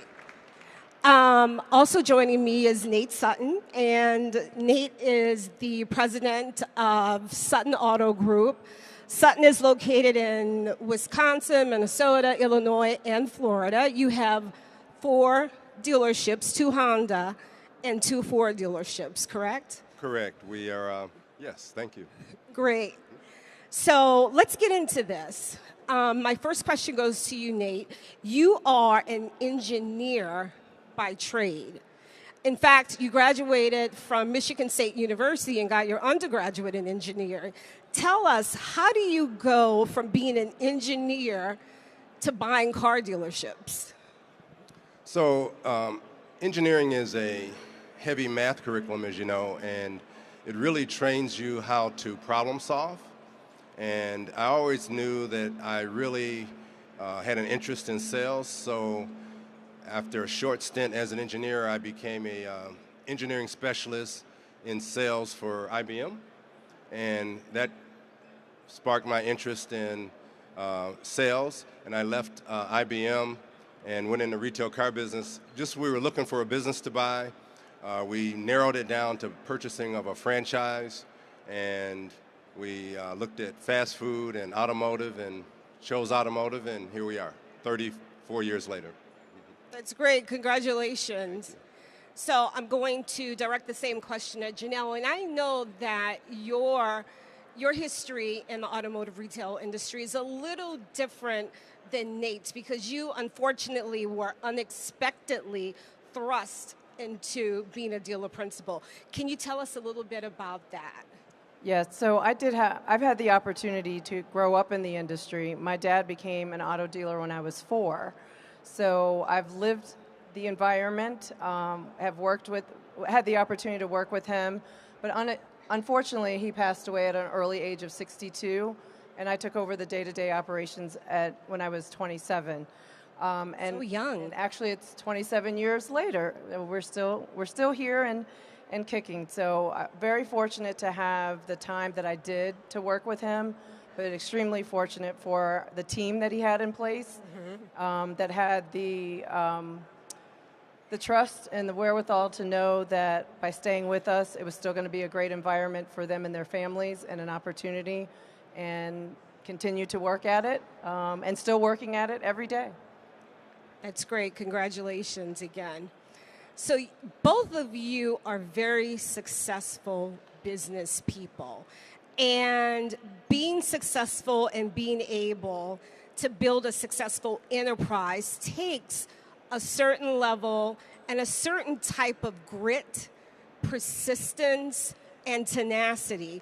Can you guys explain what have been some of the obstacles that you've had to overcome in your journey to this point, and what are some of the lessons learned, if you can share that?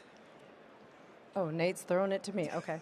Well, one thing that Nate probably has never had to worry about is being in a room full of men as an African-American female in the automobile business. So those are obstacles that I still face today, that I can face going into a dealer meeting, because there's just not too many people that look like me. Right. And that's one thing that we need to continue to work on, so that there are more women. And I know that Nate fortunately has 2 daughters that he has raised up in this business and I won't steal your thunder, but we're continuing to grow that network. But in terms of obstacles, there were a lot, especially taking over. I had been in the business, but not truly prepared to be running the business. And so, I did go through NADA dealer school, and it's really just continuing to utilize the education and resources that are around to continue to break down those obstacles that come along the way. Unfortunately, there are those that don't want to see you succeed, and there were several conversations about our dealership, because it was a very well-run dealership, that people wanted to purchase, and they told me that I would never make it. And so it's very nice to see them when I do, and maybe they're no longer in the business. But you are. And I am. That's right. So those are some, obstacles that continue to happen, unfortunately, in our day. But I'm just proud to be able to do what I do. Great. So the largest challenges for every startup business is capitalization. You're investing not only 101% of your time, but you also just have to make sure you manage cash and resources properly.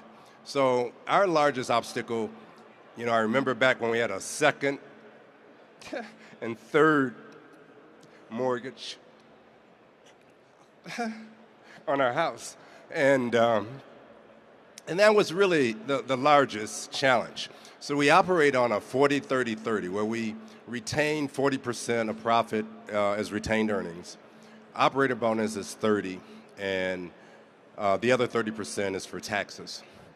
And because we had such a challenging role starting up with capitalization, now all the dealerships are very well capitalized. They're all debt-free, because by retaining earnings, it has eliminated all of our challenges in terms of capitalization. But that was, for us, the number one obstacle in sustaining and being a dealer for 34 years.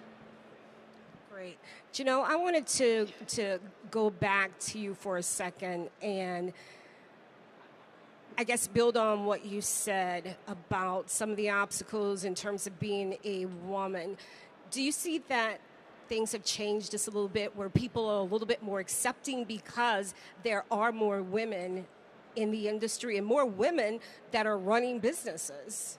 I mean, things have definitely changed, and I think even yesterday of having the opportunity to have, the NADA Women Retail event for the day, and what Aaron Kerrigan did the night before of having women dealers. These are things that did not happen 15, 20 years ago. I mean, I've been coming to NADA and other automotive meetings since I was a kid.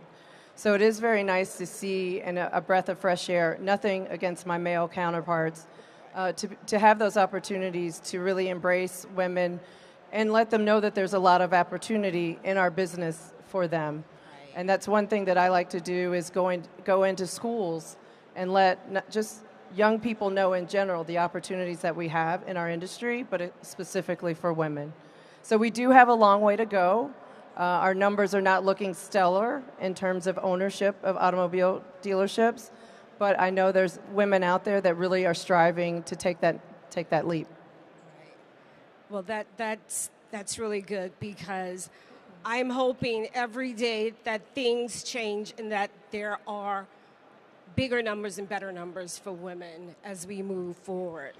Nate, I know that you are semi-retired and you've been in the industry for 30 plus years. What does it mean for you to be a first-generation African-American dealer principal? Because I don't have to tell you, not very long ago, African Americans could not go into the bank and ask for a bank loan or anything, especially for a dealership. So what does it mean for you, your family, and just the legacy that you're trying to create to be a first-generation owner? Yeah, so it's always the pride of generational wealth as a goal. My wife and I, we established that as a goal when we purchased the dealership and began our careers. So it's a lot of personal pride, but the real pride, of course, is when your children embrace some of your core values. So core values on how you run your business and core values on how to operate the business. So we have 3 daughters, 2 who are now dealer principals, and them embracing those values and now being our second generation in the retail car business is great. So I'm going to ask Janelle the same question as she is a second-generation dealer principal. Well, it's been a true honor to have the opportunity to be unfortunately the first second-generation African-American female, but I'm glad to know there are several others that are coming right with me on this journey, and that is extremely important and not something that I would want to retain on my own. But I feel that even though, like you said, we're celebrating our 50th year in business this year, I still do feel that I'm trying to fill the boots, not shoes, of my parents. But to have the opportunity that I do, I don't take it lightly. I relish the opportunity that I have. Mm-hmm. I do try to make sure that my team understands the passion of why I do what I do. We may not be the largest dealer group in our city or region, but we definitely want to make sure that we're taking care of our customers. And, for my dad, who did not go to college, to be able to purchase his first dealership from the same person that he worked for in high school, when people told him he would not be successful, that's not something you want to let go and that you take lightly. So I do enjoy what I do, look forward to adding more into the organization and branching out our organization. I don't know about another 50, but just knowing that of what they went through. Yeah. My dad was fortunate to be in the first minority dealer class that General Motors had. So we've experienced a few firsts in the industry, and for that, it just lets people know that if you really put your mind to something, you can make it happen, because it definitely was not supposed to be him or me. Wow. That's deep. That's incredible. So we are at the very beginning of Black History Month. And when I look at you two, I see Black history excellence. Can you talk a bit about what or how you think African Americans have contributed to the overall auto industry? Because Janelle, you said something very interesting. Your dad was in the first class of the General Motors Minority Dealer Academy. Your dad was a very strong entrepreneur and a trailblazer. So I think that that's really very significant. So I'd like to hear a little bit more about how you think and how you, Nate, think that African Americans have contributed to the overall automobile industry. Well, we've contributed in a lot of ways. I mean, if you go back to C.H. Patterson, there's a long list of trailblazers long before we got to the retail side of the business. And that's where our history is. I mean, we could be here for hours in regards to what contributions have been made by African Americans in the automotive space as a whole. And that's a true blessing and something that we need to continue to tell. And for me, what I did yesterday with my team was provide them, for those that don't know, like my parents and really the history, I said, yes, it's the beginning of Black History Month, but I said, let me tell you about our Black history. And a lot of them bounced back and was just really appreciative of finding out other tidbits on our family that maybe they did not know. But the more that we can educate and tell our stories, the more that it makes us even more relevant to what those before us have done. Yeah. Nate? For clearly in the automotive space, African Americans have contributed in engineering, manufacturing, all the way to the executive suite. For years, even after they were making entries and having much success in corporate, at the manufacturing level and corporate level, we were not in the retail space in any significant numbers. So we're constantly reminded, in African, this being the month, that we are indeed first generations oftentimes in the retail space. So African Americans being included in the retail space in numbers beginning in the 80s and then more numbers in the 90s, I think is just contributing to that history. Yeah. Let me ask both of you this. What inspires you when you wake up in the morning? Where do you get your inspiration from to keep going? For me, I like that no 2 days are the same in our industry. We're all going to have bad days, but as long as the majority of your days are better, more positive than not, we're going to have challenges, but it's just we're providing an opportunity not only for ourselves, but for our teams and their families to grow. It's the excitement to still have that first new vehicle of a new model come in. You still want to see it. You still want to get in it. You still want to, I want to be the one to drive it. And I've been known to have a little heavy foot, so my team's always like, well, yeah, I'm going to ride with her so I don't get in trouble. But, you're still fulfilling a need or a want for someone, still the second potential largest purchase that they're going to make, and for them to have the confidence in us to do that, and if they have that confidence even repeatedly to do that, that's what we strive for, and that's the excitement. Yes, we all want to make more money, but it's just seeing people's faces, even if I've seen them before, of getting what they want. It may be a want for some, but it's a true need that they've been saving for. That's the excitement. And to help those that really want to learn more about our industry and how we can help them grow. Yeah, my excitement is really in helping the team grow. So when we bought the dealership in 1989, the number one reason for wage garnishments were hospital bills. And the dealer in 1989 had a $5,000 deductible. And that just, I could not understand how he did not provide basic health insurance to the team. So the first thing we did, even though we were broke, is provide health insurance, and we installed immediately a $500 deductible on a PPO and a HMO, which of course got everyone involved. So for me, my charge still every day is how much can we give back? So we've been graced to be tithers. We've been graced to give 10% back of our PBIT every year for 34 consecutive years. And we use that money for community, we use it for Christian organizations, but mostly we give it back. And our goal is to die broke, if you will. And we are, and that's what really motivates me to keep going, because you reach a point where you have enough stuff. And we reached that point years ago, my wife and I. So when we look at buying more dealerships, I was perfectly content with one. And then the industry changed, right? So we had to diversify from Ford and wound up buying Honda. Then we, of course, and because my daughters have more energy than I, they wanted more, so we wound up buying a third and a fourth. But the motivation really is how much can we give back? And my wife and I have a goal. We give it back more than we keep.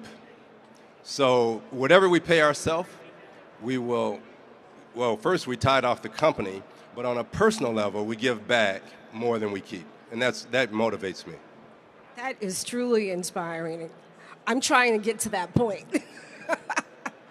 So let me ask you on the flip side of that, what keeps you up at night? Because NADA and the industry has a lot of issues, a lot of regulatory issues. What are some of the issues that keep you up? I think the biggest challenge facing our industry are our transition to electric vehicles or PHEVs and the timetable in which the government has laid out. I think it's a very large objective in a very short window. I think there are a lot of challenges for infrastructure. There are a lot of challenges for manufacturing. So I think the biggest challenge going forward is how are you going to manage that change? How will we internally manage that change? EVs have 5,000 parts, roughly. Combustion engine has 15 to 20,000 parts. What is that going to look like to our service departments in 10 years? When 67% of the vehicles produced, if we hit the mandates and they're not they're not extended, what is that going to look like in our industry? And I think that is my number one concern is, will my kids have the opportunity to be dealers 20, 30 years from now? What will the dealer body look like? And it's a multi-billion-dollar question. I do agree with Nate on the electrification. It is a huge concern, but trying to look at it as an opportunity, but just being realistic of where we are. And the other thing I think everyone's struggling with in our new normal is retention of our team and continuing to acquire people to come into our industry. And it's making us be even more creative of trying to find those right team members that you want to bring on board and allow them the opportunity to grow. But between those two, there can be a lot with that. Those are some serious challenges. Well, I have one more question for both of you. And it's kind of like a throwaway question that I like to ask. It's a goofy question, but they're different questions for both of you. I'm going to start with you, Janelle. So what advice would you give to a 10-year-old Janelle? Knowing what you know today, what advice would you give yourself at 10 years old? I would say to never let anyone deter you from what you want to do, because like I said, there were a number of people who said that I would never be able to do what I do. And I always wanted to be in the automobile business as a dealer, naturally growing up in it. And just realizing that there's always going to be those that don't support you, but definitely try to surround yourself with those that do appreciate you and see the good in you. And don't give up. There's going to be days, we all have days that we don't want to do what we do. But knowing what, again, and I go back to knowing what my parents sacrificed for, that's what drives me. And even at 10, I was that one going to the dealership on Sunday, jumping in and out of cars, because that's what I wanted to do. So just don't let anyone tell you that you can't. Excellent. And for you, Nate, if you weren't doing what you're doing now, what would that be? Well, that's a good question. There's something out there called self-fulfilling prophecy. And when my wife and I got married, I told her, let's save your check and live on mine. And she said, why? And I said, because we might want to buy a business one day. And we started out buying apartments. We wound up with 60 apartments in like 5 years. We were going to have 400. And I had this big plan to be a real estate magnate, have 400 or 500 units, leave IBM. I was with IBM, leave IBM and take their 20 and out at 42, 45 years old. And that was my plan. So I think if I were not in the retail car business, I would be in some other self-employed business. Because when we made that decision to save her check, we had what we needed. Excellent, excellent.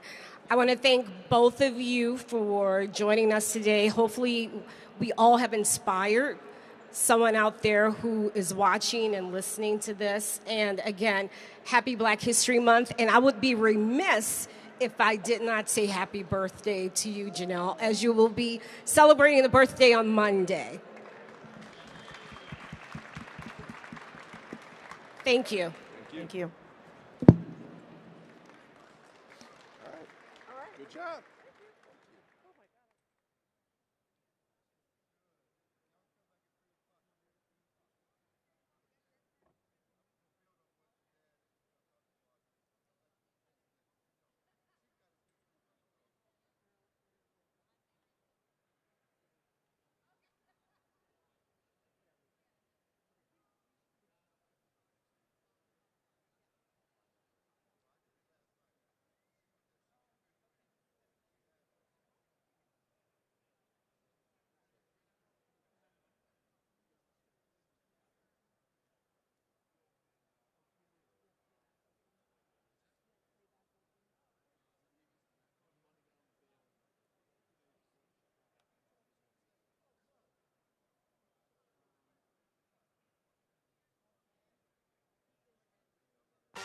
Welcome to the new era of entertainment. Powered by a community of over 1 billion people globally, engaging with an entire movie's worth of content every single day. That's 1 billion people with the opportunity to go from FOMO to showing the world who they really are. TikTok is where real makes its way onto red carpets and runways. Here, everyday people are creating and sharing the moments that drive culture. This is a global community of creators redefining, reimagining, and remixing entertaining content as we know it, only on TikTok. Hello, I'm Brian Wayne. And I'm Michelle Blakely. We're thrilled to extend a personal invitation to all of you to our NADA live stage presentation, Attracting Customers, the Battle of EV and ICE. We'll be delving into topics such as covering consumer expectations, branding, and tailored communications for both EV and ICE consumers. Plus, discover strategies to drive more revenue to your dealership. I promise you it's a session you won't want to miss. We hope to see you there.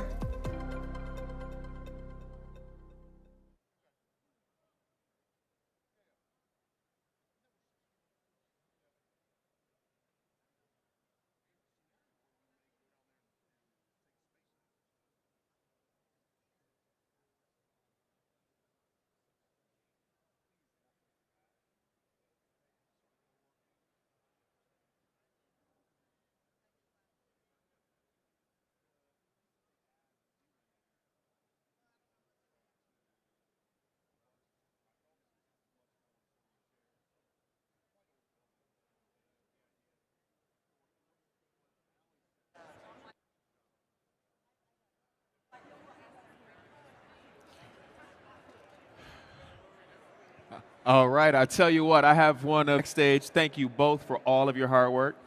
I promise they make it look easy, right? It's like there's no curtain, so there's no hiding. You guys get to see it all, right?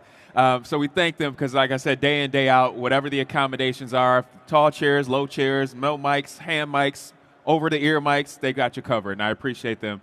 So we definitely want to thank them. I hope everyone out there is having a great time. I see a lot of you have coffee and drinks in your hands, so you're enjoying your time here at NADA. I do want to encourage you, as I've done throughout the day, to make sure that you download the NADA app. I just had a chance actually to utilize it. I had a gentleman that was looking to find Brad and where he was going to be at, and we found out that he was over in North Hall and was able to even map him to the location. So again, download the app. Make sure you utilize it. It's a great tool that we put together for you every year, and so we encourage that you take advantage of it and enjoy it. Now, also, don't forget the NADA Pavilion is open and ready for you. So if you have questions about any NADA content, 20 groups, anything along those lines that you might have heard here on Live Stage, you can definitely visit us in the pavilion. You can't miss it. It's right in the show floor, and so make sure that you visit. We are standing by to answer your questions and be able to add the help that you need. I also want to thank, again, Myra and the panel. Great information, great roundtable, and we're going to continue to keep our Live Stage programming going. Next up, we're going to talk about key state policy issues. And to help lead that conversation, I'd like to welcome up Lauren Bailey, who is the Director of Franchising and State Law with NADA. Lauren, are you ready? There she is. It's already here for you. Enjoy. Stage is yours. Thank you. Thank you, everyone, for coming out here today. I want to thank all of our participants, all our fellow State Association members who are here. As you know, our strength of our dealers in the states are due to our great state dealer associations, and I have 3 of the best on a panel today to talk about state policy issues. The first one who's going to come up here is Doug Smith from the Missouri Auto Dealers Association. That's right. That's right. The next great association executive we have is Christine Vinatieri Erickson from South Dakota Automobile Dealers Association.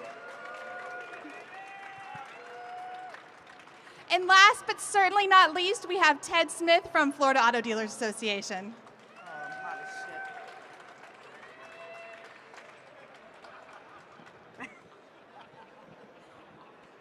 It seems like we have a rowdy crowd here today.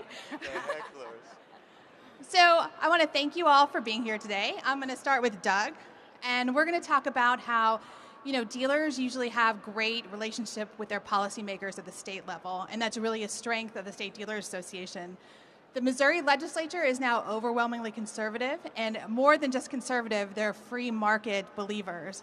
How do you make the case for franchise law in a legislature that would consider that to be market regulation? Great question.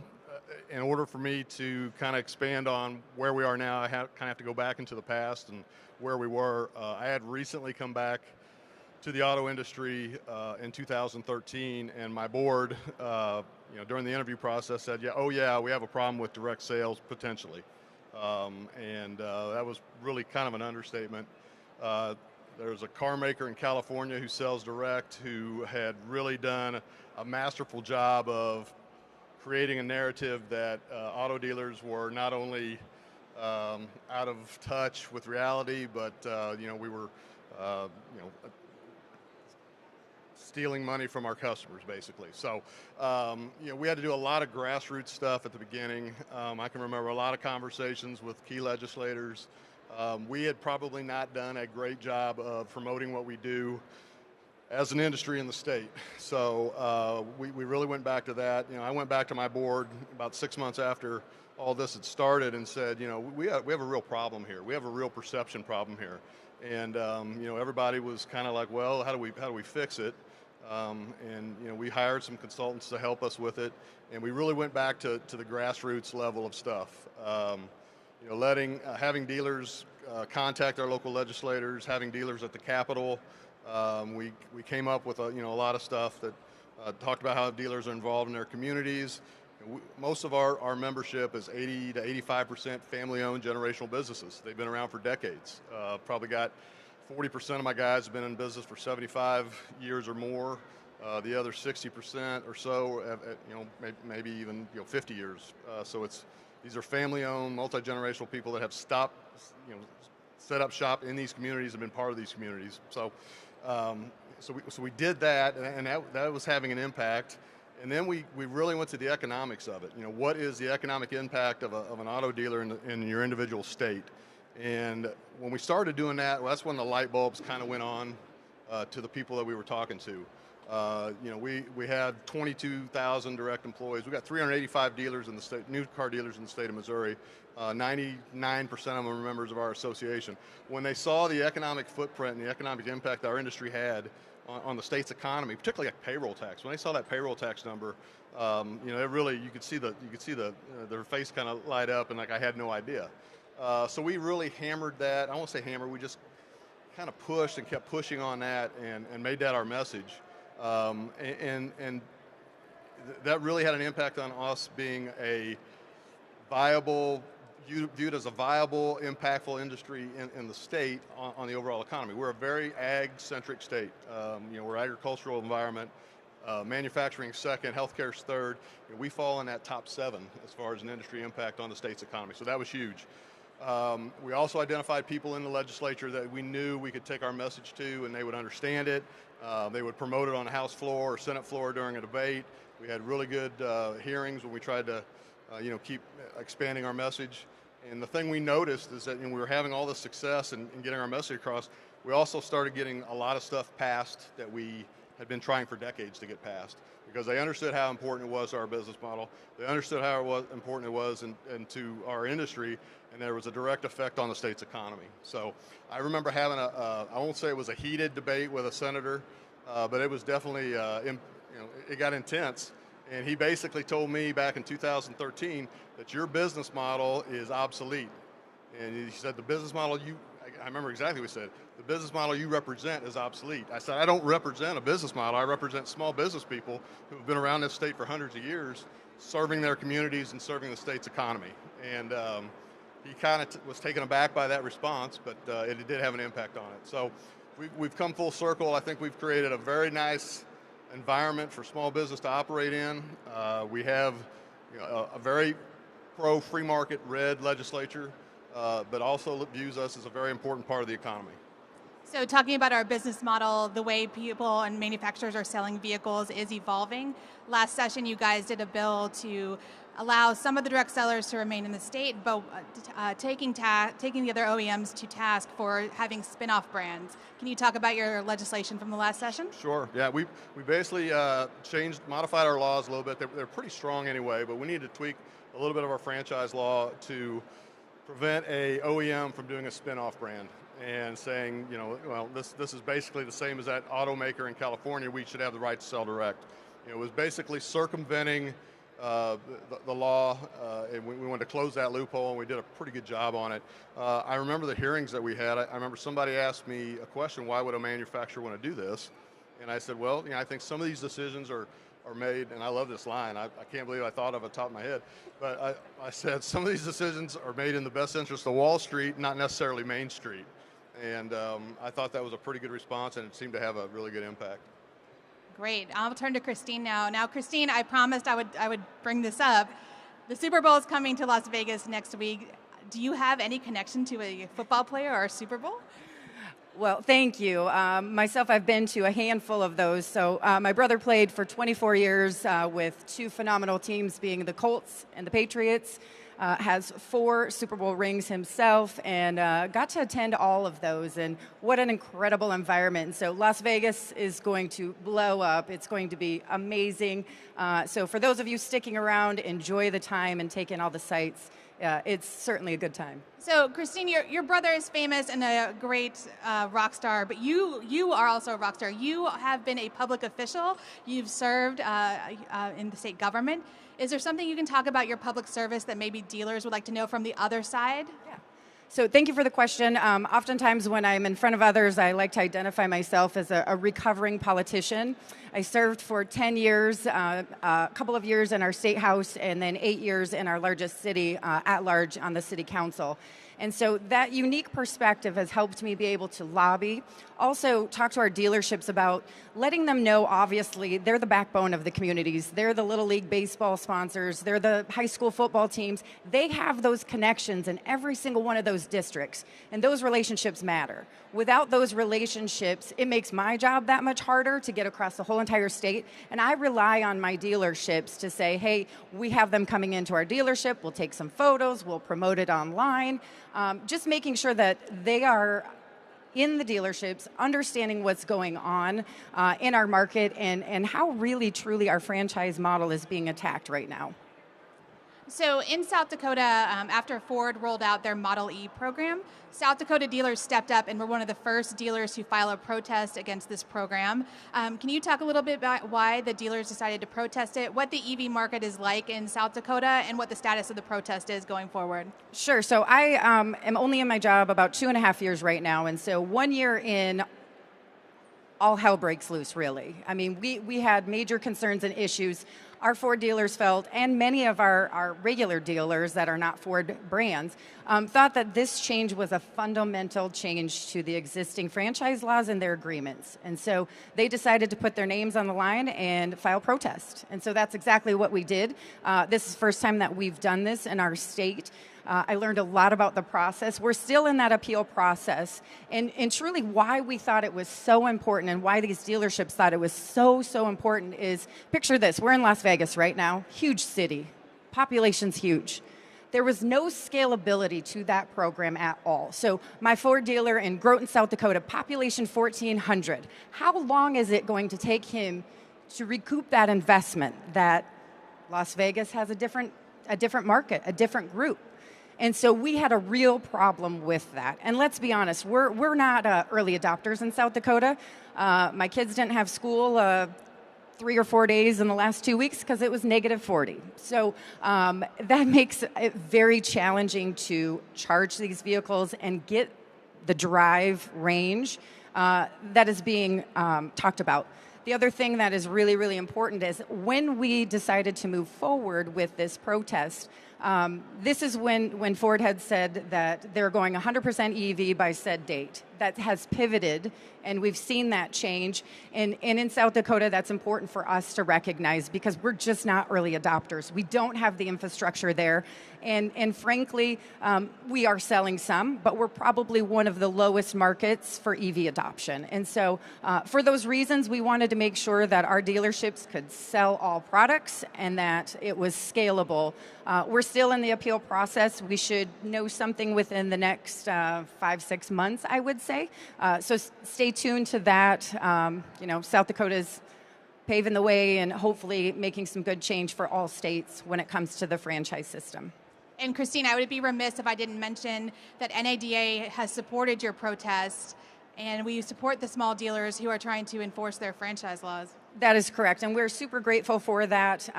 We had 9 Ford dealerships that banded together, and that support is absolutely critical for a small state like South Dakota when we only have 87 rooftops in our entire state. And so for that help, we wouldn't have been able to move along in the process. And so that's why these memberships matter to NADA and why it matters to belong to your state associations. Thank you. So, Ted. Hi. The first question I'd like to ask you, and I'd like you to address the audience, who's the better pickleball player, me or you? Let me see. Could it be you? I think it could be. It could be. You introduced me to the game. I did. That was awesome. By beating you. Is that what happened? That is what happened, yes. Okay, that's what happened. But then you got me involved, and now I'm ready for you. Okay, we'll do You it. chickened out yesterday. You canceled No, that's that not match. true. We're not going to lie up here. So, Ted, what is the one thing you'd like to say to the dealers out here about how they could get involved in their state association and why it's so important to do that? Well, I just want to thank you if you're a dealer listening to this today, either here or online. It's so important that you be involved in your association. I've never really had a real job. I've always worked in the association business. And it's so fantastic when our members get involved. And we watch them join our association and then join our board of directors, and they say things to me like, Ted, I had no idea all the things that this association does for its membership, and they get really excited about it, and they really become active and engaged in what we do, which helps us in the legislature and with the media and with all of the publics we deal with. And how have you been so successful as a lobbyist in Florida? Well, I haven't been successful. Our team has been successful, and we've put together, I think we've really leaned into our dealer members. We started doing line make meetings by phone when we heard dealers complaining. And here's the great news. Those active members, they call me when they have a problem. I get lots of calls. I have 900 dealers in Florida. I get lots of calls. I've got big, small, medium. And so we learn about problems. We then have line make meetings. We sit down and discuss strategies. We develop those strategies and decide over a 2-year period what we're going to do in the legislature. So it takes great effort, great communication with our member, a great lobby team. I've got 3 fantastic law firms that I deal with in Florida that help us navigate all the statutory constructs that we work in. And then there's one other item that kind of helps us be successful. You have to have involvement financially. You have to have dealers who are willing to invest in helping local members get elected. We want to help pro-business people become members of our legislature because pro-business people make great legislators. We're able to educate them about our industries. So it isn't about, you're never doing anything with money other than assisting good people in their attempts to be elected. That's what it's really about. So we need every member to do that. We've been really fortunate in Florida to get a lot of help from our members there. So just to clarify, when you're talking about financially supporting candidates, we're talking about giving to the FADA PAC. That's correct. And what is the status of the FADA PAC? You want me to talk dollars? Go ahead. You got dollars Seriously? in your pocket. Well, I mean, there was a time when we would spend $150,000 in a legislative session. That was many years ago. Today it's about $1 million a year proposition to be able to do the things in the legislature that we do, just to be able to have access and to talk to folks and to be supportive in general for our leadership and various members that we're supporting in the House and Senate. Great. So last year in the Florida legislature, you did a pretty big franchise bill. And just like I was talking about with Doug, these OEM spinoffs are a concern for NADA, for our dealer members. Can you talk about the language that was passed in Florida to kind of clamp down on those spinoff? Well, we've really been concerned about manufacturers sort of peering over into dealers' functions, dealer sales functions. It starts with reservations, and then it's all about, it may get into financing, and then are you going to be the ones that tell us what products that we should offer our customers? So we looked at their entry into the retail side of the business, and we said, hang on, there's some things that are dealer sales functions. So we strengthened our dealer definitions, our functional definitions in Florida, and we also attacked the ownership thing. In Florida, you could never own a store, you know, if you're a manufacturer. But we were very concerned about the VW and Scout situation and what that might mean for the future. So we wanted to shore up our definition. So we basically said that you not only can't own stores, but you can't have a subsidiary wherein you have 30% ownership, and that subsidiary cannot in any way be involved in the car business. You can't have an agency and you can't go direct. So we think that that really helped to solidify that dealers are the right place to be selling cars in Florida. Not just right for dealers, right for our customers. It's the best system in America, and we believe that strongly, and that's what we tell our legislators, and they nodded and agreed, and the bill passed. And that's right. It's not a dealer protection law. It's a consumer protection law. Without a doubt. Absolutely. There were other things in your bill about how you tackled our automakers offering subscriptions, their reservation programs, and downstream revenue for the dealers. Can you talk about that other part of your law that you passed last year? So everyone's been concerned about what happens when the manufacturer wants to offer products and flip switches after the car has been sold. Oh, you'd like more horsepower? We'll sell you that for $39 a month. Oh, you'd like this or that and all those things. We don't know what that looks like, so it made it very difficult for us to legislate something that we couldn't really define. So we basically just said, well, look, for the 2 years after the car is sold, anything you do to sell a product or an accessory over the air, we should be dialed into the revenue for that. And we negotiated a rate for that, and we may be one of the first states to do that. Correct, if not the first. So FADA also filed a protest against the Model E program in Florida.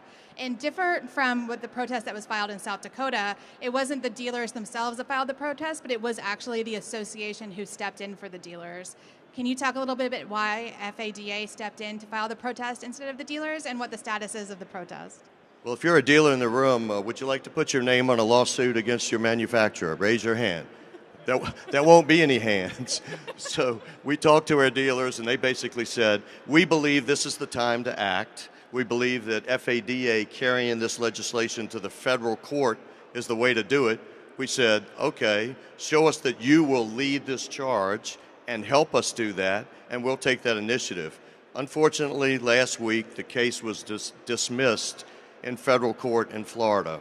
So we sued in federal court, and we made a bunch of claims about Ford's program violating Florida law, and the federal judge said, you have standing constitutionally, but you don't have standing within the statute. You're not a dealer, so you can't say that FADA has been harmed by the lack of appropriate allocation under this Ford system.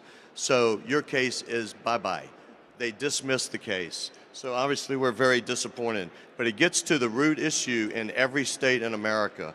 What good does it do to work really hard to pass franchise laws and to have all of your dealers involved in that and putting assets into that, and then you can't enforce the very laws that have been passed? So we're focused on that, as are a lot of states, and a lot of my colleagues in this audience are really focused on the enforcement issue.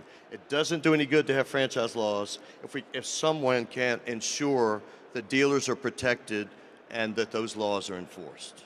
Does that make sense? That's absolutely correct. The franchise laws are not self-executing. They have to have someone to bring the protest and come before the adjudicator and say there's a problem. Someone other than the dealer that doesn't want to put their neck out. And I understand that. But I don't understand it like you that are dealers understand it. You have the skin in the game, and you have the next move with your manufacturer where you might need them. There are all really good reasons why dealers are reluctant to do that. I'm hoping our association, our options now are to appeal that case or go back to the legislature and try to convince the members of our Florida legislature that FADA should have standing. I guarantee you we're going to do that, and we're going to develop strategy for that, and we're going to do everything we need to do to get that passed in 2025. Great. So we just have a couple minutes left, and I'd like to go back to our panelists to talk a little bit about the EV market in the state. So in Missouri, what's the state of EVs? I mean, how are the dealers going to be affected by the new EPA rules, or what's going on in Missouri with electric vehicles? Well, it's a small market. Like I said, we love our trucks and our SUVs. It's a rural state. You have Metro St. Louis, Metro Kansas City. The rest of the state is fairly rural and ag-centric. So, cattle haulers, big trailers, ag-like utility vehicles are what sells in our state. We do have a small but growing EV marketplace, and that's, we're identified as one of the more progressive states when it comes to EV adoption, and we really haven't done anything special. We have promoted it. We've really more promoted choice than anything. The EV has to be right for the consumer, and if it's not right for the consumer's not going to buy it. And that has worked. I mean, we've seen small percentage incremental growth over the last 10 years that I am frankly surprised by it, because most of the folks I know don't drive an EV, but and it's not even a consideration. But it is growing. Where it goes from here, I don't know. I think dealer incentive, government incentives, I think you can only do those for so long. I think that's at a tipping point, and which direction the industry goes. But we have seen slow, steady growth. So, and Christine, you talked about this a little bit, but with the consumer choice that the consumers demand, what are EVs like in South Dakota? What's your EV market like? So I live in the largest city, which is only 180,000 people. The next city that is the next largest is 5 hours across the state which is about 95,000, 90,000 in that range. And so we're very different. We're very much like Doug's state, where we're very rural. We've got a lot of ag, and range anxiety for South Dakotans is real. It is real. It is cold. And so that certainly is an issue. Now, is there a market for EVs in South Dakota? Absolutely. There absolutely is. And we've seen some early adopters. But we've also seen that those adopters that were early are about plateaued, and that's where we sit. A little bit earlier I told you that I served in politics for 10 years. A funny story that happened when I was serving on the city council was our city put in charging stations in 5 or 6 different places throughout Sioux Falls. They weren't used, so they ripped them out. That's real. Now, we're back at the table, and in this role, we're sitting down talking again, where does it make sense, and whose responsibility is it to have those EV chargers?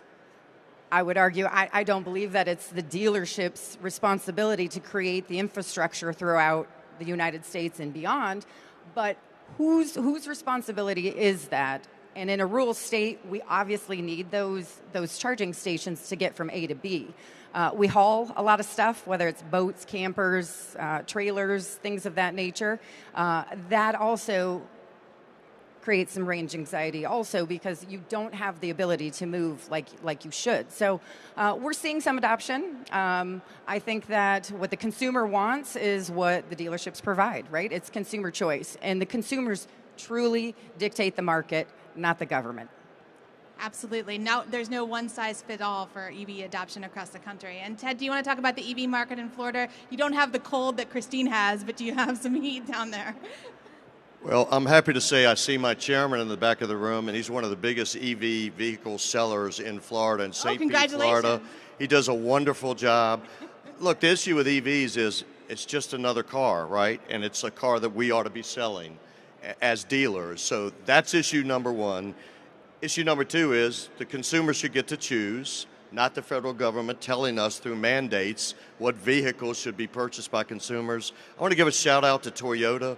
We had some meetings in our state house with Toyota recently. The Toyota execs came in. One of my very best dealers worked with them. They stood in front of a committee. It's maybe the best hearing in a legislative hearing in Tallahassee I've seen in 22 years of speaking the truth about EVs, where they are, what the future looks like, and let's slow it down and let the consumer decide what's available, because people want to have choice. We're going to limit choice if we stay on this track. Absolutely. And I just want to thank all my panelists. Truly, they are some of the best state association executives in the country, and they are absolute rock stars.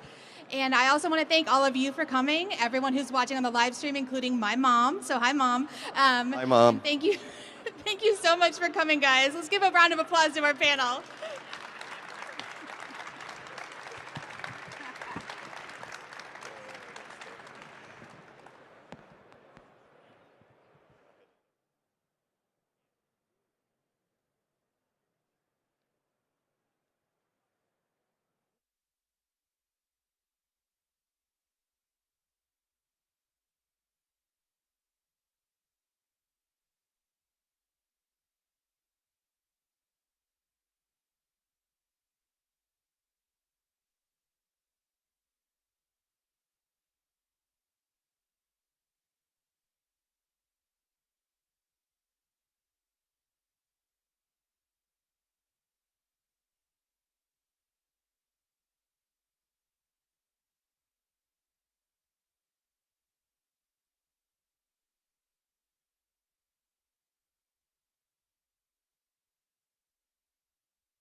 So, can I share something that I learned with you, with everyone? Is that good? Did you know that if you're a dad, you can make a joke out of literally anything? Did you know that, sir? You knew that. That's good. For instance, would you guys like to hear a joke about this piece of paper? No, never mind. It's terrible. See what I did there? See? You got, see, a little late. But no, but seriously, though, another thing that I'll tell you that it's really, if you're not a dad, you can't make dad jokes. It's a faux pas. See? Yeah. Like that one? Like you can take that one with you for free. All right, so we're having fun, as you can tell, at NADA Live. That's what it's all about, being comfortable, having fun, enjoying ourselves. And I like to do a crowd temperature check. So let me ask this question. How many self-described cowboys or cowgirls do I have out there? Raise your hand. Keep pointing them out. Okay. All right, couple. All right, good. And what about Boy Scouts and I don't know, what are Girl Scouts called? Girl Scouts. Yeah, there we go. Boy Scouts, Girl Scouts. Who's in that category? Okay, all right, good to know. All right. Well, our next session is going to talk a little bit about both of those roles. So we're going to hear from Informative coming up next to the stage, and they're going to talk a little bit about making that transition for those cowboys out there to maybe be a little bit more like those Boy Scouts and Girl Scouts that we just talked about. So let's tune in.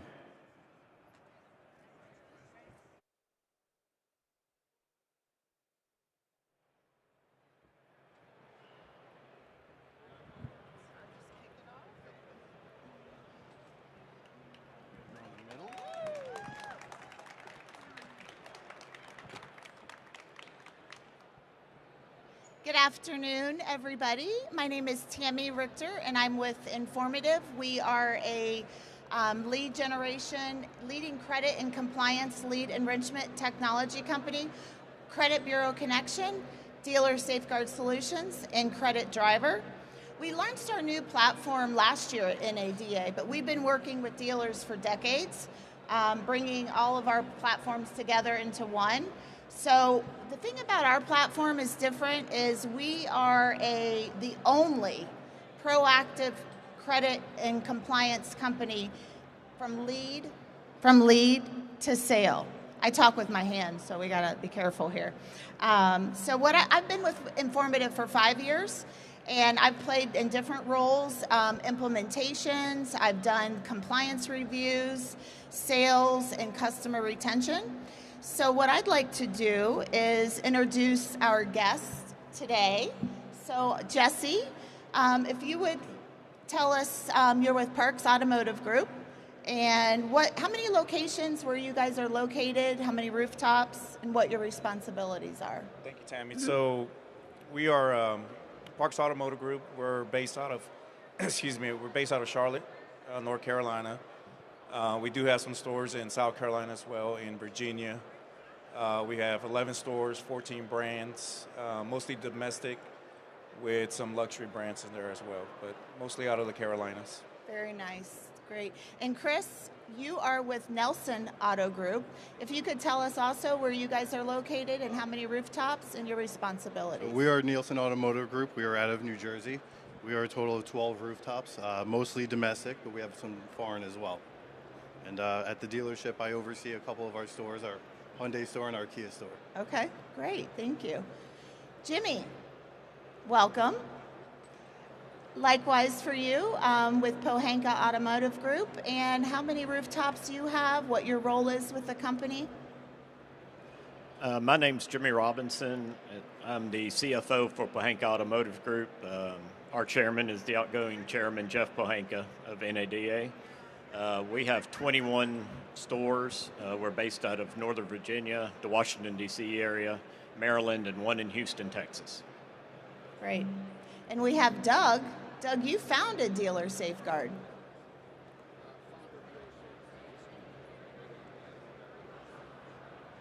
There you go.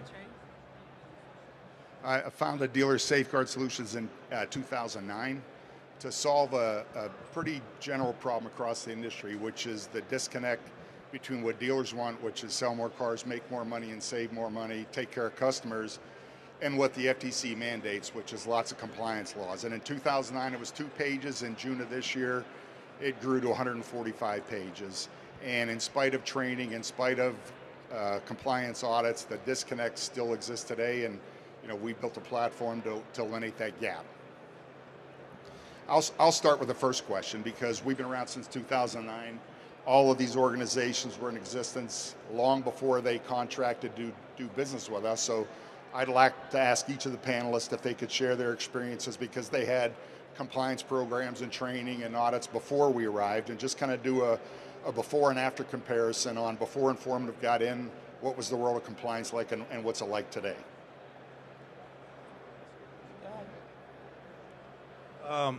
For us, there's been a lot more awareness around compliance and fraud. Obviously, in the past 2 years, it's become a very known problem for the dealers. So we really didn't have a lot of, I would say, safety measures in place to prevent fraud, and at the same time to make sure that our sales team were properly doing the steps to the sale, but that we're following within compliance. So prior to teaming up with Informative, we really didn't have a solid process in place. But since utilizing the tool, the resources, the team, the services, there's been a lot more improvement with our compliance piece and a lot more awareness. Really having those guardrails in place to enforce those procedures. Well, at the end of the day, it's all about accountability. So there's a lot of accountability, making sure that we do things right and protect our customers' information as well. Great. Yeah. Great.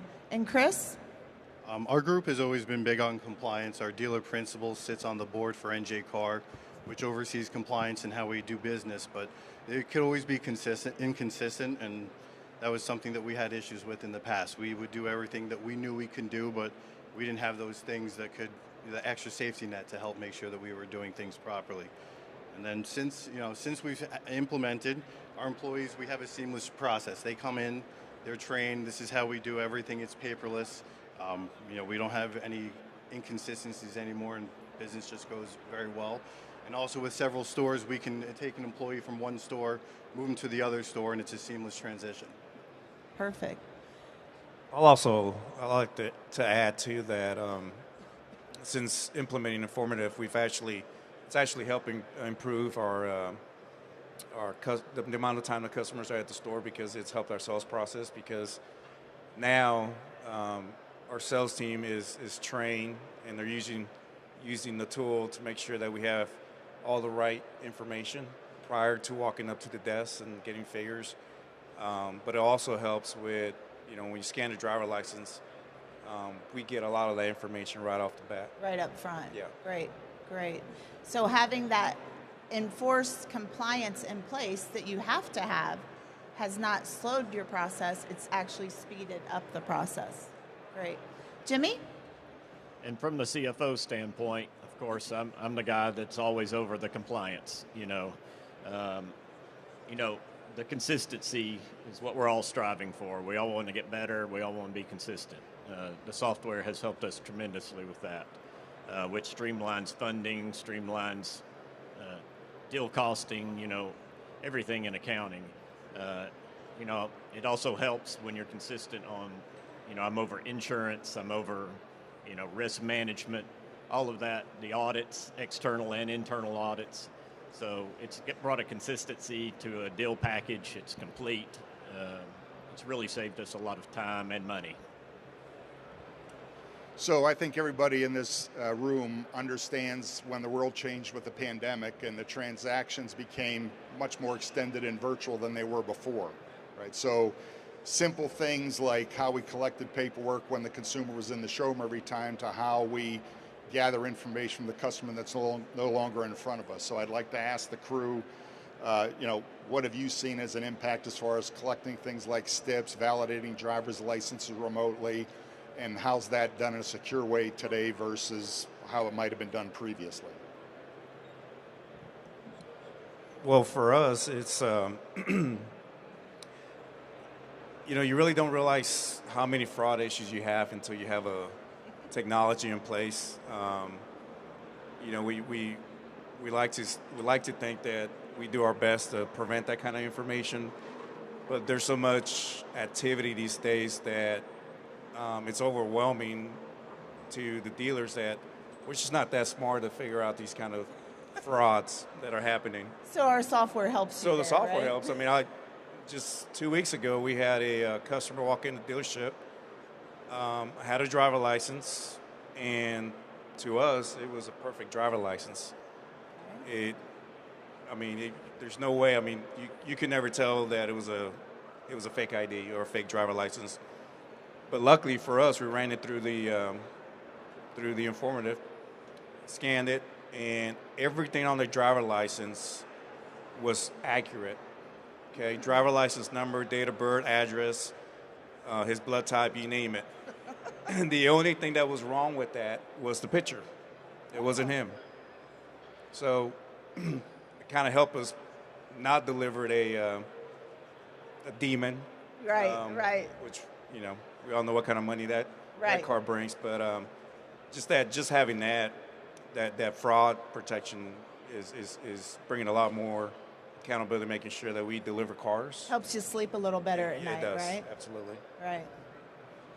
And Chris, with you? Jesse pretty much covered everything, but having the ability to scan a license and know right up front if there's going to be any kind of issue, it's changed the way that we can do business. I can be at one store, know one of my salesmen scanned in a bad driver's license, and we can stop it right there. And, sometimes it's an expired driver's license and they have their other one, so it's good to have that extra net. Absolutely. And with the three groups here having multiple locations, we have that built-in feature where if they scan a fraud license at your store, it's not only going to notify you and your managers, it can notify the other 10, 11 rooftops, so everybody's aware. We actually use that consistently. Very good. Aside from being a compliance tool, it also helps streamline a lot of our sales process when you have multiple rooftops, because it's, the road to the sale is always going to be the same. The salesperson knows that regardless of what store you're at, what location you're at, that you've got to follow the process and make sure that we're checking compliance and we're checking the fraud. But for anybody that has multiple rooftop, it also helps with streamlining a lot of your processes across the organization. So Jimmy, you with your locations and that topic? So I've been at Pohanka for 5 years. So I kind of cheated when I got there because I'd used DSGSS where I came from before, where we had 47 locations. So, I knew the value of it, both from, not that you ever waste time working a car deal, but if you know up front that you've got a problem, it streamlines everybody's efficiency within the store. Also, everybody's got a cell phone, everybody's got computers, everybody's got, if you're having to collect steps from a subprime customer, where are those documents going before this software? Is it going to your salesperson's personal cell phone? Is it going to their personal email where you can't have any kind of accountability over those items? Now with the software, they can directly upload into there. You have control of it. You can safeguard those items. It's just really a deal maker. Also, the first store we put it in Texas a few years ago, we had 6 fraudulent car sales, based upon fake IDs before we put the software in. We wasted a lot of time and money chasing the car, doing damage control, working with insurance, which is painful, on claims. We put it in, the next 12 months we had 0. So, it really makes a difference in the efficiency of the store. Right. Yeah. So the 5,000 plus fake IDs we've had? Yeah, we did an analysis at the end of 23 just to see what kind of momentum there was with fraud. And I'd love to say we have 17,000 dealers as clients, but we don't, maybe a couple thousand. But in 2023, we processed and caught just over 5,000 fake identities within our client base, which, pick a number, $30,000 a car, that's $150 million in potential financial pain, not to talk about what Jimmy just mentioned, which is all the brain damage trying to get those cars back. So, and as Tammy said, it does in a very proactive way. It notifies the stakeholders that you want to be notified in the dealership immediately that you've either in store or remotely collected a fake ID. so that you can prohibit that up front rather than chase it down after the fact. Right, right. So another topic we're going to talk about is soft pulls. They have a lot of benefit to cutting your compliance risk because you have less private information that you're getting from the customer up front, which reduces you as a dealer, your compliance obligations. I know your store at Parks, you guys are utilizing the soft pulls. So do you want to expand upon that? Yeah, a couple things about that is from a expense perspective, which is the biggest one, Right. why we are using Informative. You know, sales managers typically have, in most cases, will take the path of least resistance and just pull all 3 credit bureaus. And it's easy at a click of a button to have hard inquiries on the customer. That's and we know that the expense that comes with hard pulls. With Informative, what is really created a culture where we have to use the soft credit, right? Right, because we have those guardrails in place Yes. where they pull the soft pull first. When they have a deal, then they pull the hard pull. Right. So what happens is the sales managers become more efficient with understanding the credit bureau, but most importantly, utilizing the relationships that they have with the lenders to know where they're going to submit that deal prior to having a hard pull on the customer. Right. Which at the same time, on the other hand, by limiting the amount of hard pulls that you have, from a CFO perspective, who's constantly looking at invoices and expenses on a monthly basis, it's significantly an expense reduction. And I'll give you an estimate. When we switched over to Informative from our previous vendor, this year we estimate that we'll save about $200,000 in savings just from not utilizing the hard pulls. Right. I remember doing that cost analysis. Yes, and it's true, and that's a fact. So Yes, yes. So, Doug, do you want to expand upon a little bit more here on some of the frictions? Sure. So, the one side of the equation is what was just discussed, which is the financial impact on the dealer. The other side of the equation, when you think about getting more customers to say yes and improving that process, is a pre-qual is less friction with the customer. I'm not asking for their social until much later in the process. I get the same information back. I reduce some of my compliance obligations because I'm not collecting that private information as early in the showroom as I did with the 30-year model that we used before that. I also don't have to generate those risk-based pricing letters until I do a hard pull. So there's a win for the consumer. It lowers the bar. It gives the dealer a competitive advantage because I can now talk to a consumer and say, hey, unlike the other 5 dealers you may have visited before you came here that ran your credit today, we're not going to do a hard pull. We're going to protect your credit when you're ready to say yes. So we're going to do a pre-qual. We're going to relieve that friction, streamline the process, make it faster at the desk, and still get all the same accomplishments done before we get to the finish line in a much, much more efficient manner. I'll point out one thing to that is on the soft pulls, oftentimes the dealer thinks of the old school. With a soft pull, they would get very limited information, and our soft pulls literally match the hard pull. So whatever model you want, V8, V9, we're going to set it up, and you're going to see it up front on the soft pull, and it's going to match on the hard pull.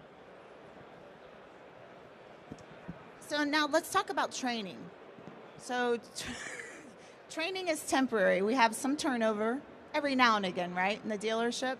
So, Doug, you've been doing this for more than a decade, as we know, training people. What do you see the ongoing challenges with that? Well, it's the same challenges that existed in 2009 when I started the company, which is we've all made the investment in time, people, training, systems to try and create that consistent environment. But we have turnover, we have temptation, we have training. Turnover is a fact of life. We all deal with it, right? And at the end of the day, it comes down to policy evaporation. The further away we get from that event, that training, that compliance review, the further away we get from those consistencies, which creates that gap that I talked about at the beginning. And, dealers have been fighting it for 15, 20 years. The bad news is when it started, the guidelines were 2 pages. The worst news is now they're 145 pages. And they call out very specific obligations around physical, administrative, and technical requirements that we have, that we're supposed to do. People, processes, platform, policies. And the one thing that I can't vision in my brain in a showroom is consistency. Every showroom is different on a Monday morning than it is on a Saturday afternoon. It's different at the beginning of the month than it is at the end of the month. And we've invested in technology for things like key machines and, you know, to manage a $350 key fob because we can't get a salesperson to bring it back and put it where they got it. Right. You know, we've got 100+ pages of obligations we're relying on our salespeople, our desk managers, and our F&I folks to do. And there's been very little investment in the glue to hold it all together, which is what, you know, these dealers have luckily taken advantage of, and we're happy to have them as customers. Right. So Chris, with your store, Nielsen Auto Group, how is your process on the training? And we have a unified process for everything. We do process manuals, so a new employee comes, regardless of their position, we have it, here's everything, here's how you do your role. And, you know, we've now put your platform into our process manual, so we train from day one. I lean on my veterans who do it every day to show the new people how to do it, make sure they have the software on their phone, and so it's a seamless transition at all of our stores. And if a salesperson gives you any pushback on your process, how do you free to handle leave. that? They're free to leave. Okay, good. All right, I like that. And Jesse, with you? Very similar to what he had just mentioned. I mean, the accountability with compliance, there just can't be any shortcuts. It just, when there's shortcuts, you put a dealer in a very vulnerable position, which we don't want to be in. So, the training piece is always vital, and this has to be done consistent. But then as far as the expectations and making sure that the process is being followed, that's up to the management team too. Right. Jimmy, you want to add anything? Yeah, he just said the key word. With consistency comes, there's expectations, and that makes your dealership run smoother. If the sales associate understands the expectations that are put on them, and the desk has the same expectations, then the customer experience should be better. It's very clear, and this, the software helps promote that level of confidence in everybody. Right. All right. So we have a little extra time. So Doug, do you want to expand upon a few other items and maybe ask some more questions back and forth? My 2 cents would probably be, regardless of whether you believe it or not, obviously compliance is not going away. The latest, thing we'd hit with is the CARS rule. So the deck's not stacked in our favor. What excites me the most about the space is when you have clients like this that make the commitment, whether it's with our platform or some other way to do it, we all need to make the commitment to make sure that we have a process in place that's defensible, consistent. We can stand up if we're getting a problem. And if you can put the guardrails up to keep your sales team on the field in bounds, you eliminate 95% of the problems before they happen, which puts you, the dealer, in a much more defensible position if you get caught on the carpet. It's much easier to say, we have a bad Apple employee or not a bad Orchard dealership if I can demonstrate some of those things. Perfect. So that's that being proactive versus reactive, right? All of the things that we discussed that are enforceable, guardrails put in place, people can't step out of bounds. And if they want to try to step out, they aren't going to work there, right? Right. Okay. So thank you, everyone, for joining the panel. I appreciate it. Jesse, Chris, Jimmy, and Doug, thank you very much. I think that's it. Anybody want to add anything? Yes, ma'am. Dead deals. How do you handle your dead deals? Do you have to go find them in a big stack of boxes, or where are your dead deals? In your digital deal jacket? Stored for forensics? With everything there, and they're housed there indefinitely, basically. I'll say one more thing about informative. We've got audits that we have a partnership with GVO3, and they do dealer audits, compliance, HR, red flags. Since putting all this awareness around compliance and the training with informative and implementing the process and the tools, our audit grade was in the 50s. In the past 60, 90 days, they're outstanding. Nice. So outstanding it's made a big is difference. nice. Yeah. Thank you. Any other questions while we're here? Anybody else? We do have a booth here, booth 4721 in the West Wing. We would love to have you come over. We will walk you through the demo, let you see, touch, feel the product. And thank you for joining, everybody. Thank you.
It's 1, 2. There he is. There he is. Everybody was looking like I can hear him because I'm up front. Some great information there coming from Informative. Don't forget that if you like to find them or get more information, download the NADA app if you have not done so already, and that will help you navigate your way to their booth. As they mentioned, they do have a booth here at NADA, so make sure that if you want to find them, that you can go to the app to help map your way there. We're going to continue moving forward, and next up, we're going to talk about the top risk facing auto dealers in 2024.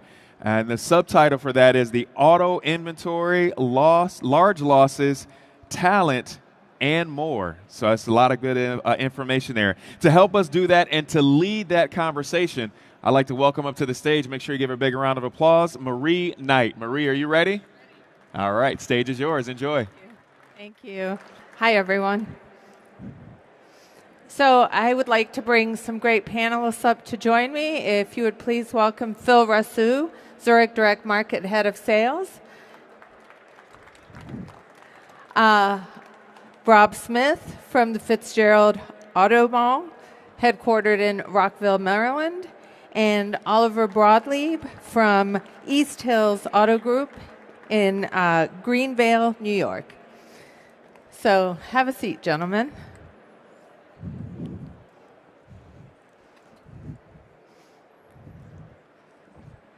How are you doing this afternoon? Great. Good. So thanks for joining us.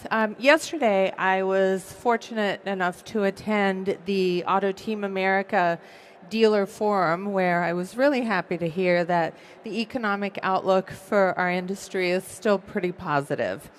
That said, there's been some unprecedented change in the world, and there's a lot going on. And dealers are faced with all sorts of adversity and an evolving world that affects the way that you do business every day. So understanding the risks and opportunities and their potential impact on dealers to protecting their bottom line is really important. So we're going to dive a bit deeper into that and chat a little bit about some of the challenges that are top of mind. So there's been a lot of change and challenges in the industry over the past few years. We've come out of the pandemic and we're getting used to a new normal. I believe it's made dealers more adaptable than ever before and able to face the challenges and really create business resilience. So let's talk about some of the things that you're thinking about this year. And Phil, if I could start with you. We're 1 month into 2024. What's top of mind for Zurich? And as you think about helping dealers navigate the risk and maximize profit, what are you really focusing on? Yeah, thanks, Maria. I really appreciate that question. So, there's risks that carry over from year to year. Some of these risks evolve over time, and new ones emerge. We are constantly in conversation with our dealers on how to navigate these risks. We're in communication with the risks that have emerged and the ones that evolve. Some of these risks do include things like talent and retaining employees. In addition to dealer profits, they're always on our mind. And then when you think about the large loss area, we think about fire losses. We think about climate-related losses, which are happening more and more. Then we think about technology and we think about cyber security. That's on dealer minds right now. In addition to that, we have our large losses of changing in auto inventory, which includes electric vehicles. How are we managing the risk with electric vehicles, with battery storage and so forth? So they're the things that are on top of mind of Zurich right now. That's a lot to think about. So, Rob and Oliver, what's keeping you up at night? What keeps us up? Well, automotively, every year there's something that keeps us up at night. But as dealers, we're adaptable and we handle it. But going into 24, the things that I think about, interest rates that are a little bit higher than what we've been accustomed to. That has given us a little bit of headwind. Relatively speaking, though, over time, it's really not as high. I mean, I looked back at one of my family videos. My grandfather's probably in the early 80s, was, holding my cousin, and he said, "Look at that, 10%, that'll bring him in." Just to put things in perspective. But that's something that, but there are other issues. Direct sales, that is something as a dealer, I think we should all be on guard. Direct sales does not benefit consumers. It doesn't benefit the economy. It doesn't benefit the communities that dealerships serve. So that's something that I think we should be on guard with as well. All right, very good. Rob, anything to add to that? I agree. There's always something keeping us up at night. For us, it's managing the flow of information for our consumers and trying to make sure that the data is correct among all the websites that we have to manage. Consumers can find vehicles anywhere, and we have to make sure that we're presenting the product the best way we can with our manufacturer partners. But it's a challenge to make sure the data is correct. So every day we've got to make sure that we're using the right tools, that the data is correct out there, and there is a lot of pressure on the profitability on the front end today that there wasn't before, and that has to be managed. For sure. And then lastly, with the pandemic, one of the tools we had to come up with was how to know if we were getting any better. So we had to develop new ways of reporting to know that things were getting back on track. And so the flow of information internally to our team is much, much better than it was before. That's great. Well, I think it's important to recognize how well dealers have learned to adapt and not just survive, but actually thrive. And I mean, that's certainly a testament to the dealer community, especially with so much change over the past few years. And one critical component to continued success is talent acquisition and talent retention. So dealers continue to experience workforce shortages in sales and service particularly. In some instances, dealers are overpaying to retain their top talent. So, Oliver, what's been your experience with attracting, hiring, and retaining talent? And not just the talent that you're looking for, but what are you doing to really build career paths for the talent that you already have and that you want to keep on board? Are you finding the right people to work in your stores? And then what are you doing to keep them motivated and engaged? So a few things. Great question. You take care of your employees. Those are our customers. You take care of them, they're going to take care of the customers. What do we do to retain them? Well, we take care of them. What we also do, I mean, one of the things that I left out when you asked about what keeps us up at night, there's a technician shortage. I would say with getting technicians, it is imperative that you start, getting in front of them. Just by the way, technician shortages last year, I hope my numbers are right, we were short 115,000 technicians in the country. That is up from 64,000 from the year before. So that disparity is growing. That is a major concern that we have, especially in the New York metro market where we're having to compete with the municipalities. So that is something that taking care of your employees, it is so important. What we do is we bring them in from an early age through apprenticeships. We work with them, we train them, and we really build them up from the ground up. And that's really, there's no easy way to do it, but that's the right way. I would agree. You have to start at the very early ages in high school. We have tour groups of students that come through our dealership and teach them about all the different career paths that they have to choose from in the automobile industry. I mean, it's not just technicians, it's people in HR, it's computer specialists, and of course sales, our favorite. But we need to make sure that the young people know that there are opportunities there they might not find out about by learning, sitting in a classroom and applying to college all the time. So we have created a partnership with our local school systems across the different markets, both in Maryland, in Florida, in Pennsylvania, because we want to be part of the trade schools, we want to be teaching, we want to be engaged. Some of our staff are even on their boards in the school systems to help them know what they need to teach in order to make them career ready when they come out. Yeah.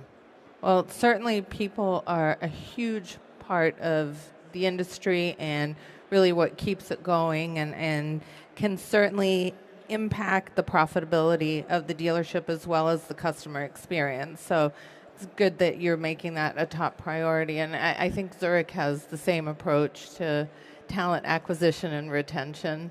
Do you have anything to add to that, Phil? Yeah, absolutely. And as we look from Zurich as a company, talent and retaining our employees to help the dealer world is vital as well, and making sure that we do the right thing for our employees through massive training programs, clear career path opportunities. And then also in our dealerships, we help out with different programs that help them cultivate talent within their dealerships for their next role. So yeah, definitely top of mind for Zurich as well. Okay, great, thanks. So shifting gears just a bit, some dealers are starting to see a slight decrease in profitability, including PVR as the result of economic pressure, the higher interest rates that you mentioned, Oliver, and just general vehicle affordability. So, Rob, given you have stores in 3 markets, is this your experience? Are you seeing a little bit of profit compression? No, we're having record profits right now. No, it's a different world. It's not, nothing's collapsing. It's normalizing. Yep. And I've had to argue with some of our some bankers and some other folks about how could you ever predict that you're going to go down? I said, we're not going down. We're getting back to what is normal, but it's still far above where we were in 2019. So we can't go back to 2019 where we're all cutting each other's throats. And I know Andy Koblenz is around here saying, don't say that, Rob. But we need to make sure that we're providing the value for the customer and giving them the best experience, and consumers will pay for that if you're doing your job well. Yeah, 100% agree. Oliver, what about you? I'll piggyback on what Rob said. The sky is not falling. We're still doing pretty well, although I think we all have a tendency to look at what we just recently experienced. But I think we all have to look at it relatively and say, okay, we're not doing as well as we did last year. That's okay. That's normal. Business cycles, sort of come and go. But we're certainly doing better than we were pre-COVID. And listen, if you go back, I think you mentioned adaptability. dealers are adaptable. We'll figure it out. Yeah, there's a little bit of compression, but that's, relatively speaking, it's okay. Very good. Yeah, I think it's more of a normalizing than anything, and it's still pretty optimistic for all of us, which is a good thing. So the dealership landscape has changed over the last couple of years, certainly, and it has a lot to do with how vehicles themselves are being manufactured. Increased use of plastic, composite, and recycled materials in the manufacturing of new vehicles makes them highly combustible, bringing on new fire risks that we never had to think about before. And then we have the EV technology that's completely different. Utilization and storage of lithium batteries and the presence of charging stations on your lots are just a few of the risks that dealers now have to consider. So what have you done to adapt to these types of changes, and how has that impacted your dealership business as a whole? Well, I'll start by saying we've invested heavily in our EV infrastructure. We've got chargers. We've carved out space for the batteries. In terms of the risks that are associated with it, we're going to take, we're going to take every precaution through training, and we'll look to our OEMs, we'll look to our vendors and our partners, and we will train ourselves to handle it as safely as possible. I think, making sure the workplace is safe for our associates is certainly paramount, and we've actually partnered a lot with Zurich and made sure we've gotten a lot better at our practices. But electric vehicles bring in entirely new challenges. We can't build facilities that are as large as this to store batteries. So there are programs out there that we're learning about that are emerging that work with the manufacturers of where to store the batteries so that there's no fire. We have body shops that are taking in electric vehicles that have been in a crash. That's an area of concern. And frankly, there's just not enough discussion in the public about how to prevent these fires and what the best way is to deal with them. I know that we've taken the lead role. Mr. Fitzgerald in particular has reached out to some folks, and no one has answers yet. So I think it's important to keep that dialogue going to make sure that our customers are safe, our employees are safe, and that we just do the best we can as consumer preferences change. Yeah, and I think it's an area where Zurich is investing as well. We're certainly getting more knowledge and more data every day, and then doing everything we can to help educate our customers so that your dealerships are safe and that you mitigate that risk as much as possible.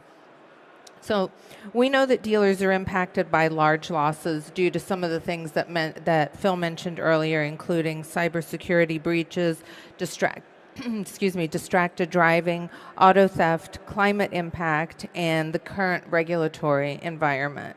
So, Rob, I understand that you've invested a lot into cybersecurity education for your employees. Can you share with us a little bit about that? Sure. It's funny because just this morning I received an email from 2 employees saying, "I'm sorry I didn't get back to you right away. Do you want me to go get those gift cards?" This is going on every day in our dealerships, and it's amazing as much training as we've tried to provide that people can be fooled.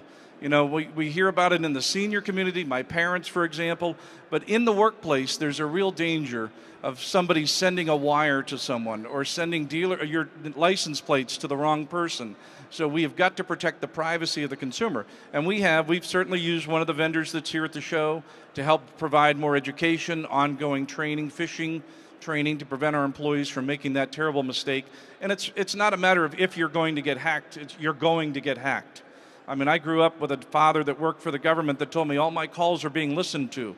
I found that out at an early age. He was right. So there's going to come a time that you're going to have a problem. You better prepare for it and continue the education process. Very good. Oliver? Yeah, no, Rob said it. Listen, training. We have one of the vendors that are at the show. We lean on Zurich, of course, to help us, give us the best chance of not getting hurt by a cyber attack. I mean, that's one of the things, if you want to ask, that keeps me up. Finding out that that I don't have the keys to my DMS system and that I'm going to have to pay a rent. I mean, these are things these are real consequences that we face, and it's our reality. So constant training, the signing on to become an employee, you have to go through the training, and then it's constant testing to make sure that we're not clicking the link that the prey is trying to get us to click on. I mean, I did it. I had to take another test to, so it's not beyond any of us to be fooled, but it's constant training. It's our new reality. It's the world we live in. Well, I have to say, I did it also. Last week, I actually compromised 4 credit cards by entering my information on 4 credit cards to do something that was just, when I think back, not very smart. But we've also, before, when we started doing the 2-step verification and the encryption and doing all that, when I first heard that we had to do that, I was like, oh, well, that's not going to work. We're busy. But 6 months later, we're doing it. It's a part of what we do. We don't think twice about it. So we've adapted. It's fine, and it's business as usual. So I would say the key, just to sum up what you both said, is education and then validation. 100%. Amen. Yeah, very good. Well, I think that's important for all of us to remember. It's not what you expect. It's what you inspect. That's right. And then don't enter your credit card information somewhere where you're not sure of. Thanks. Okay. Aside from the cyber security issues, are there any of the other major loss areas that we've talked about that you've been impacted by? I've had a lot of stolen vehicles. I mean,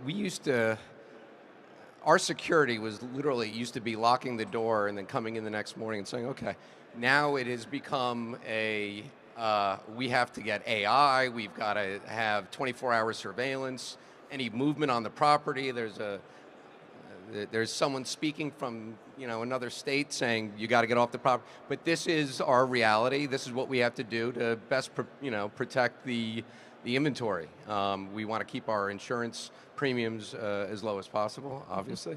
So whatever we could do to mitigate those risks, we do. We employ. So it's a new world. We have to protect our inventory. We have to protect it, front and back. Yeah, my youngest daughter's 18.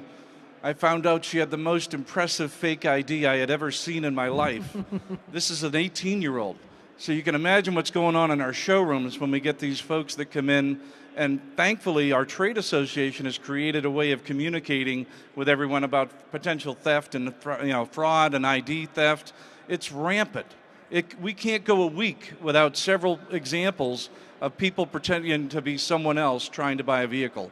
And those are huge losses that take a lot of cooperation with our finance partners, with our banking partners to try to recover those vehicles. And some of them we just can't.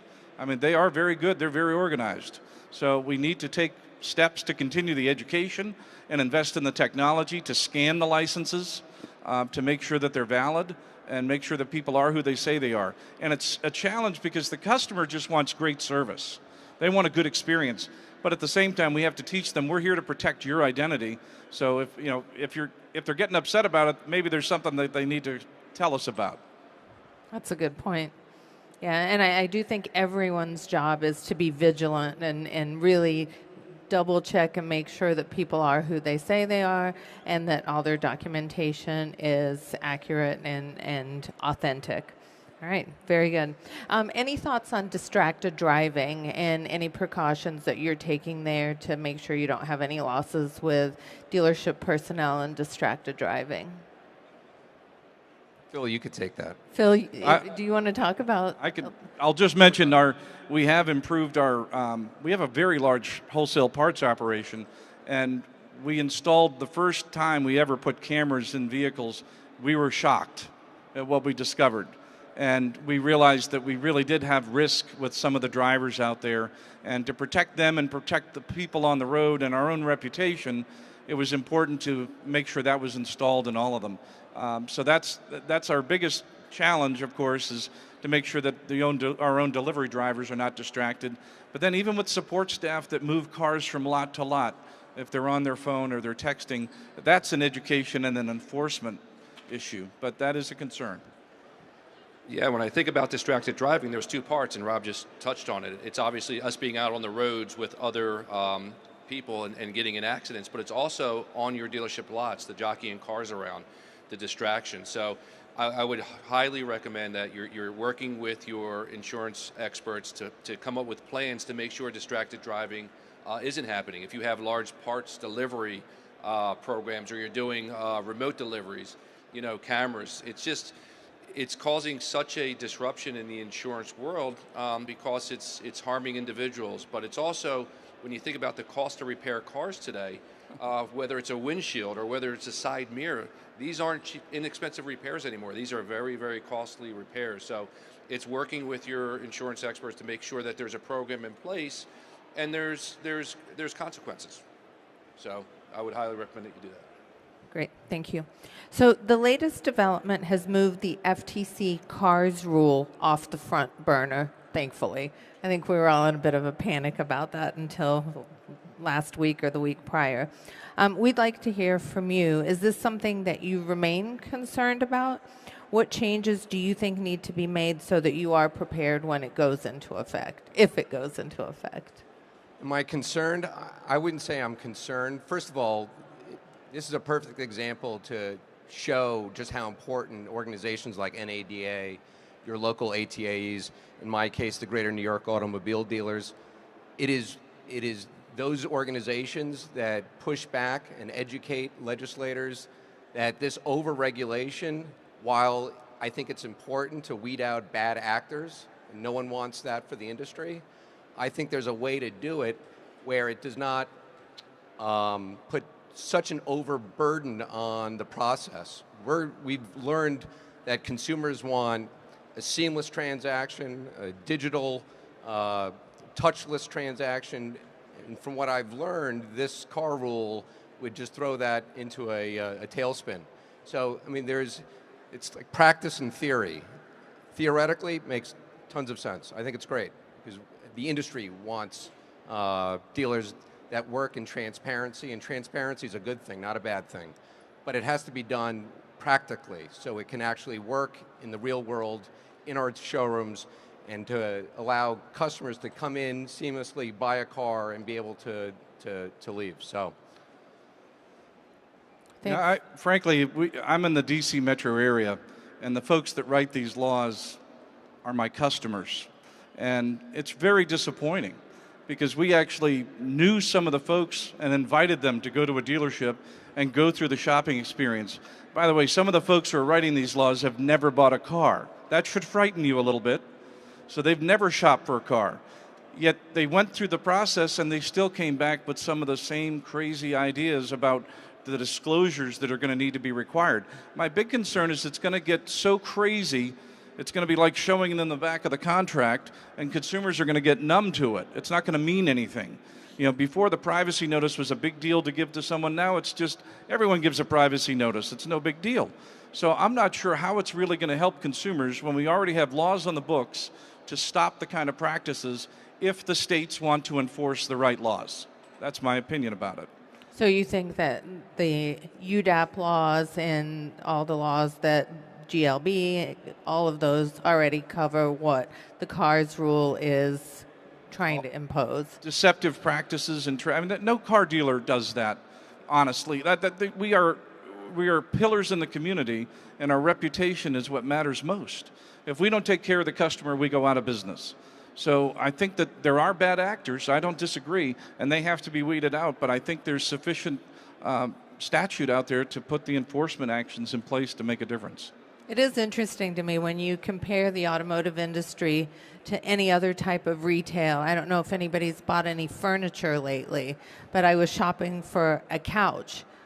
You don't know what the invoice is on that couch. You don't know any of the things that you get to find out about buying a vehicle when you're buying almost anything other than a vehicle. So it is certainly a different level of scrutiny when it comes to vehicle purchases. And I think that, while it's well-intentioned, it might be a bit overkill. So hopefully this delay will allow people people to pause and for the rule to make more sense. Which is why it's so important to really educate these legislators. Like we have at the Greater New York Auto Dealers, we have a 90,000 square foot education center. It was built in 2005. We invested $30 million in this. And what we do from time to time, we invite the legislators in, and we have a beautiful boardroom. And what we'll do is we'll poster up all of the regulations that we have to put in our dealerships. And literally the entire wall is covered. And they look at it and they say, oh yeah, we have to, it sort of puts things, it gives them an idea of just how overregulated we are and how much overlap there is. In New York City, the state of New York, federal, all of it's overlapping. The Attorney General, DCA, Consumer Affairs, and they're all asking for, it really is it's an eye-opening, and it's good for them to see it, because I don't think they realize it. Yep. Great. A great idea to invite them in for a little education. Well, thank you both, Oliver and Rob, for sharing your thoughts with us. And Phil, always thank you as well. For Zurich, it's about making sure our customers have the information they need to protect their bottom line, and how we can help you and all of you generate the most profit, remain compliant, and avoid large losses. So thanks so much to the panelists. Such great info that you shared with the audience today. Please stop by our booth to continue this conversation or to visit the Zurich team. We're at booth 3614 in the West Hall, and we look forward to a great show. Thank you very much.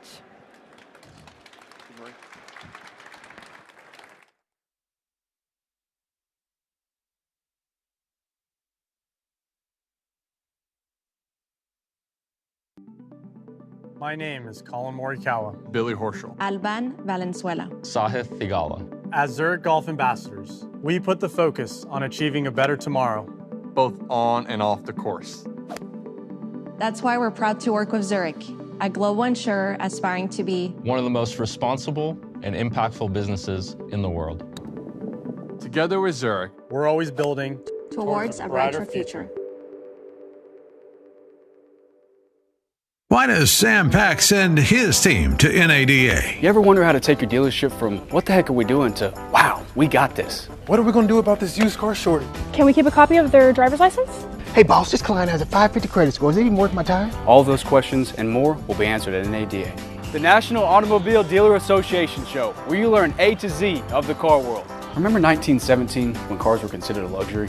Nope, neither do we. Thanks to NADA, cars became a mass consumer good, saving our granddaddies big bucks. NADA is more than just a legacy. It's a visionary leader for the automotive industry. With their guidance, dealerships stay ahead of the finance trends and champion fair practices against restrictive regulations. At NADA, your finance director will learn valuable techniques on safeguarding your customers' information and how to protect your dealership against fraudulent activity. I also learned about fair lending practices, identity theft, red flags, and OFAC requirements. NADA teaches us on how to hire, train, and retain quality technicians. And proper scheduling is crucial to keep those technicians busy and productive. At NADA, we learn about and buy the latest equipment and technology to make it happen. At NADA, your used car manager will learn the latest techniques on acquiring used car inventory, pricing and advertising to the market so that you can survive any disruptions to the new car supply chain. Thanks to the NADA training, I can better navigate the used car marketplace. Become a used car value guru with NADA's invaluable resources. And did we mention the celebs? From Ronald Reagan to George Bush, they've all made pit stops at NADA. So why go to the NADA show? Because you can turn oh no into pro. With NADA, we've turned 5-star Ford into 6-star Ford. Sean, that's not a thing. With NADA, anything is possible. Don't miss the auto industry event of the year, NADA Show 2024, Driving the Future.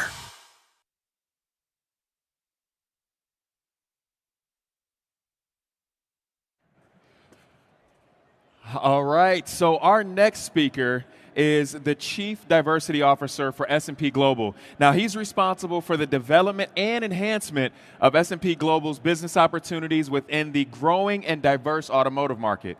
Now, he works across the S&P Global Automotive Insight organization to ensure their broad suite of products and customer solutions address the unique marketing needs of those seeking to reach the growing African American, Asian, Hispanic, women, military, LGBTQ, and mobility automotive communities. And we are glad to have him here. So he's going to discuss the demographics and the future majority consumers. So please do me a favor and welcome Mark Bland. Thank you, brother. You're welcome. Come on, okay. Good afternoon, everybody. Hey, I'm here with a bunch of dealers and automotive leaders. Good afternoon, everybody. No, I'm here. All right, NADA 2024. Hey, so what I want to do, as she mentioned, is talk about the power, the buying power, and the opportunity you have to build your bottom line by leaning in and including, not excluding anybody, but including future majority consumers. So first and foremost, why do I call them future majority consumers? It's not me, and I say my big mouth because I say everything that I believe in, because at S&P Global I have the data to back up everything I say, and I'm going to show you that. But it's because the U.S. Census came out and said that 2045 is the year there's something super significant is going to happen in the United States, where blacks, Asians, and Hispanics will become the majority population. And being the leading forecasting organization in the industry at S&P, we believe they will become the leading new vehicle buyers. So that's hugely important to dealers. So therefore, there's this term we hear called sustainability that usually focuses on carbon footprint, cleaning plastics out of the oceans, which are hugely important to Mother Earth. But none of those things will walk into a retail outlet and buy your beautiful vehicles and services that you offer. Who will are consumers. So if you want to be relevant now, in the near and long-term future, you should focus on being consumer sustainable. So thus, I challenge each of you and everybody in ADA this day and every day henceforward to ask yourself, what are you doing today to align yourself with the future majority of tomorrow? I'm going to repeat that because that's hugely important. Challenge yourself and all your staff. What are you doing today to align yourself with African Americans, Asians, Hispanics, and I'll also include a hugely powerful group called All Women to make sure you're engaged today and in the near and long-term future. So here, you won't have to wait until 2045, and that's Mark Bland's opinion, because what you have behind me are 15 markets that are already minority majority today based on our leading registration data, like LA, Miami, San Francisco, San Antonio, Texas, and others. Okay? So let's go over the market overview, because I like to stop top down and break it down. The industry, as you can see with all the black here, is up. So we're past most of the inventory shortages, chip shortages, et cetera, and everybody's doing well. So I'll start with the industry. It's up 7.3 points since this time last year. African Americans up a little less than that, but they're up. That's the key word. Hispanics are up. But that bar to the far right, Asians are way up, 20% year over year. And I'll tell you in advance, and I'll repeat this later, most of that's EV. We're going to talk a lot about that, the 5% of the market that we spend 95% talking about. Here's another slide that I'm going to support. This shows that march towards future majority leadership from a new vehicle buying perspective based on actual registrations, not sales. These are actual registrations from the local DMVs across the entire United States. This is not a sample I'm talking about. We look at actual data, which differentiates us from other competitors. We don't deal with samples, we deal with the whole, okay? You can see that we've marched from 28.7 share being future majority consumers to a whopping 33% in just a few years. You go, hey, this is 2024, 2045 is when the census says it's going to change, that's 21 years. At about a percentage point of growth a year, you add 21 points at 33, you're at about 54%. That definitely makes that group the majority. Okay, you want to lean into that. Here, I'm going to share with you some statistics, actual facts. I want that to be important for everybody, because again, that's what S&P brings to this industry. On the far left is the industry, which is heavy Caucasian driven. These are the top brands. These are facts, people. Toyota's number 1, Chevrolet's number 2, Ford, Honda, Kia, Hyundai, Tesla at number 7, not number 1. Nissan, Subaru, and Jeep. When you go across from left to right, you can see that African Americans, Toyota's number one. Then there's Honda, Chevrolet, Kia, Nissan, Ford, Hyundai, Jeep. Tesla is actually 7 with the industry, and they fall all the way down to 9 with blacks. That's a key indicator. I'll come back to that later. And then GMC. We go across to Hispanic. It's Toyota again, Honda, Chevrolet, Ford, Nissan, Kia, Hyundai. Tesla 8. Again, at the industry, they were 7. They fell a point to 8. Starting to see something here. Jeep and GMC. Then we come to that group called Asian consumers in the United States. The number one brand that Asians select over all others is Tesla. So you're starting to pick up on something here. Then it's Toyota, Honda, Hyundai, Lexus. Now I went through 3 groups, and I haven't talked about a luxury brand until I got to Asians. Tesla, Lexus, BMW, Mercedes. I'll pause there and say, based on that alone, we consider them the most affluent new vehicle buyers in the United States, based on their new vehicle buying preferences. Then there's Kia, Subaru, and Mazda. So what are consumers actually driving at the model level? Yes, the F-Series truck is number one, but number 2 in the United States is the Model Y. So when you look at that, you think, man, this electrification renaissance we're going through is really happening. Then you go through and you go back to another full-size pickup, Silverado. Then there's the mighty RAV4, CR-V, and then you've got Ram, Camry, et cetera. And then you get to the Model 3. There's 2 cars in the top 10 or so that are electric, but only 2. No other electrics in the list. Another key point. But look at blacks, Hispanics, and Asians. You see something different. And I'm just going to pause at this junction and say, this supports our philosophy that one size going to market does not fit all. Because when you look at blacks, the top 2 vehicles come from Toyota, RAV4 and Camry. Then there's the Accord, CR-V, the F-Series, Silverado, Rogue, etc. Hispanics, RAV4 and Camry, Silverado, CR-V, Civic, etc. Blacks had no EVs in their top 10. Hispanic has 1 EV at number 10, not number 1.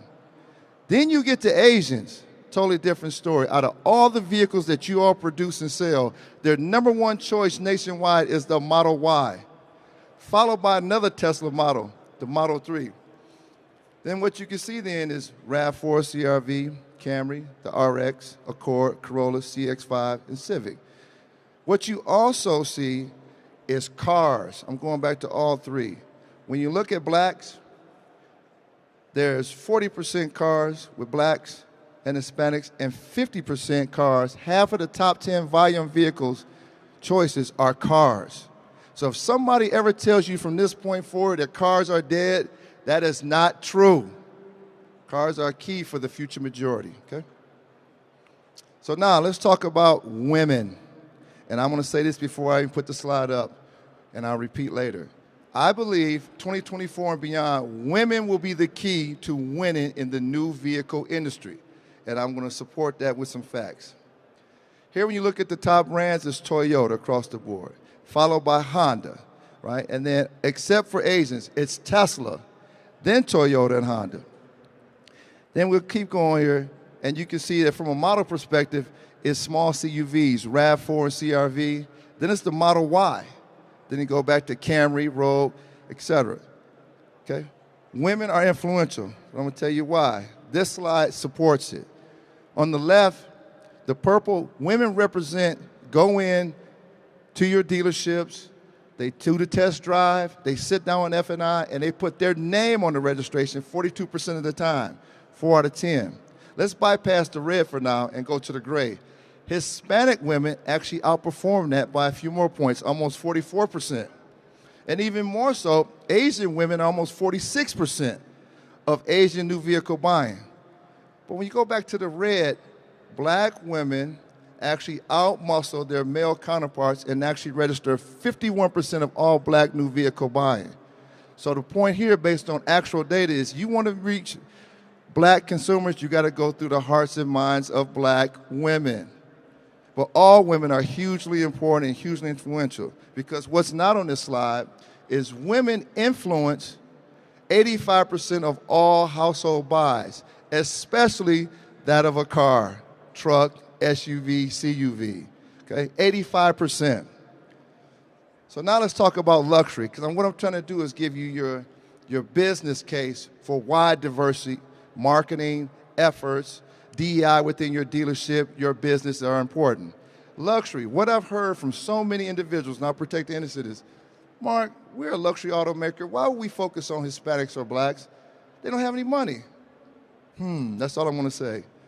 When you look at this trend here, we represented 33%, the future majority. They represent 40% of all luxury deals, new vehicle deals, 40%. And what you can see at the bottom, the red is African Americans, about 7%. In the middle are Asians. They go from 8% overall industry and double that to 20%, 1 out of 5 new vehicle sales in this country from all of you. And at the top, Hispanics are 13.4, which is 40%, 39.4 to be exact. Then what you can see here is another slide that I love because, again, at S&P Global, we bring you facts, nothing but facts, and I'm good at communicating those facts. Just go to the far right, and what you can see is that group represents 13,000 new vehicle sales a month for blacks, 26,000 luxury vehicles a month for Hispanics, and 35,000 luxury new vehicles for Asians. Too much for you not to pay attention to. Here are the top luxury brands. Hey, Tesla is #1 across the board. But let's just dig into Tesla because that's important. EVs are important. Tesla has sold almost 500,000 vehicles in the first 3 quarters of 2023, which is what this data is based on, 445,000 to be exact. Nobody can tell me, and I'm not going to let you believe, that blacks are really in the EV game. Because when you look at how many vehicles blacks have purchased, only 20,000 of the 445. That's about 5% or less. Then you can see Hispanics are not in that game either. They only purchased 51,000 of the 445. They represent 17% of all new vehicle, and they're not there. Whereas Asians purchase a whopping 38% of Teslas in the country, 4 out of 10. That is huge for one community. Starting to get the picture here? Who's driving this EV evolution? Here are the models for luxury. Model Y is #1, hands down, followed by its other Tesla model partner, Model 3. Then you start to get to the RX, NX, and others. We're starting to see something here, and I'm just going to challenge. I'm not political, but I'm just going to say, based on meetings I've had this week since I've been at NADA, there's been government legislation that is pushing this electrification in a short period. That's only going to benefit one automaker, Tesla. Everybody else is trying. I'll get to that more in detail. Here what you see, though, again, the same thing, Model Y, Model 3. Model Y, Model 3 are the top models. They're dominating. But again, the numbers are a lot smaller for blacks, Asians versus Hispanic, 119,000, 30,000 for the Model Y for Hispanics, and only 11,000 for blacks. So now let's talk about hybrids. So I'm going through the powertrains now because this is important. When you look at hybrid buying, though, Tesla dominated overall, but hybrid buying is dominated by Toyota and Honda across the board. That's important to know. When you look at the models, it's a CR-V and RAV4 fighting for dominance. Then it's the Accord and Wrangler Highlander. Then Corolla and others. You can see the rest. When we look at blacks, it's CR-V and Accord, RAV4. CR-V, RAV4 and Accord. CR-V, RAV4 and Sienna. Toyota and Honda are dominant with hybrids. They didn't jump into the EV game like everybody else. They focused on their ICE vehicles and heavy hybrid, and they're leading with that. That's telling you something else about this EV evolution. So now let's get to the all-important conversation about EVs. And I'm wrapping up here.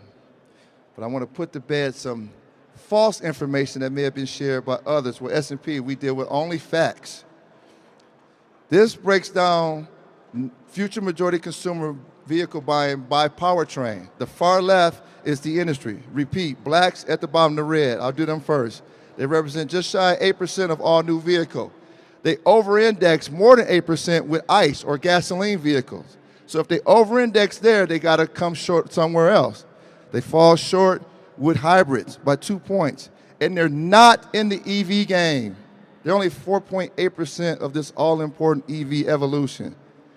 I'll pause and say you all have to help the OEMs and work together with your agency partners to address their concerns. They have real concerns about EV, which is creating roadblocks to acceptance. And you have to communicate, put to bed people's fears, and really address the concerns of women. I'll get to that more later. Hispanics, similar to blacks, 17.3% of all new vehicle, 18% of ICE. They are still hanging on the ICE just like their black counterparts. They're only 15% of hybrid, not there. And they're definitely not in the EV game. They're they're less than 13%. That's a 4 percentage point difference. Whereas last but definitely not least, Asians, 8.4% of the marketplace, only 5.7% of ICE, time and a half with hybrids, and 300% over-indexed with EVs. So when you look at this and somebody says, hey, the future majority are leading the race for EV adoption, it's all Asian. So I got a challenge for you. Nobody has to answer. If you want to, go ahead. Which Asian subcultures are leading the EV renaissance in the U.S.? Anybody, anywhere? Somebody say something, anything. Chinese, Japanese, Korean, anybody, please. Indian. All right, I like that. Anybody else? Thought? All right, we're going to go with that. Indian. She is right. You're the big winner. It's Asian Indians are driving the EV renaissance in the United States. They have purchased 41% of all EVs in this country. 4 out of 10. They get 9 more points. They've got half of the pie. Followed by Chinese, which backed off. They were 30% last year. Now they're 28%, but they're still second. Third is Vietnamese and then Koreans. And everybody else are small percentages. That's who's running and driving the EV renaissance. Not all Asians, just Indians, Asian Indians, Chinese, Vietnamese, Korean. Then you can see here, when you look at EV, this is another fact for you. Blacks purchase about 4,700 EVs a month. Very small when you think about the nation. Some of the dealers here are doing that by themselves with all their vehicles. 12,500 EVs a month for Hispanics, the total Hispanic population for the United States. But then you get to Asians, 8% of the country, they represent about 23,000, almost 24,000 EVs a month. These are facts. So here we start talking about the top brands. Again, Tesla, but I will repeat the numbers because this is hugely important for you. From an EV perspective, Tesla sold on the left side, the industry, which is heavy Caucasian driven, 445,000 EVs in the first 3 quarters of 23. The next closest competitor is Ford Motor Company, and they've sold a mere 31,000.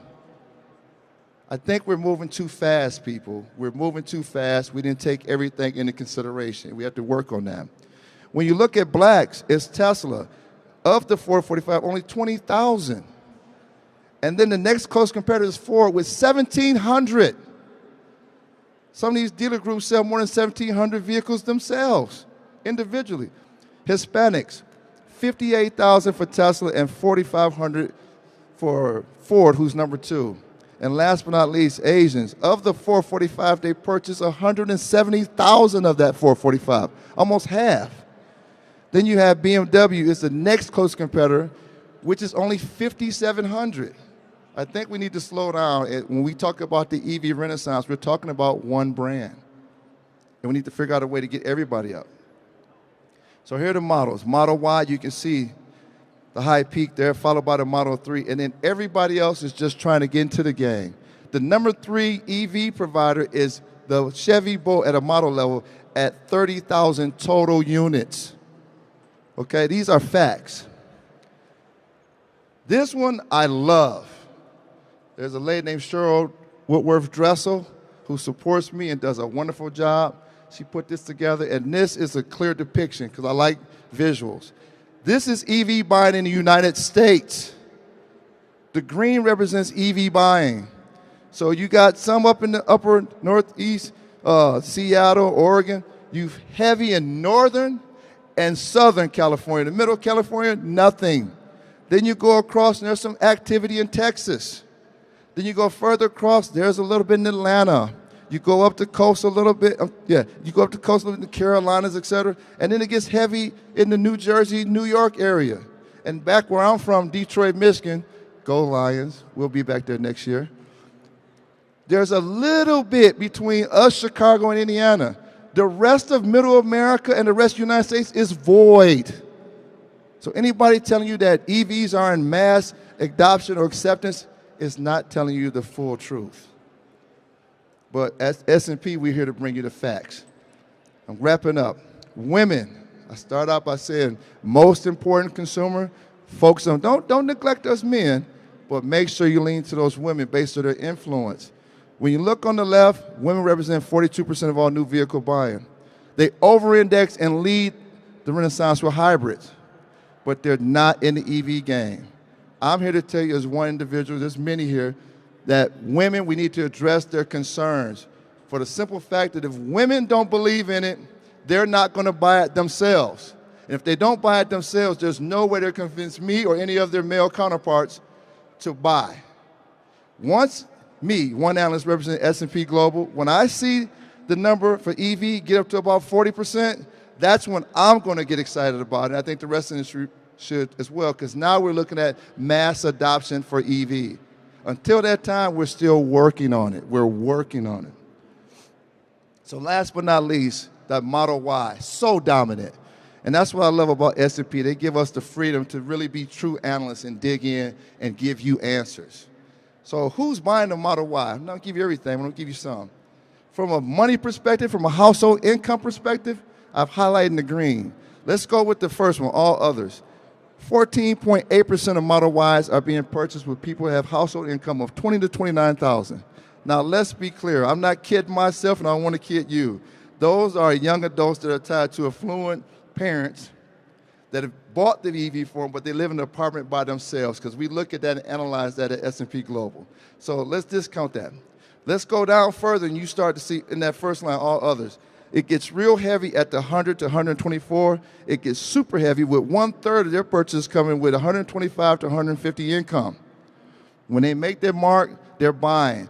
So that kind of hints a little thing to me that maybe when they're making 100 to 150,000, the Model Y is not the only vehicle. Maybe it's an addition to the garage. It's not disposal, they're adding to. And then it goes down. When you look at blacks, Asians, Hispanics, you start to say nothing until I get to 50 to 99. That's right, people. I said 50 to 99 is where the major buying is happening. So what that tells you, or tells me, you need to lower your thresholds. If they have 50 to 100,000 income, sell them the car. Because if you don't sell them that, they're going to buy something else. Because me personally, I was the first college graduate in my family, and when I did what nobody else in my family did, I felt I was Superman, and everything this earth had, I wanted and I deserved it. At that kind of income as it grew, okay? Then you go down and nothing really between 100 to 124, and they go back up at 125 to 150. Then nothing. It's like they get these spurts, they move away from it, and then they jump down at 200 to 250 plus. Lots going on. That's an affluent household. Probably more than one car in the garage. So with that, let's go to age. Age buying. I want to put to bed a myth. Everybody talks, what's Gen Z doing? They're not doing anything when it comes to Model Y. Yeah, they're buying a lot of cell phones and iPads and all these other disposable things. They don't have $75,000 plus for a vehicle. So let's put that to bed, 18 to 24. But 25 to 34, they start to get into it. The sweet spot is 35 to 44-year-olds for Model Y. It continues on to 45 to 54. Starts to wane down a little bit, 55 to 64, 65 to 74, and nothing at 75 plus. Last but not least, my hypothesis, which we have data through our household database, which I use to prove it. The Model Y for Caucasians, yes, it's 35.4% by itself, but right behind that is 35%. But when you look at blacks, Asians, Hispanics, so that future majority, the Model Y is sharing a garage with another vehicle more often than not, at almost 40%. So last but not least, who is it sharing a garage with? More often than not, it's sharing a garage with a Model Y, another Tesla. 13% of the time, 1 out of 10. But what's cool is one brand who's really dominant, not just in ICE, but also in hybrids, Toyota. 8 out of the top 15 models that a Model Y shares a garage with come from one brand, Toyota. So they're doing something right over there. And then equally so, I will provide a fact to support my prior statement that cars are not dead.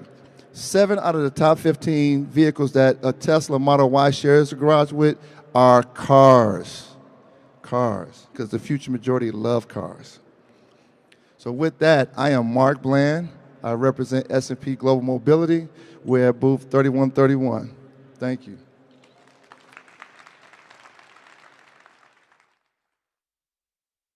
Got a few minutes. Should I take questions?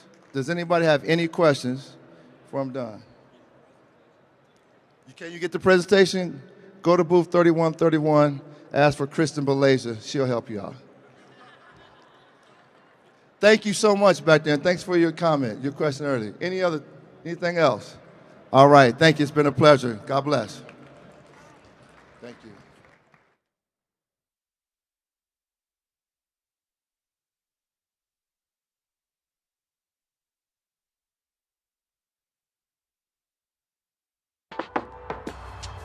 I've been working for car dealers for just about 30 years. I love the spirit. I love the entrepreneurship. It's really one of the last true American dreams. I'm Mike Stanton, President and CEO of NADA. As most of you probably know, NADA exists for 2 primary reasons. Number 1, to educate, and number 2, to advocate for our dealer members. The key value that NADA provides for dealerships, we've got a lot of dealerships that are members of NADA. Over 90% of dealerships belong to NADA. So with that kind of power in numbers, we can take your voice to Capitol Hill, to Congress, to the administration, and to our manufacturers. When we advocate on behalf of dealers, we look at potentially all 3 branches of government. And that actually has played out with the vehicle shopping rule. NADA filed extensive comments explaining why the proposed rule was very problematic for consumers. That resulted in several revisions which will help dealers, but it did not go far enough. NADA is supporting legislation to negate the rule, and NADA also has filed a judicial challenge against the rule. The Biden administration's EPA has proposed that by model year 2032, 67% of all new vehicle sales be fully battery electric. We think that's too far, too fast. NADA believes that a more balanced approach is not only going to be achievable, but better for the environment. Consumer demand has got to catch up with political aspirations. We take your voice and we meet with the White House. We meet with Congress. We talk to the IRS. We've talked to the EPA. Rest assured, NADA has your back. Together, we can move this industry further. So if you're not engaged, please get engaged. But we're here to help you do just that. We're glad you're here at the NADA show. It's a great opportunity to learn from each other, develop new relationships, and grow. Thank you.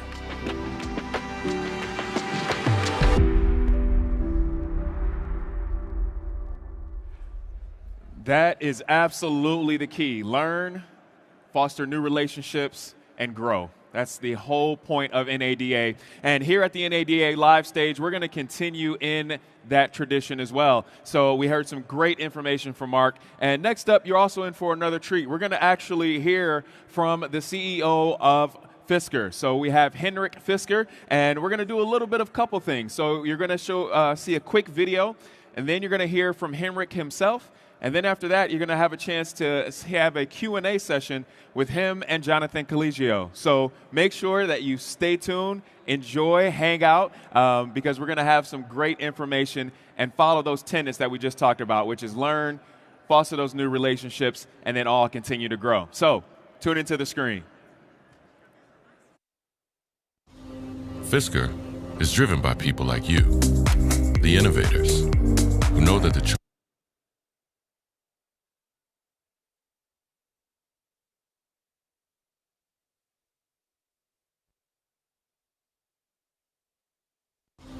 Fisker is driven by people like you, the innovators, who know that the choices we make today matter for tomorrow. And like you, we're moving through the world a little differently. Introducing the Fisker Ocean, an all-electric SUV featuring a solar panel roof harvesting energy from the sun. Together, we're creating a clean future for all.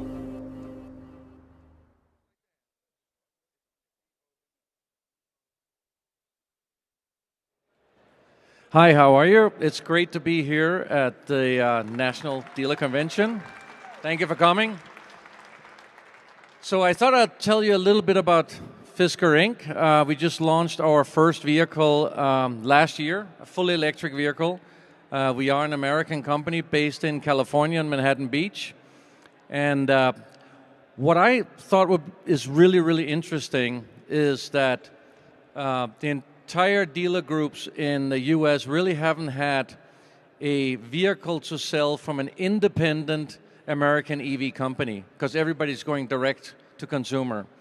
So I'm extremely excited about being here and talk to dealers. We already have over 200 dealers interested in our vehicle, and I think it's going to offer a new opportunity both for us and for the dealers to sort of get into a unique market segment.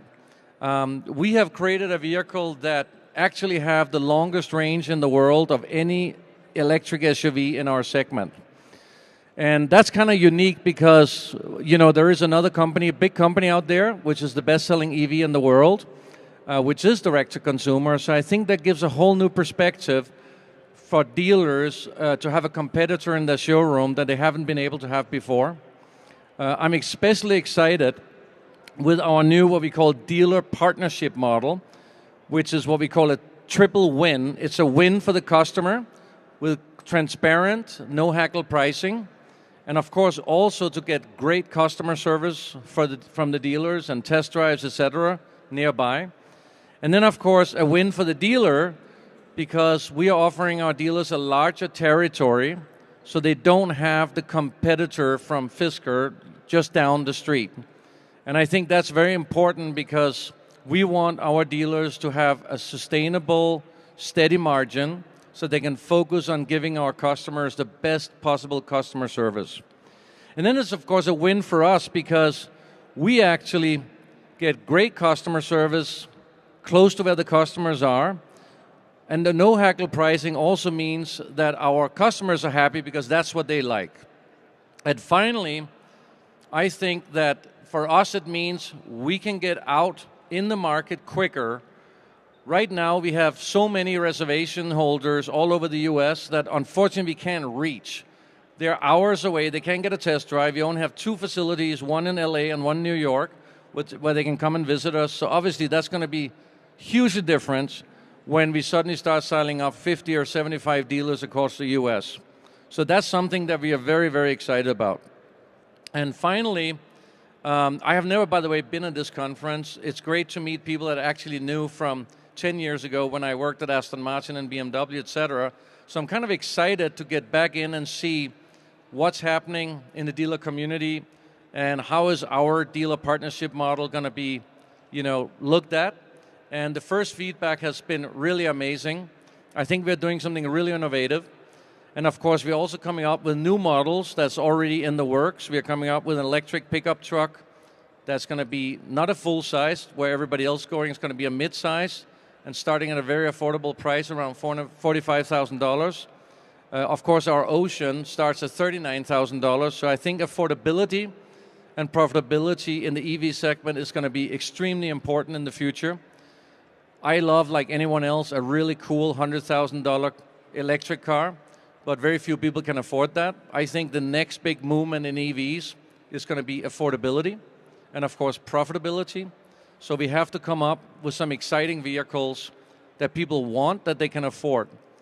Finally, I will say that Fisker will never launch a vehicle unless we have at least 4 features that nobody else have or where we are best in class. So just example, on the Fisker Ocean, we have the longest range in our class, 360 miles. That's in our class as an electric SUV, 360-mile range. We have the world's largest solar roof, which can get up to 2,000 free miles a year. We are the world's most sustainable car, which we are showing with evidence on our website. We have, for example, over 110 pounds of recycled materials in our vehicle. And then we have something called California mode, which is you push one button and all the glass goes down the car except the front windscreen, and the largest sunroof in the world opens up. It's something people actually love about our car. So I think having unique features getting people to look at something they've never seen before is what really excites me. And I'm looking forward to meet a lot of dealers here this weekend and having a lot of fun. So thank you for coming. Appreciate it. Thank you.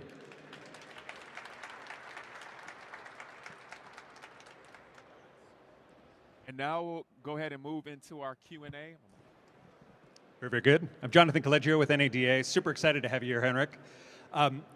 Take us behind the curtain in this huge decision that Fisker made to use dealerships, dealers instead of going the direct-to-consumer model. I mean, there are a number of companies out there that could have ramped up instantly had they just gone to a dealer network model. They didn't do that. You seem to be going that direction. So take us behind the curtain in your decision point. Well, first of all, my background is the car industry. So, I started my career at BMW, and then I worked for Ford Motor Company, Aston Martin, etc. And when we started Fisker Inc. in 2016, I think everybody kind of looked to Tesla and say, hey, if Tesla did it, must be right. And I think all the startups just automatically went to a direct-to-consumer model.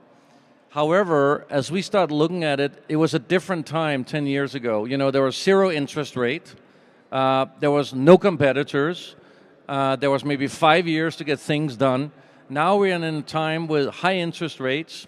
You have 3 months or 6 months to get something done.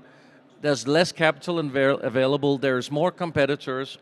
So finally, I looked and talked with our finance department and saw that actually, even if we sell direct, it's not free for us. We also have to build up a dealership. We have to go out and rent the building. We have to hire people. We have to get, lifts. We have to do service. We have to train the technicians. So in the end of the day, we saw that it's actually not cheaper for us to do it. And why not go to the professionals that's built up these amazing dealerships, know their local environment, they know the community. They already have a ton of people that they've served for many years that are happy with them. They know how to do customer service. So we realized, maybe we should pivot around and actually work with dealers. And I went to a friend of mine called Bo Buckman that owns a group called Galpin Automotive in Los Angeles. And he said, what if we do something from scratch, from a white sheet of paper, and we call it the dealer partnership model, because it's a partnership. So that's kind of how we start working on this no hackle pricing. And he told me, it's not just the customers that don't like hackling. We don't like it neither. And I go, really? He says, no, we don't like it neither. I said, okay, let's do it then. So we kind of went through every part, and we decided that there is a way to make this a fantastic agreement and a great partnership. So that's kind of how it came around. I mean, a franchise contract can dictate all of those things. It doesn't have to just, it doesn't have to be the contracts that were, written up in the 1950s. It can specify every single one of those things. And to your point, local dealerships across the country, I believe, are sitting on somewhere in the neighborhood of $180 to $200 billion in hard assets, buildings, land. You can't build that in a high interest rate environment. So it's neat that you said that. Now, your background, of course, Highline luxury, some of the most beautiful designs in the world. This company is more focused on the middle of the market. You talk about profitability. Kind of take us into where you see the market going and how it's going to be profitable for Fisker to be able to sell these kind of mid-range vehicles. Well, first of all, I think generally in the market, in the last few years, there was probably an opinion that as long as a traditional car maker made an EV, it would sell, because EVs was hot. And I think what was forgotten a little bit was that I think people still want an exciting vehicle even if they buy an EV. And maybe particularly if they buy an EV, they're expecting more. They're expecting, wow, it's an EV, what else is new? So what we looked at Fisker was we just don't want to make another EV. We have to make something that's differentiated, something that offers people something they can't get anywhere else. That's why I talked about the 4 features we're doing. Secondly, we also thought about affordability. So when we designed our vehicle, we actually designed it as a very high volume vehicle. We looked at cost everywhere and really looked at where do we give the consumer something, and maybe we need to forget about what we think we know about customers and cars, because the way cars are done today is the same way they were done 50 years ago. We really haven't changed the mindset. And I think we drive very different now. We think very different about our cars today than we did 50 years or 40 years or 30 years ago. So we looked into all that and really got the pricing down. If you look at our price, $39,000 starting price, it's actually better than a lot of other competitors. And because we looked at all these areas, and finally, if you have a giant car company with 100,000 employees, where maybe 20,000 employees don't really help building the car, you have to pay for all these people. So the normal giant car companies, in the meantime, are so big that they have to take thousands of dollars and put on top of each car before they sell it to the dealer. And that means that they will not have the profitability that we have because we're extremely lean. We are trying to avoid to have all this overhead. We have contract manufacturing. We have set ourselves up sort of with the Apple model.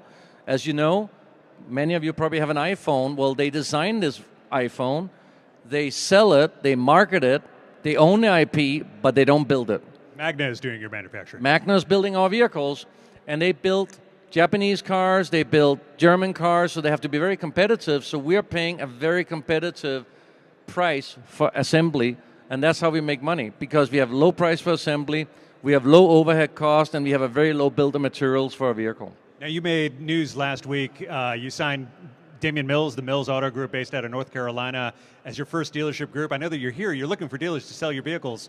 How's that going? It's going amazing. I think we have over 200 instant dealers. We are meeting with many of them here. And, what we want to look for is who gives the best customer service, who is in the areas we want to be in. What we really want is the dealers to help build our brand, to do it together. And I think that's the unique opportunity. Today, if you get a dealership from maybe a brand, there's already, hundreds of dealers. But in our case, we might pick a dealer with a giant territory, whereas as we expand, that dealer can decide to open new stores in his territory or not, but he will have first right of refusal. So we offer the dealer a unique opportunity to grow with us as we introduce new cars, a pickup truck, a lower cost SUV, a sports car, etc. And I think that's very unique, and I think it's very exciting. We have seen a lot of excitement for people, for dealers, because it's sort of very entrepreneurial, something they probably have done many years ago, but maybe haven't done so often lately. So we had the U.S. Energy Secretary Jennifer Granholm on this stage earlier this morning. We talked a little bit about the difficulties that some of the traditional manufacturers are seeing in attracting customers into EVs. Many of them, General Motors made a big announcement earlier this week about how they're going to reinvest in plug-in hybrids. Is Fisker specifically focused on EVs, or are plug-ins or different powertrains part of your future? I mean, we are focused on EVs, and quite frankly, if other companies go out of EVs, I just see the markets being bigger for us. I want to come back to the point that we have no reason of being here if we just made another normal car that was an EV. So we really focus on being differentiated. We focus on competing with other independent EV makers. I don't think we focus so much on the traditional car companies, because I think that the people who come to us, they have already decided they want to buy an EV from an independent car maker. They want to have unique features. So yes, we have obviously customers coming from some of the traditional luxury car makers from Germany, etc. But most of our our trade-ins, if you want, are coming from current independent EV makers, and you can imagine who that would be. In terms of your deployment, United States, Europe, China, are you looking into the Chinese market as well? Eventually China. We are focused on US and Europe right now. They've done it extremely well for us. We see orders coming every single day. We have actually not seen a slowdown in terms of orders coming in from us. We are seeing still a lot of excitement around our car, and we have so much to do that US and Europe is enough for us at the moment. We are opening a showroom in Shanghai this year, but we won't start selling cars until next year because we have enough traction here in the US and Europe at the moment. So getting back to spectacular designs, Highline luxury, tell us about the Ronin. It's an amazing vehicle. Did you design that yourself? I did. That's a passion project. Over 1,000 horsepower. It's going to have over 600-mile range. It's going to be the world's first 4-door convertible with butterfly doors and automatic removable hardtop in the trunk. It's going to be a 5-seater, so you can actually bring the kids to school in your 1,000 horsepower sports car. Exactly what I want to do. So is this one of those cars you just dream about? It's going to be a dream car. I think, we all love cars, and we got to have that emotion. Even if we make an electric car, it's got to be emotional. And one of the things I think about every single day when I wake up is, how are we going to translate that emotion that we have from gasoline cars, where you have sound, where you have downshift and all that? How are you going to shift that over to electric cars? Because, you know, the thing that we grew up with was we learned how to tame an animal, which was the car. But now an electric car, anybody, your grandmother can go in and one go 0 to 60 in 4 seconds. There's no skill to that. So we're trying to figure out what is now the excitement, what is the sense of occasion when you get into this car, and I think that will shift. We're also having new people, you know, tech entrepreneurs that are 25, 30 years old buying their first cars, and it's not necessarily a gasoline car, so they've just bypassed the gasoline car experience. So we need to think about that as we bring out new cars. Electric cars are 100% here to stay, and they are going to take over. We are going to see more than 80% of cars being electric, sometimes beginning at 2030s, whether we like it or not, because eventually nobody's going to buy a gasoline car because nobody's going to buy it used when you want to sell it 5 years later. Very good. Well, we're about out of time. Thank you so much for your time, everyone. Henrik Fisker. Thank you very much. Thank you. Appreciate it. Thank you.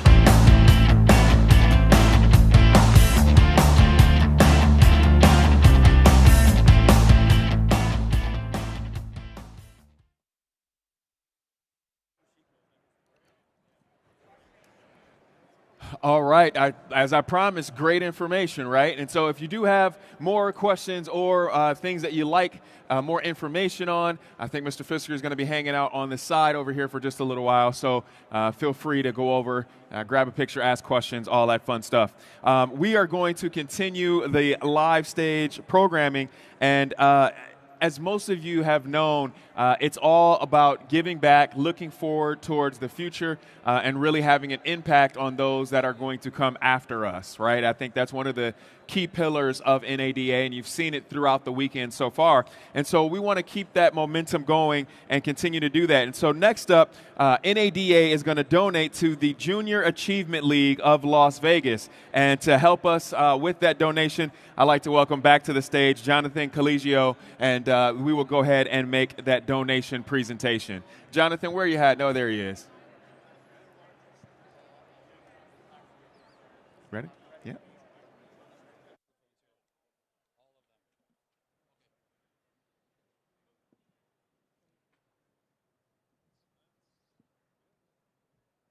There you go.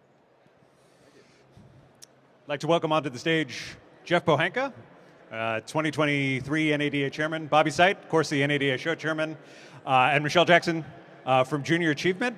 I know that Junior Achievement and financial literacy, Jeff, are a passion of yours. Talk about what we're doing here today and why it's so important to you. Okay, I'm a long-term supporter of financial literacy. Financial literacy is a life skill, and you all understand that. People understand the importance, but it's not found in many high schools for some reason. Now, Junior Achievement, I have a long relationship with them in the Washington, D.C. area. And what was interesting in our local community was the high school system sent 13,000 eighth graders through the financial campus of Junior Achievement. But they had nothing in the high school. The kids are so enthusiastic. They're given a persona, a budget, and they learn so much. But in eighth grade, you can only absorb so much. So I really pushed for high school to have a mandated financial literacy program, which is now in Prince George's County, which is one of the largest majority minority counties in the United States.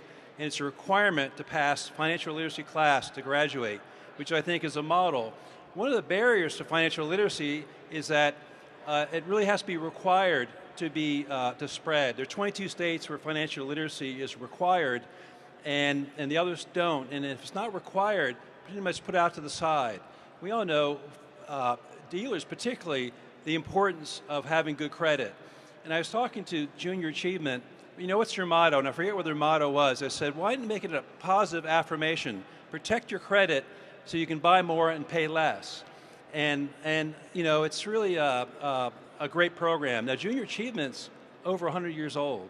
The program is. It's really, they do such a fantastic job. Now, I'm here to announce that the NADA Foundation has contributed $50,000 to construct the association's new finance park here in Las Vegas. And you know, the finance park is great because the school system can put their children through the program. It's a day-long program, a lot of volunteers, and it's such a basis for a life skill. Now, in conclusion, we play the game of life. A lot of people don't know the score and don't know the rules, but we're playing like hell. What's the score? It's your FICO score. We know people are really competitive. You could say in your business, your team A, team B, here's your objective. They'll kill each other to win. And there's no real, you know, they're not really getting anything other than winning. So we need to let people know what the score is and what it means. And there's one thing too about credit cards. You know, you go buy a bunch of furniture or, you know, dishwasher, oh, you get 20% off, you get their credit card. Well, man, I don't want their credit card, but I want that 20%. The question is, does those credit cards help or hurt your credit? We all have those. We put them on the shelf. And some people say they hurt your credit, cut them up. My wife's a banker. I said, do those cards hurt or help your credit? She says, it helps your credit. It's unused credit. So we play the game of life. A lot of people don't know the score, don't know the rules, and we see the results from that. So thank you. With Junior Achievement, definitely a great program. I'm glad to support them and help their growth. And so it's great getting NADA behind them. I just want to say thank you very much because this investment is going to allow us to reach 84% of all 10th graders in our community every single school year through the Finance Park program. So this is a huge investment representing the budget category of transportation to students in Southern Nevada. So we're talking 20,000 students a year going through Finance Park. Now, Junior Achievement's found in many cities across the country. Get engaged. They're looking for volunteers to help, and it's a wonderful, wonderful experience. And look, they're giving kids the opportunity for a great future because they can manage their expenses better and buy the car they want and get the good credit, get good financing, which is an easier sale, quite frankly. It's much easier to sell someone with good credit than challenge credit, isn't it? It's better for them also. So get in there and support them, learn about it, and get involved in your high school, your kids' school. Promote financial literacy. Bobby, anything else? Well, I'd just like to thank you guys for all the work that you do, and it's so important to the young men and women growing up, and we're really, really proud to support, on behalf of NADA to support your organization. Thank you guys so much. We're very honored. Rob, let's bring out the check. Can we stand? Take a photo? Wow.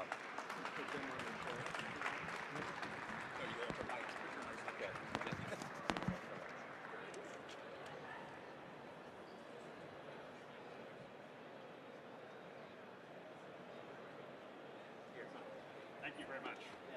Oh, I got carried off stage. Thank you. Thank you, guys. Thanks for all you do. Thank you so much.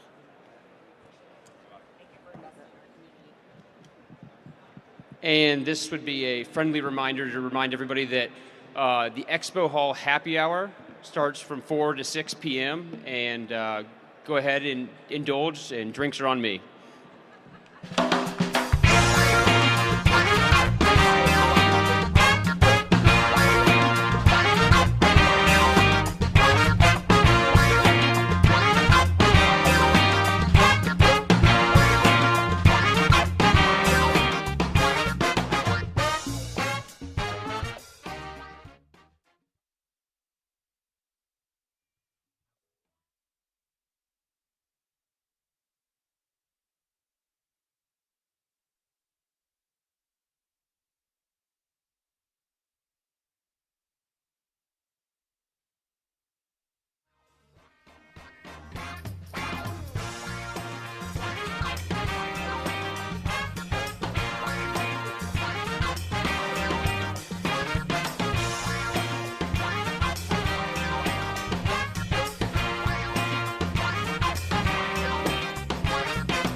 Hello, I'm Brian Wayne. And I'm Michelle Blakely. We're thrilled to extend a personal invitation to all of you to our NADA live stage presentation, Attracting Customers, the Battle of EV and ICE. We'll be delving into topics such as covering consumer expectations, branding, and tailored communications for both EV and ICE consumers. Plus, discover strategies to drive more revenue to your dealership.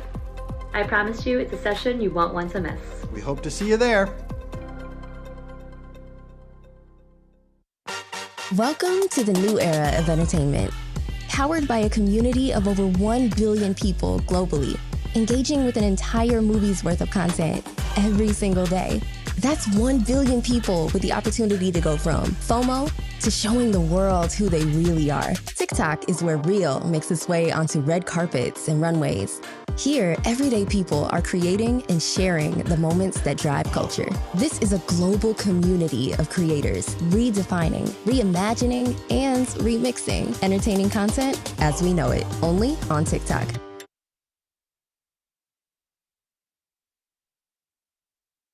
All right, so I've asked this question before about parents that are in the room. How many parents do I have?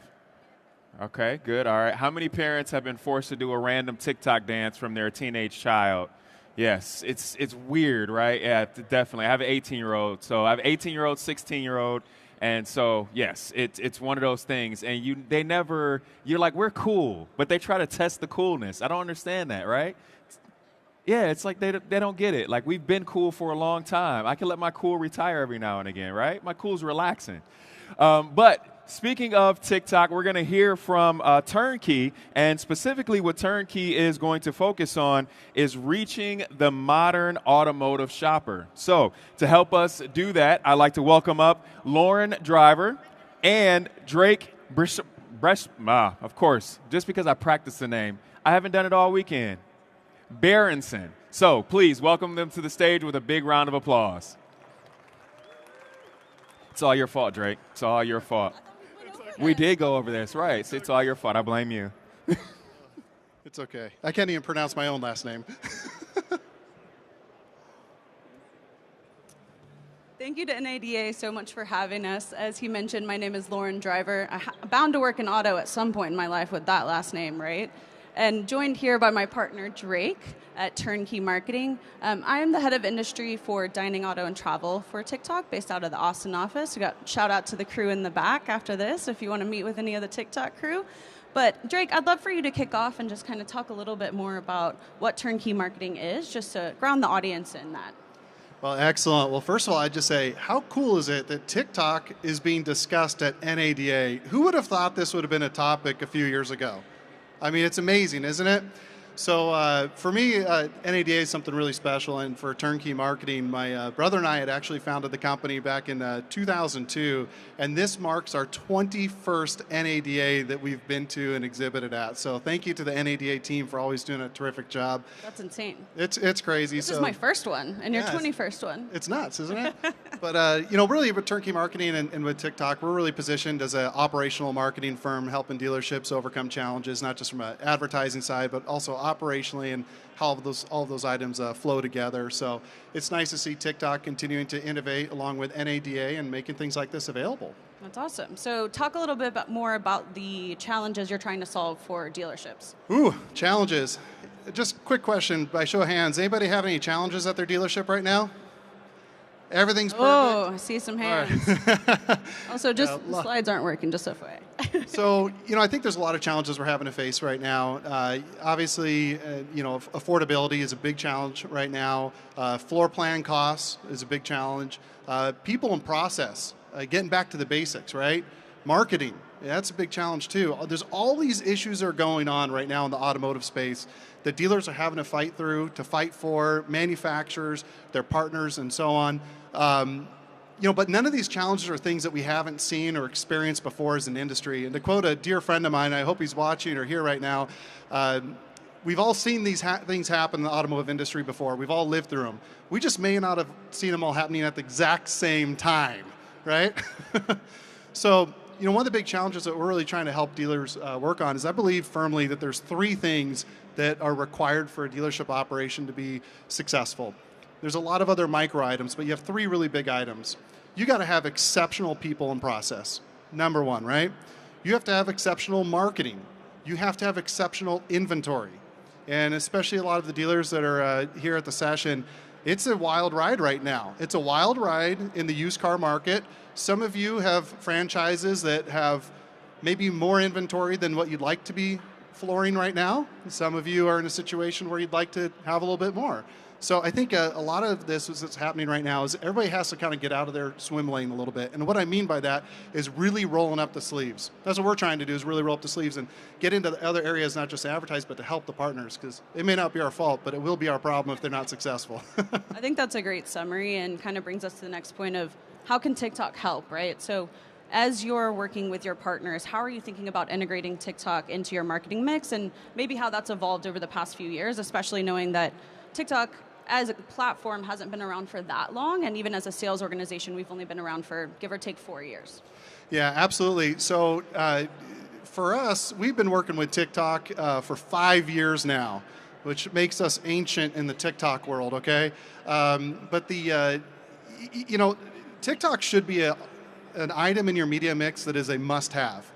Okay, it doesn't matter who you're doing it with. If you're doing it internally on your own, you're using another partner, you're using turnkey marketing, it doesn't matter. You need to be using TikTok, okay? And think about a few things of why we believe it's important for you to be on TikTok. Number one, how many of you guys in here advertise with another social media platform? I don't want to say it. Zucky? Anyone? Okay, all right. So you guys know who I'm talking about, what other platforms. Here's a crazy thing. As dealerships, when we're advertising, oftentimes we're just reaching the same person over and over and over. Whereas most of the large portion of the users on TikTok are not daily active users on, say, Facebook or Meta, with the Meta platforms in there. So I really like to use TikTok to reach new people that I'm not currently reaching with my other advertising, whether that be Google or my TV or radio or whatever mediums there are in there. It's just one of those things where I often look at budgets and I think, wait a minute, we're spending all this money on TV or whatever it might be, these traditional areas, but we're missing the largest short-form video social platform on the planet.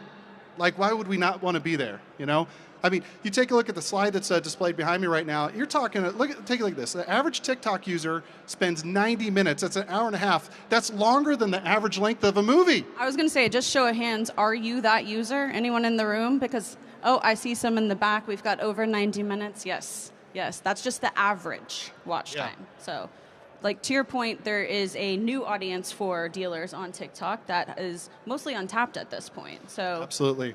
The unduplicated reach is something that Drake and I have been talking about too versus other platforms, so it's also an opportunity. 100%. And, with your guys' platform with TikTok, you have a lot of means to reaching customers, not just from your interest targeting, your audience targeting, your geographic targeting that's, I don't mean to skip ahead, team, but, I mean, gosh dang it, it's nice to be able to target customers on a zip code level instead of having to drop these massive radiuses, especially if you're in a big area, right? LA, Dallas, things like that. So TikTok, you can target on a zip code. And I'll tell you this, I don't think I shared this with you yet, Lauren, but when TikTok rolled out zip code level targeting, we saw a 17% increase in website traffic just from that adjustment alone. Okay, that's incredible. Without any additional budget. So yeah, reach those new customers out there, team. Your buyers are there. It's not a bunch of kids. All those myths of children on TikTok, throw it out the window. Okay, TikTok has incredible targeting incomes and all kinds of different things you can do. So. Love that. So let's talk a little bit about the consumer and how you're building for reaching those consumers. So let's talk a little bit about the organic strategy. So as you're working with your partners, I'll go to the next slide because we've done research on our side that shows that consumers are actively coming to search on the platform. It's almost the new Google in some sense because of the dynamic results that they get when searching, right? So test drive reviews, vehicle models, anything that's showing features is really prominently searched on the platform. And so I'm curious from your perspective, as you're building an organic strategy with your clients, what does that look like? Yeah, absolutely. So I love how you mentioned the search aspect. There's a lot of it. And some of you guys might remember that, who's a famous talk show host? I can't remember him now, but the hashtag joke, right? You know what I'm talking about? Okay, anyway, so lots of searching from hashtags in there. But anyways, here's the thing on the organic side is I know a lot of you in here use TikTok, and some of you have been on the TikTok rabbit hole. For example, I opened up my TikTok app about a month ago, and then now I'm here, and I just put it back down, right? So it has a really good algorithm that keeps you engaged on in there. One of the things that's really unique, though, is that a lot of dealerships have not set up their own TikTok pages. Okay, and I want What do you think that is? Well, I think there's a couple things. Maybe just not knowing how. Maybe it seems too challenging. I don't know, there could be a myriad of things. Probably educate, like just not knowing on the platform. But if we kind of go back down the history of like with Facebook, a lot of you, when you had Facebook pages, anybody could create one, right? Then Facebook went through a page verification process, which was a whole nightmare. You had to go ahead and get business license and this and that to prove that that was your page.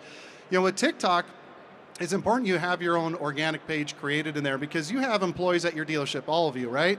And you might have Joe Schmo who's doing a really good job for you posting videos, and Joe Schmo might have named his TikTok page the name of your dealership. And guess what? When Joe Schmo no longer works there, quits or was fired or something like that, is that the person that you want speaking on behalf of your dealership that's been around for 10, 20, 30, 40, 50, even 100 years? Right? So create that organic TikTok page, have that, so that way your salespeople, you can turn them into micro-influencers. They can reference that page. They can get that engagement going. I believe in this so much that if you don't have a TikTok page, if you don't know how to create it, we'll create it for you for free. I don't care if you do business with us or not. It has nothing to do with that. It's just, it is that important for dealerships to protect their brand by having that TikTok page. So I think that's great. So let's switch a little bit, talking about organic. Let's go to paid, right?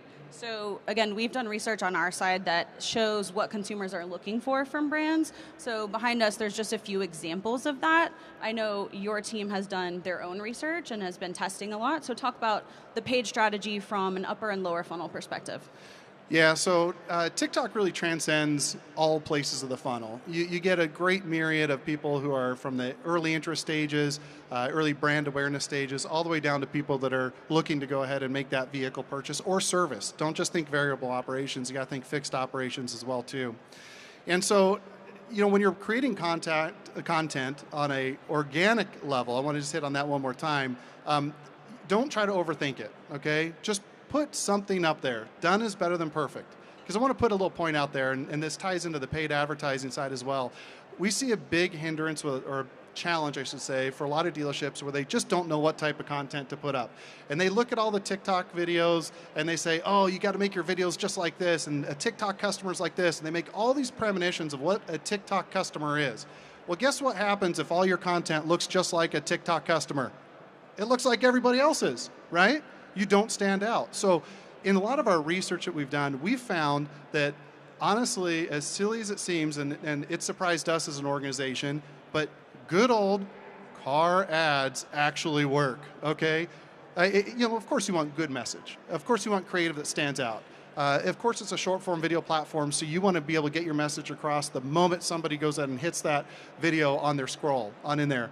But just don't overthink it. Put something up there that you think is valuable to you and you'd want to share with your customers. You do that every day in your Google ads. You do that every day on your website sliders. You do that every day on your TV and radio commercials. Just do it on TikTok too. It's that easy. Well, and we know that TikTok is a different platform than others, right? Like users are really looking for authentic content, and we know that it's a challenge at times to build the correct content and that authentic voice. So I know that Drake and team have done some testing on what creative is working on TikTok. So let's go through a few examples. Yes. Okay. Ooh, this is getting exciting here. All right, so a couple things on the TikTok creative. There's a myriad of different types of creative that we have found that works most effectively on the platform. And when I mentioned we've been advertising on TikTok for the past 5 years now, there was a lot of hard knocks, candidly, right? To try to figure out. There was a lot of graceful fall downs and jump back on up on there. But what we have concluded from the metric side, when I say metrics, what I'm measuring is the amount of people that are engaging with the content, the amount of people that are clicking on the content and going to the website, and then what are they doing at the dealership, and then tracking all of that through, because obviously you want to track that through your GA4 and all the other measurement protocols. But content that stands out works, okay? This ad here actually was a dynamic inventory ad. And it actually will feed in the inventory live from the dealership, and then the customer can click on it, go look at the VDPs and so on in there. Now it pulls them all into the remarketing audiences, the retargeting audiences. There's event ads in here. There's a lead gen ad example in here. And I know without seeing these things playing at, you know, no worries, no worries. Feel free to stop by 3329 and you can see the actual live videos. But anyways, one of the really cool things about that I'd just like to say is on lead gen ads? How many of you guys have done Facebook lead gen ads? Just raise your hand. Be honest, okay?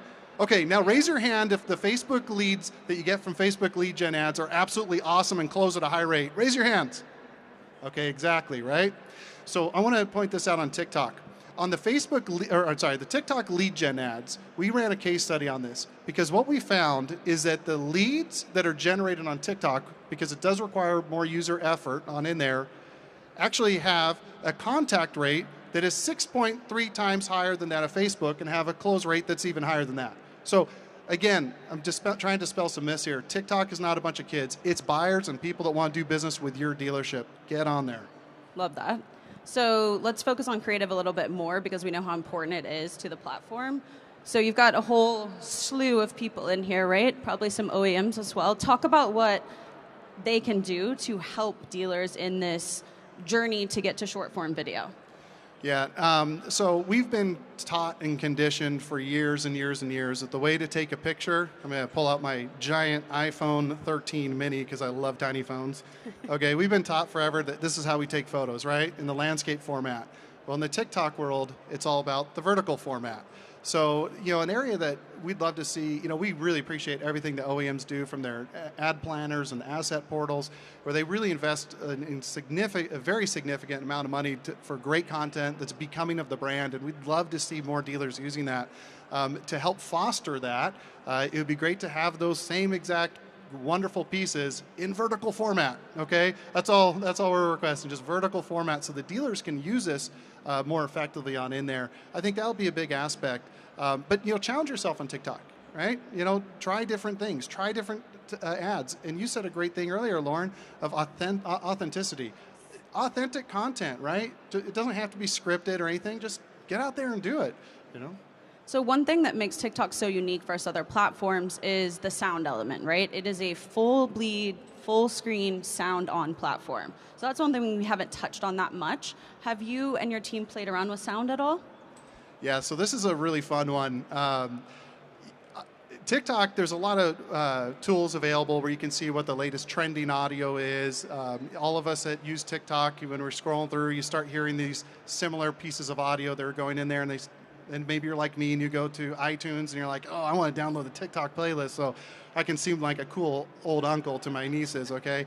But, the really neat thing about it, though, is that we found that the trending audio definitely has we get better response on the ads. So when there's audio that's hot, we drop it like it's hot, okay? Now, if there's when that audio shifts, it's very important to go ahead and update that, right? You want to stay on top of your content. So don't think that you always have to change on the ad all of the creative you did. Because remember, these are video ads, right? And this is the largest social short-form video platform in the world. And when you're on there, sometimes just making an ad perform a little bit better is just changing the audio. It's that simple. Yeah. Has anyone in the audience seen the commercial music library? Any hands?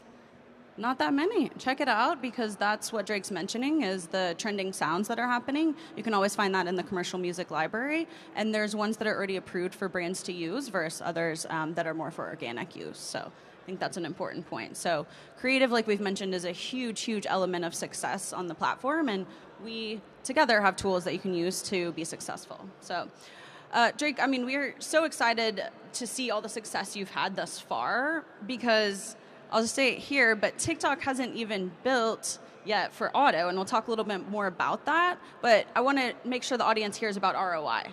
Yes. So let's talk about that.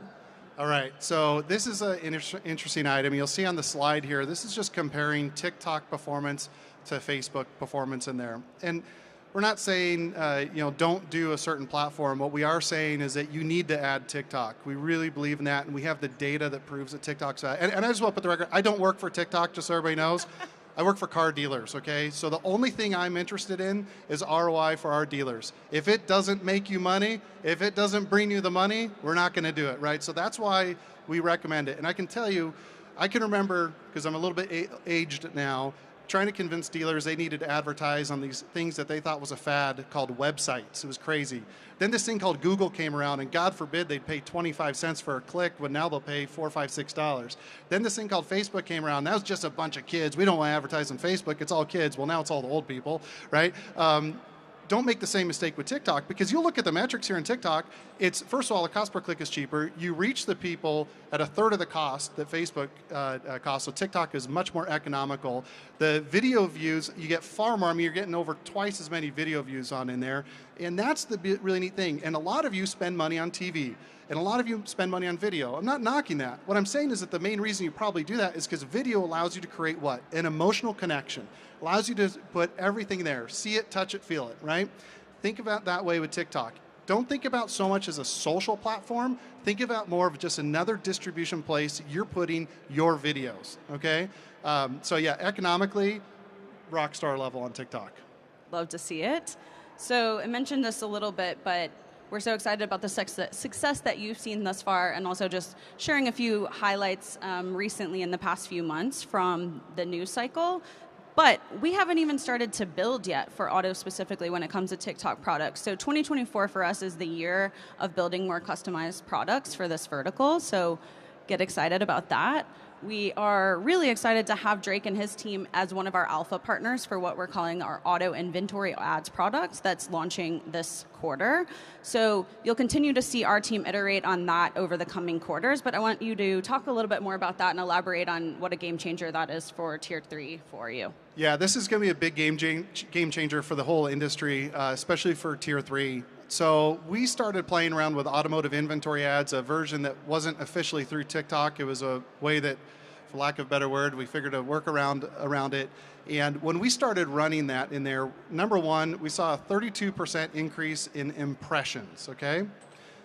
Then from that, we saw a 34% increase in actual clicks on the ad to the website. Now, here's the part where y'all need to put your seatbelt on when I tell you this. So, because a lot of us in here, when we look at advertising, we look at a lot of times what is happening on my virtual dealership from the ads, meaning my website, right? We saw a 87% improvement on non-bounce sessions. So what does that mean? It means not only are we getting more people, but they're more sticky. And they're sticky from the automotive inventory ads. So here's the cool thing for all the dealerships out here. Instead of having to rethink, how do I do this? It's another platform I got to do creative on. I got to do this and this and make it really burdensome. When you integrate in the automotive inventory ads, and what I'm really excited about with you guys doing endemically, natively on in there, it's going to be so much smarter. Creates more opportunities to send data back to TikTok to more effectively target my customers and the types of people that are engaging with my ads and so on. So the inventory ads, which is completely opposite of what a consumer thinks, or probably most of us think in here of what a TikToker is or a TikTok ad, people want this. The consumers are saying, I want to see your inventory. I want to see your products. I want to see your dealership. And yes, you guys still put a cool little video that accompanies it.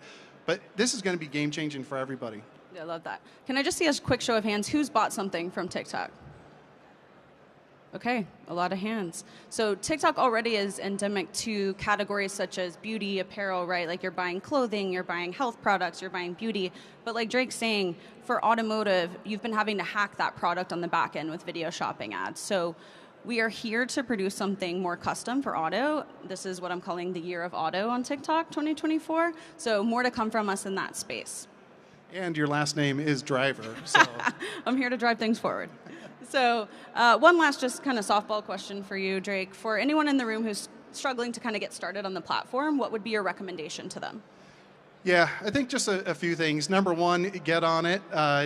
Don't let it be a barrier. TikTok is not should not be a barrier for you. It's an opportunity to get your dealership, whether it's institutional advertising, VIN-specific advertising, events, recruitment. Yeah, recruitment, charities that you're participating in. Think about it, TikTok really transcends all of those aspects on in there. If you don't have a TikTok page created for your dealership, please create one. Feel free to see Turnkey Marketing. I mean, we're right behind those doors at 3329. We'll have our team create one for you. Like literally in a year or two from now, or down the road, I imagine near future, I'm sure TikTok's going to put in page verification. You don't want to have to go through that nightmare. The other thing I just put on in there too is try to create a TikTok champion at your dealership. That's one thing I've seen really successful at stores, when you designate a TikTok champion and you create a plan for them, okay? We can give you guys a free plan if you'd like. We have a whole thing for it. Feel free to pick it up. You don't even have to talk to anybody. Just grab it and go. But designate a TikTok champion, okay? Someone who's going to be taking videos at your dealership. And again, think service drives. A really fun, creative one that I saw recently, got a lot of action. This is really cool. Is a service manager on his own was really smart thinking, how do I go and drive more fixed operations business? I want more fixed ops business in here. So when a customer brings in a vehicle, he does this cool little skit where he says, what are they listening to? And all he does is he walks out to the car, hops in, turns it on, and sees whatever the station is that was on that the customer's listening to. And it's crazy because all these people throwing, comments and this and that in there of what they think the person should have been listening to or whatever. But it's really interesting stuff. So yeah, just get in there. Well, I think the music element goes nicely with TikTok too, right? Of the sound of that. So it's a 100%, really interesting yeah. trend. So, well, Drake, thank you so much for your time. I think that's all we have today. We're not doing open Q&A, but the TikTok team is in the back, and Drake and I will be here for any questions that you have afterwards. So thank you so much. Thank you very much.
My name is Colin Morikawa. Billy Horschel. Alban Valenzuela. Sahith Thigala. As Zurich Golf Ambassadors, we put the focus on achieving a better tomorrow, both on and off the course.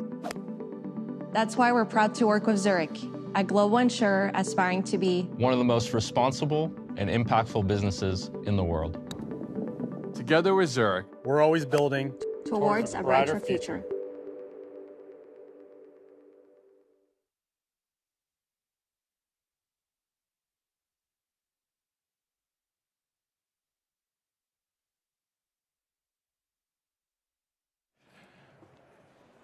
All right. We're going to continue to have fun in the NADA live stage. We're excited to have everyone here, excited to have you hanging out. Hopefully you are comfortable. Hopefully all of the information that has been shared today, you have truly found the value in it. And don't forget, while you're here, make sure that you download the app, take as much information back with you as you can, connect with new people, learn and grow. Those are the pillars of NADA, and we want to make sure that we live those throughout the weekend. Next up, we're going to talk about 2 compliance issues that every dealer needs to know, wants to know, and is going to be imperative for them to know.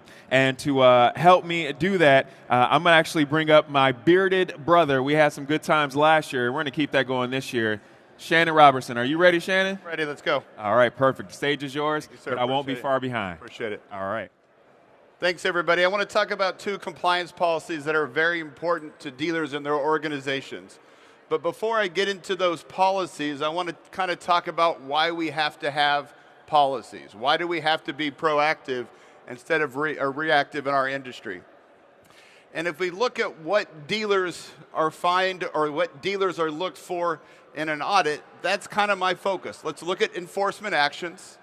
Let's look at what dealers have been fined for doing, and how do we protect our organization and be proactive so that doesn't happen to us. So we're going to look at enforcement action in 2 ways. 1, the FTC can enforce a fine for not following a rule, $51,000 and change. 2, they can fine you for what's known as an unfair and deceptive act or practice, otherwise known as UDAP. And just know states have UDAP rules as well. And if we look at things dealers have been fined for, I think one of the things dealers get caught up with is when they're asked to defend their actions. Why did you price it this way? Why did somebody else pay a different price? What's your policy on pricing of products or your markup rate? And when you don't have a preset policy in place, you're now subject to the government's perception of what you're doing, right? Governments are looking for disparity, right? They're looking to make sure similarly situated customers are treated the same way. And if you don't have a policy to defend how you price your products, then you can't defend the government perception. So what the policies provide to you is reality of what your store is doing. And the first policy we want to talk about is the voluntary protection policy that's provided by NADA. Now, just as a quick disclaimer, the vehicle shopping rule has been announced. We have a delayed date. If the shopping rule goes into effect, it does dramatically impact some of the implementation steps of this VPP policy. So we're going to talk about the VPP policy as it is today, because we're not quite sure what are all the vehicle shopping rules. So what the VPP policy says is a dealer has to have a written policy surrounding the selling and pricing of their aftermarket products. And there's 7 steps that you need to follow to be able to meet the requirements, right? The first thing you have to have is signs in your store that says, the products we offer are voluntary. You have to post signs. Second thing you have to do is legal counsel has to write a policy around the pricing of your products. You need to look at each of the products that you offer. You need to determine what the value of that product is, and you need to determine what the set price is for that product. It needs to be written in the policies. You need to make sure that that's enforced from an advertising standpoint. You need to go through your menu, lock in your menu, and make sure everything is locked in that menu. Now, there are reasons where you can downward deviate, but you need to have a cap or a ceiling to that product. You then have to make sure everybody's been trained. Finance managers, desking managers, general managers, finance directors. Training has to be documented across the board. The other thing the policy requires you to have is a cancellation policy, right? You have to train finance managers on how to handle customer cancellations. Our joke is, what's the #1 callback at a dealership that never happens, right? It's the voicemail of, I want to cancel my products, right? And if it's a callback, sometimes they delay those callbacks, right? The FTC sees that as an issue. We need to have a policy on how we handle those cancellations in the timely manner in which we respond. And then the last thing that the policy requires you to have, which actually works into my second policy, is you need to have a customer complaint management system. We looked at a couple dealers that had been fined, and one of the things that was named in the enforcement action was they were not addressing consumer complaints. So you have to have a written policy to document and record your consumer complaints. So let's talk about consumer complaints for a minute and why that's so important. If we go back and we look at government enforcement action, what drives those enforcement actions are what we call unresolved complaints at the dealership level. Customers are unsatisfied, they go to the dealership, they try to seek a resolution. When there's not a resolution provided or their complaints are not acknowledged, it drives those consumers to then go to an outside source to try to air their complaint. They go online and they do research. Where do I file a complaint? How do I turn in this dealer? And that's where they learn about state attorney generals and the FTC. So if we want to eliminate being on the radar for those government agencies, we have to have that complaint management system at our store to make sure that complaint never gets outside. One of the things the CARS rule is going to require you to do is track complaints. So that's why, as part of that VPP policy, you have to have that complaint management system.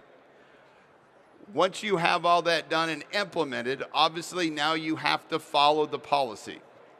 You have to audit to the policy to make sure there are only downward deviating for the appropriate reasons.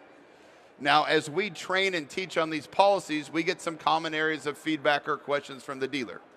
And one of the most common questions we get is, could our price just be, could we just say our highest price for Gap is whatever the bank offers?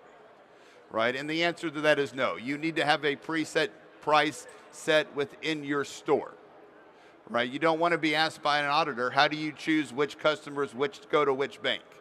Right? Because if you're doing it by highest Gap prices, you'll never win that battle. So you need to make sure you have that policy set within your store.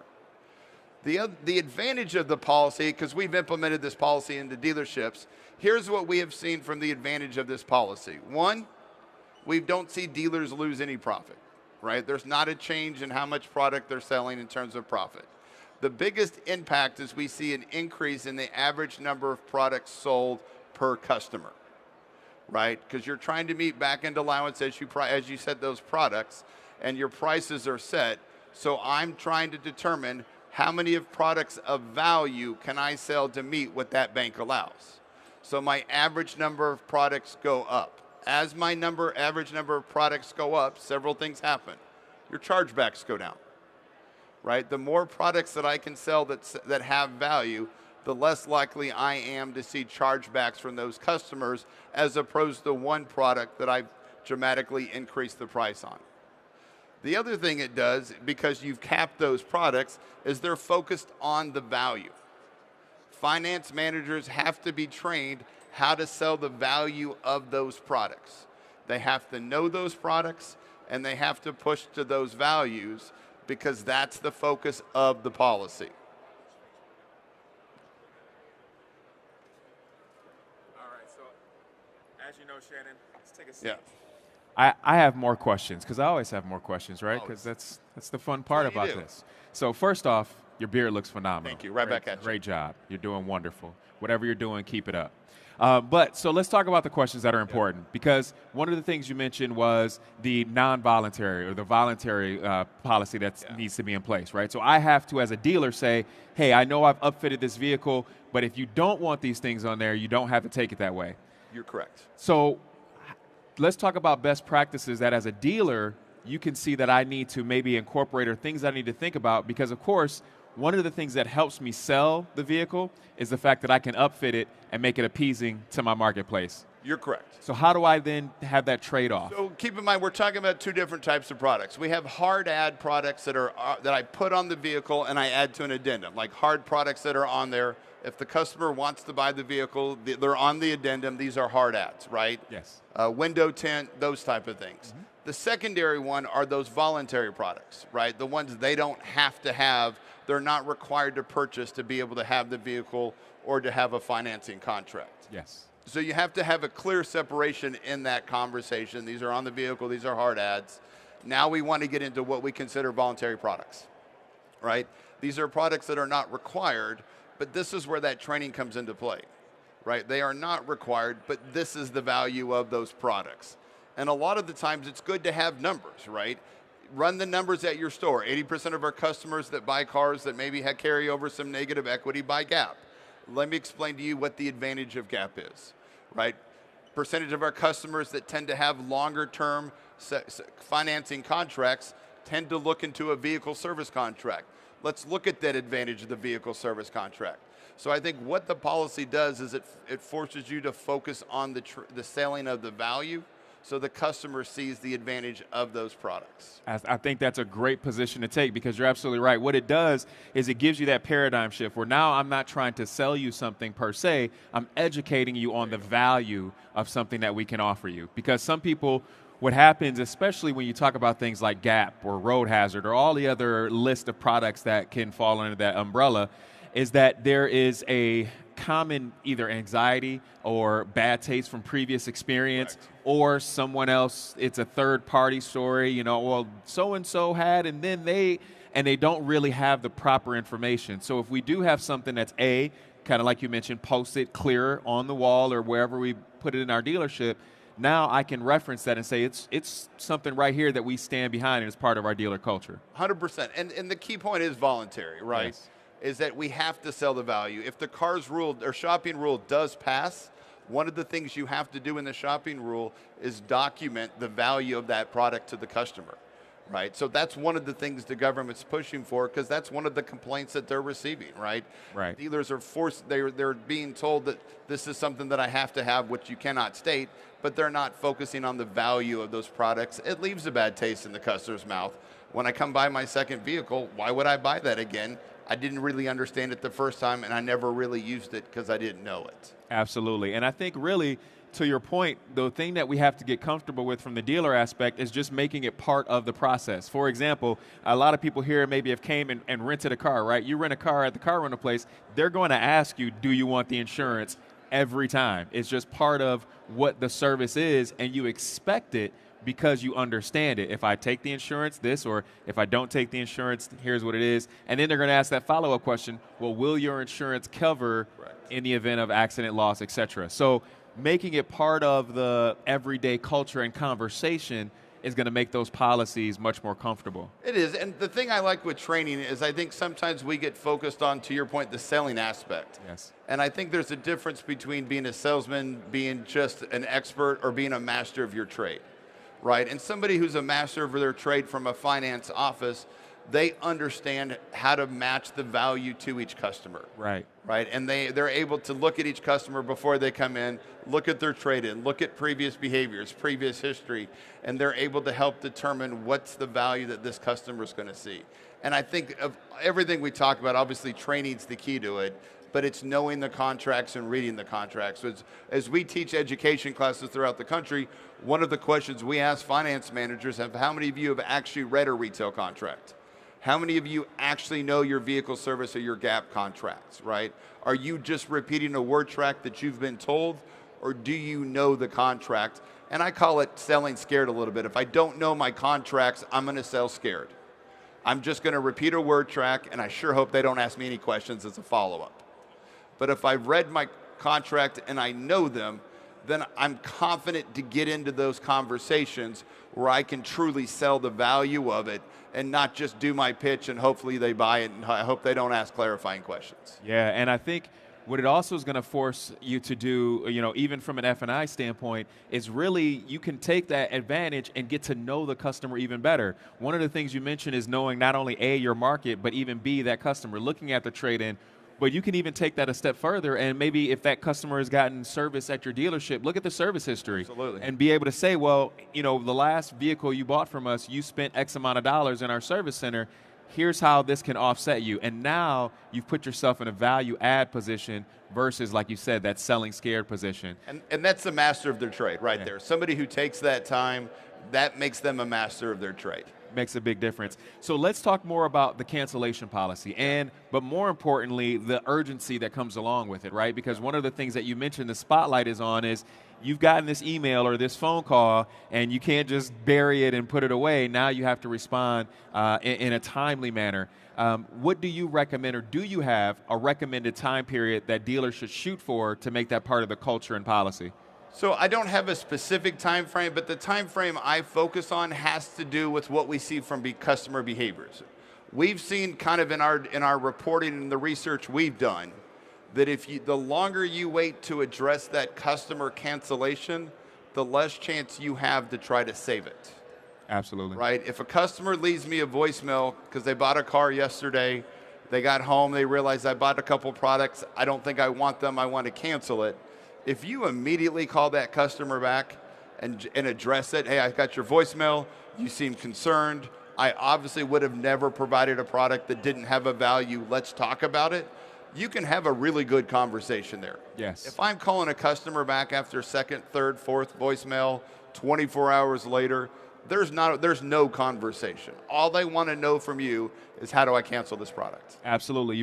Because they've already made up their mind. But to your point, and even like you talked about being a master of your craft, a lot of us in the industry know that buyer remorse is a thing. It is. Right? No matter whether it be the full purchase, part of the purchase, part of an add-on, a little bit, whatever it might be, it exists. It does. And so having that awareness to be able to say, like you said, and I think one of the things that I used to do is bad news first. Whatever it is, I'm going to deal with that first, get that off my desk so I don't have to worry about it, and then the rest of my day can kind of follow from there. So knowing that there isn't a set policy, how then do I then take these two policies that are important, and where am I putting these in the dealership overall so that everyone can see, be aware, and know them clearly? So what's required is you have to have a written program policy signed off by legal, and you have to document that you've been trained on it. So as part of a new hire orientation, promotion to finance, as you go through that, you have to document that's part of your training requirements, right? As we get into the vehicle shopping rule, we get into the record keeping requirements, you have to document the training. You have to prove that their policies the employees have been trained on. Absolutely. So it has to be in writing, it has to be documented. I want to jump back earlier on the cancellation. Yes. There's a finance manager that we worked with down in Florida, and he does something that I think was very bold, but I thought was a great business practice. And I don't teach it as something everybody should do. But what he does is he sends like a little bit of video to all of his customers at the end of the day. Thanks them for their business, reviews what they bought, gives a quick overview of their products, and talks about the value of those products. And he says it's more so just sort of a appreciation. Here's, if you have any questions, call me. Right. Here's my information. He has the lowest chargebacks in his entire organization. Yes. Because I think of what he goes that extra mile on to make sure the customer's clear on what they bought, why they bought it. So if they wake up in the morning with some type of remorse, he's nipped that in the bud. Absolutely. He's preventing the objection from happening. Yeah, and just reinforce the value, right? Because when you have, like you mentioned, when you have the policies in place, you have made it now part of your culture as a dealership, or you've adopted it as part of just the everyday culture, reinforcing that only helps the customer feel more comfortable at the end of the day. Agreed. You know? And you got to be good at what you do. Yes. Like if finance managers struggle or don't have the skill set, they don't have the confidence to send that video. That makes sense. So let me ask you this about the training itself.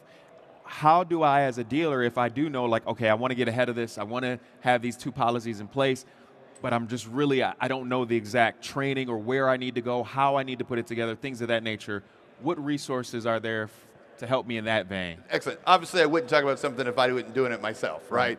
So obviously, AFIP offers assistance with dealers on writing policies and procedures. You can go to the NADA website and you can download the voluntary protection product policy. There's guidance there. But in terms of implementation, that's one of the things that AFIP does, the company we run does, is we really focus on the implementation of those policies and procedures all the way from writing them all the way down to actually getting the training completed.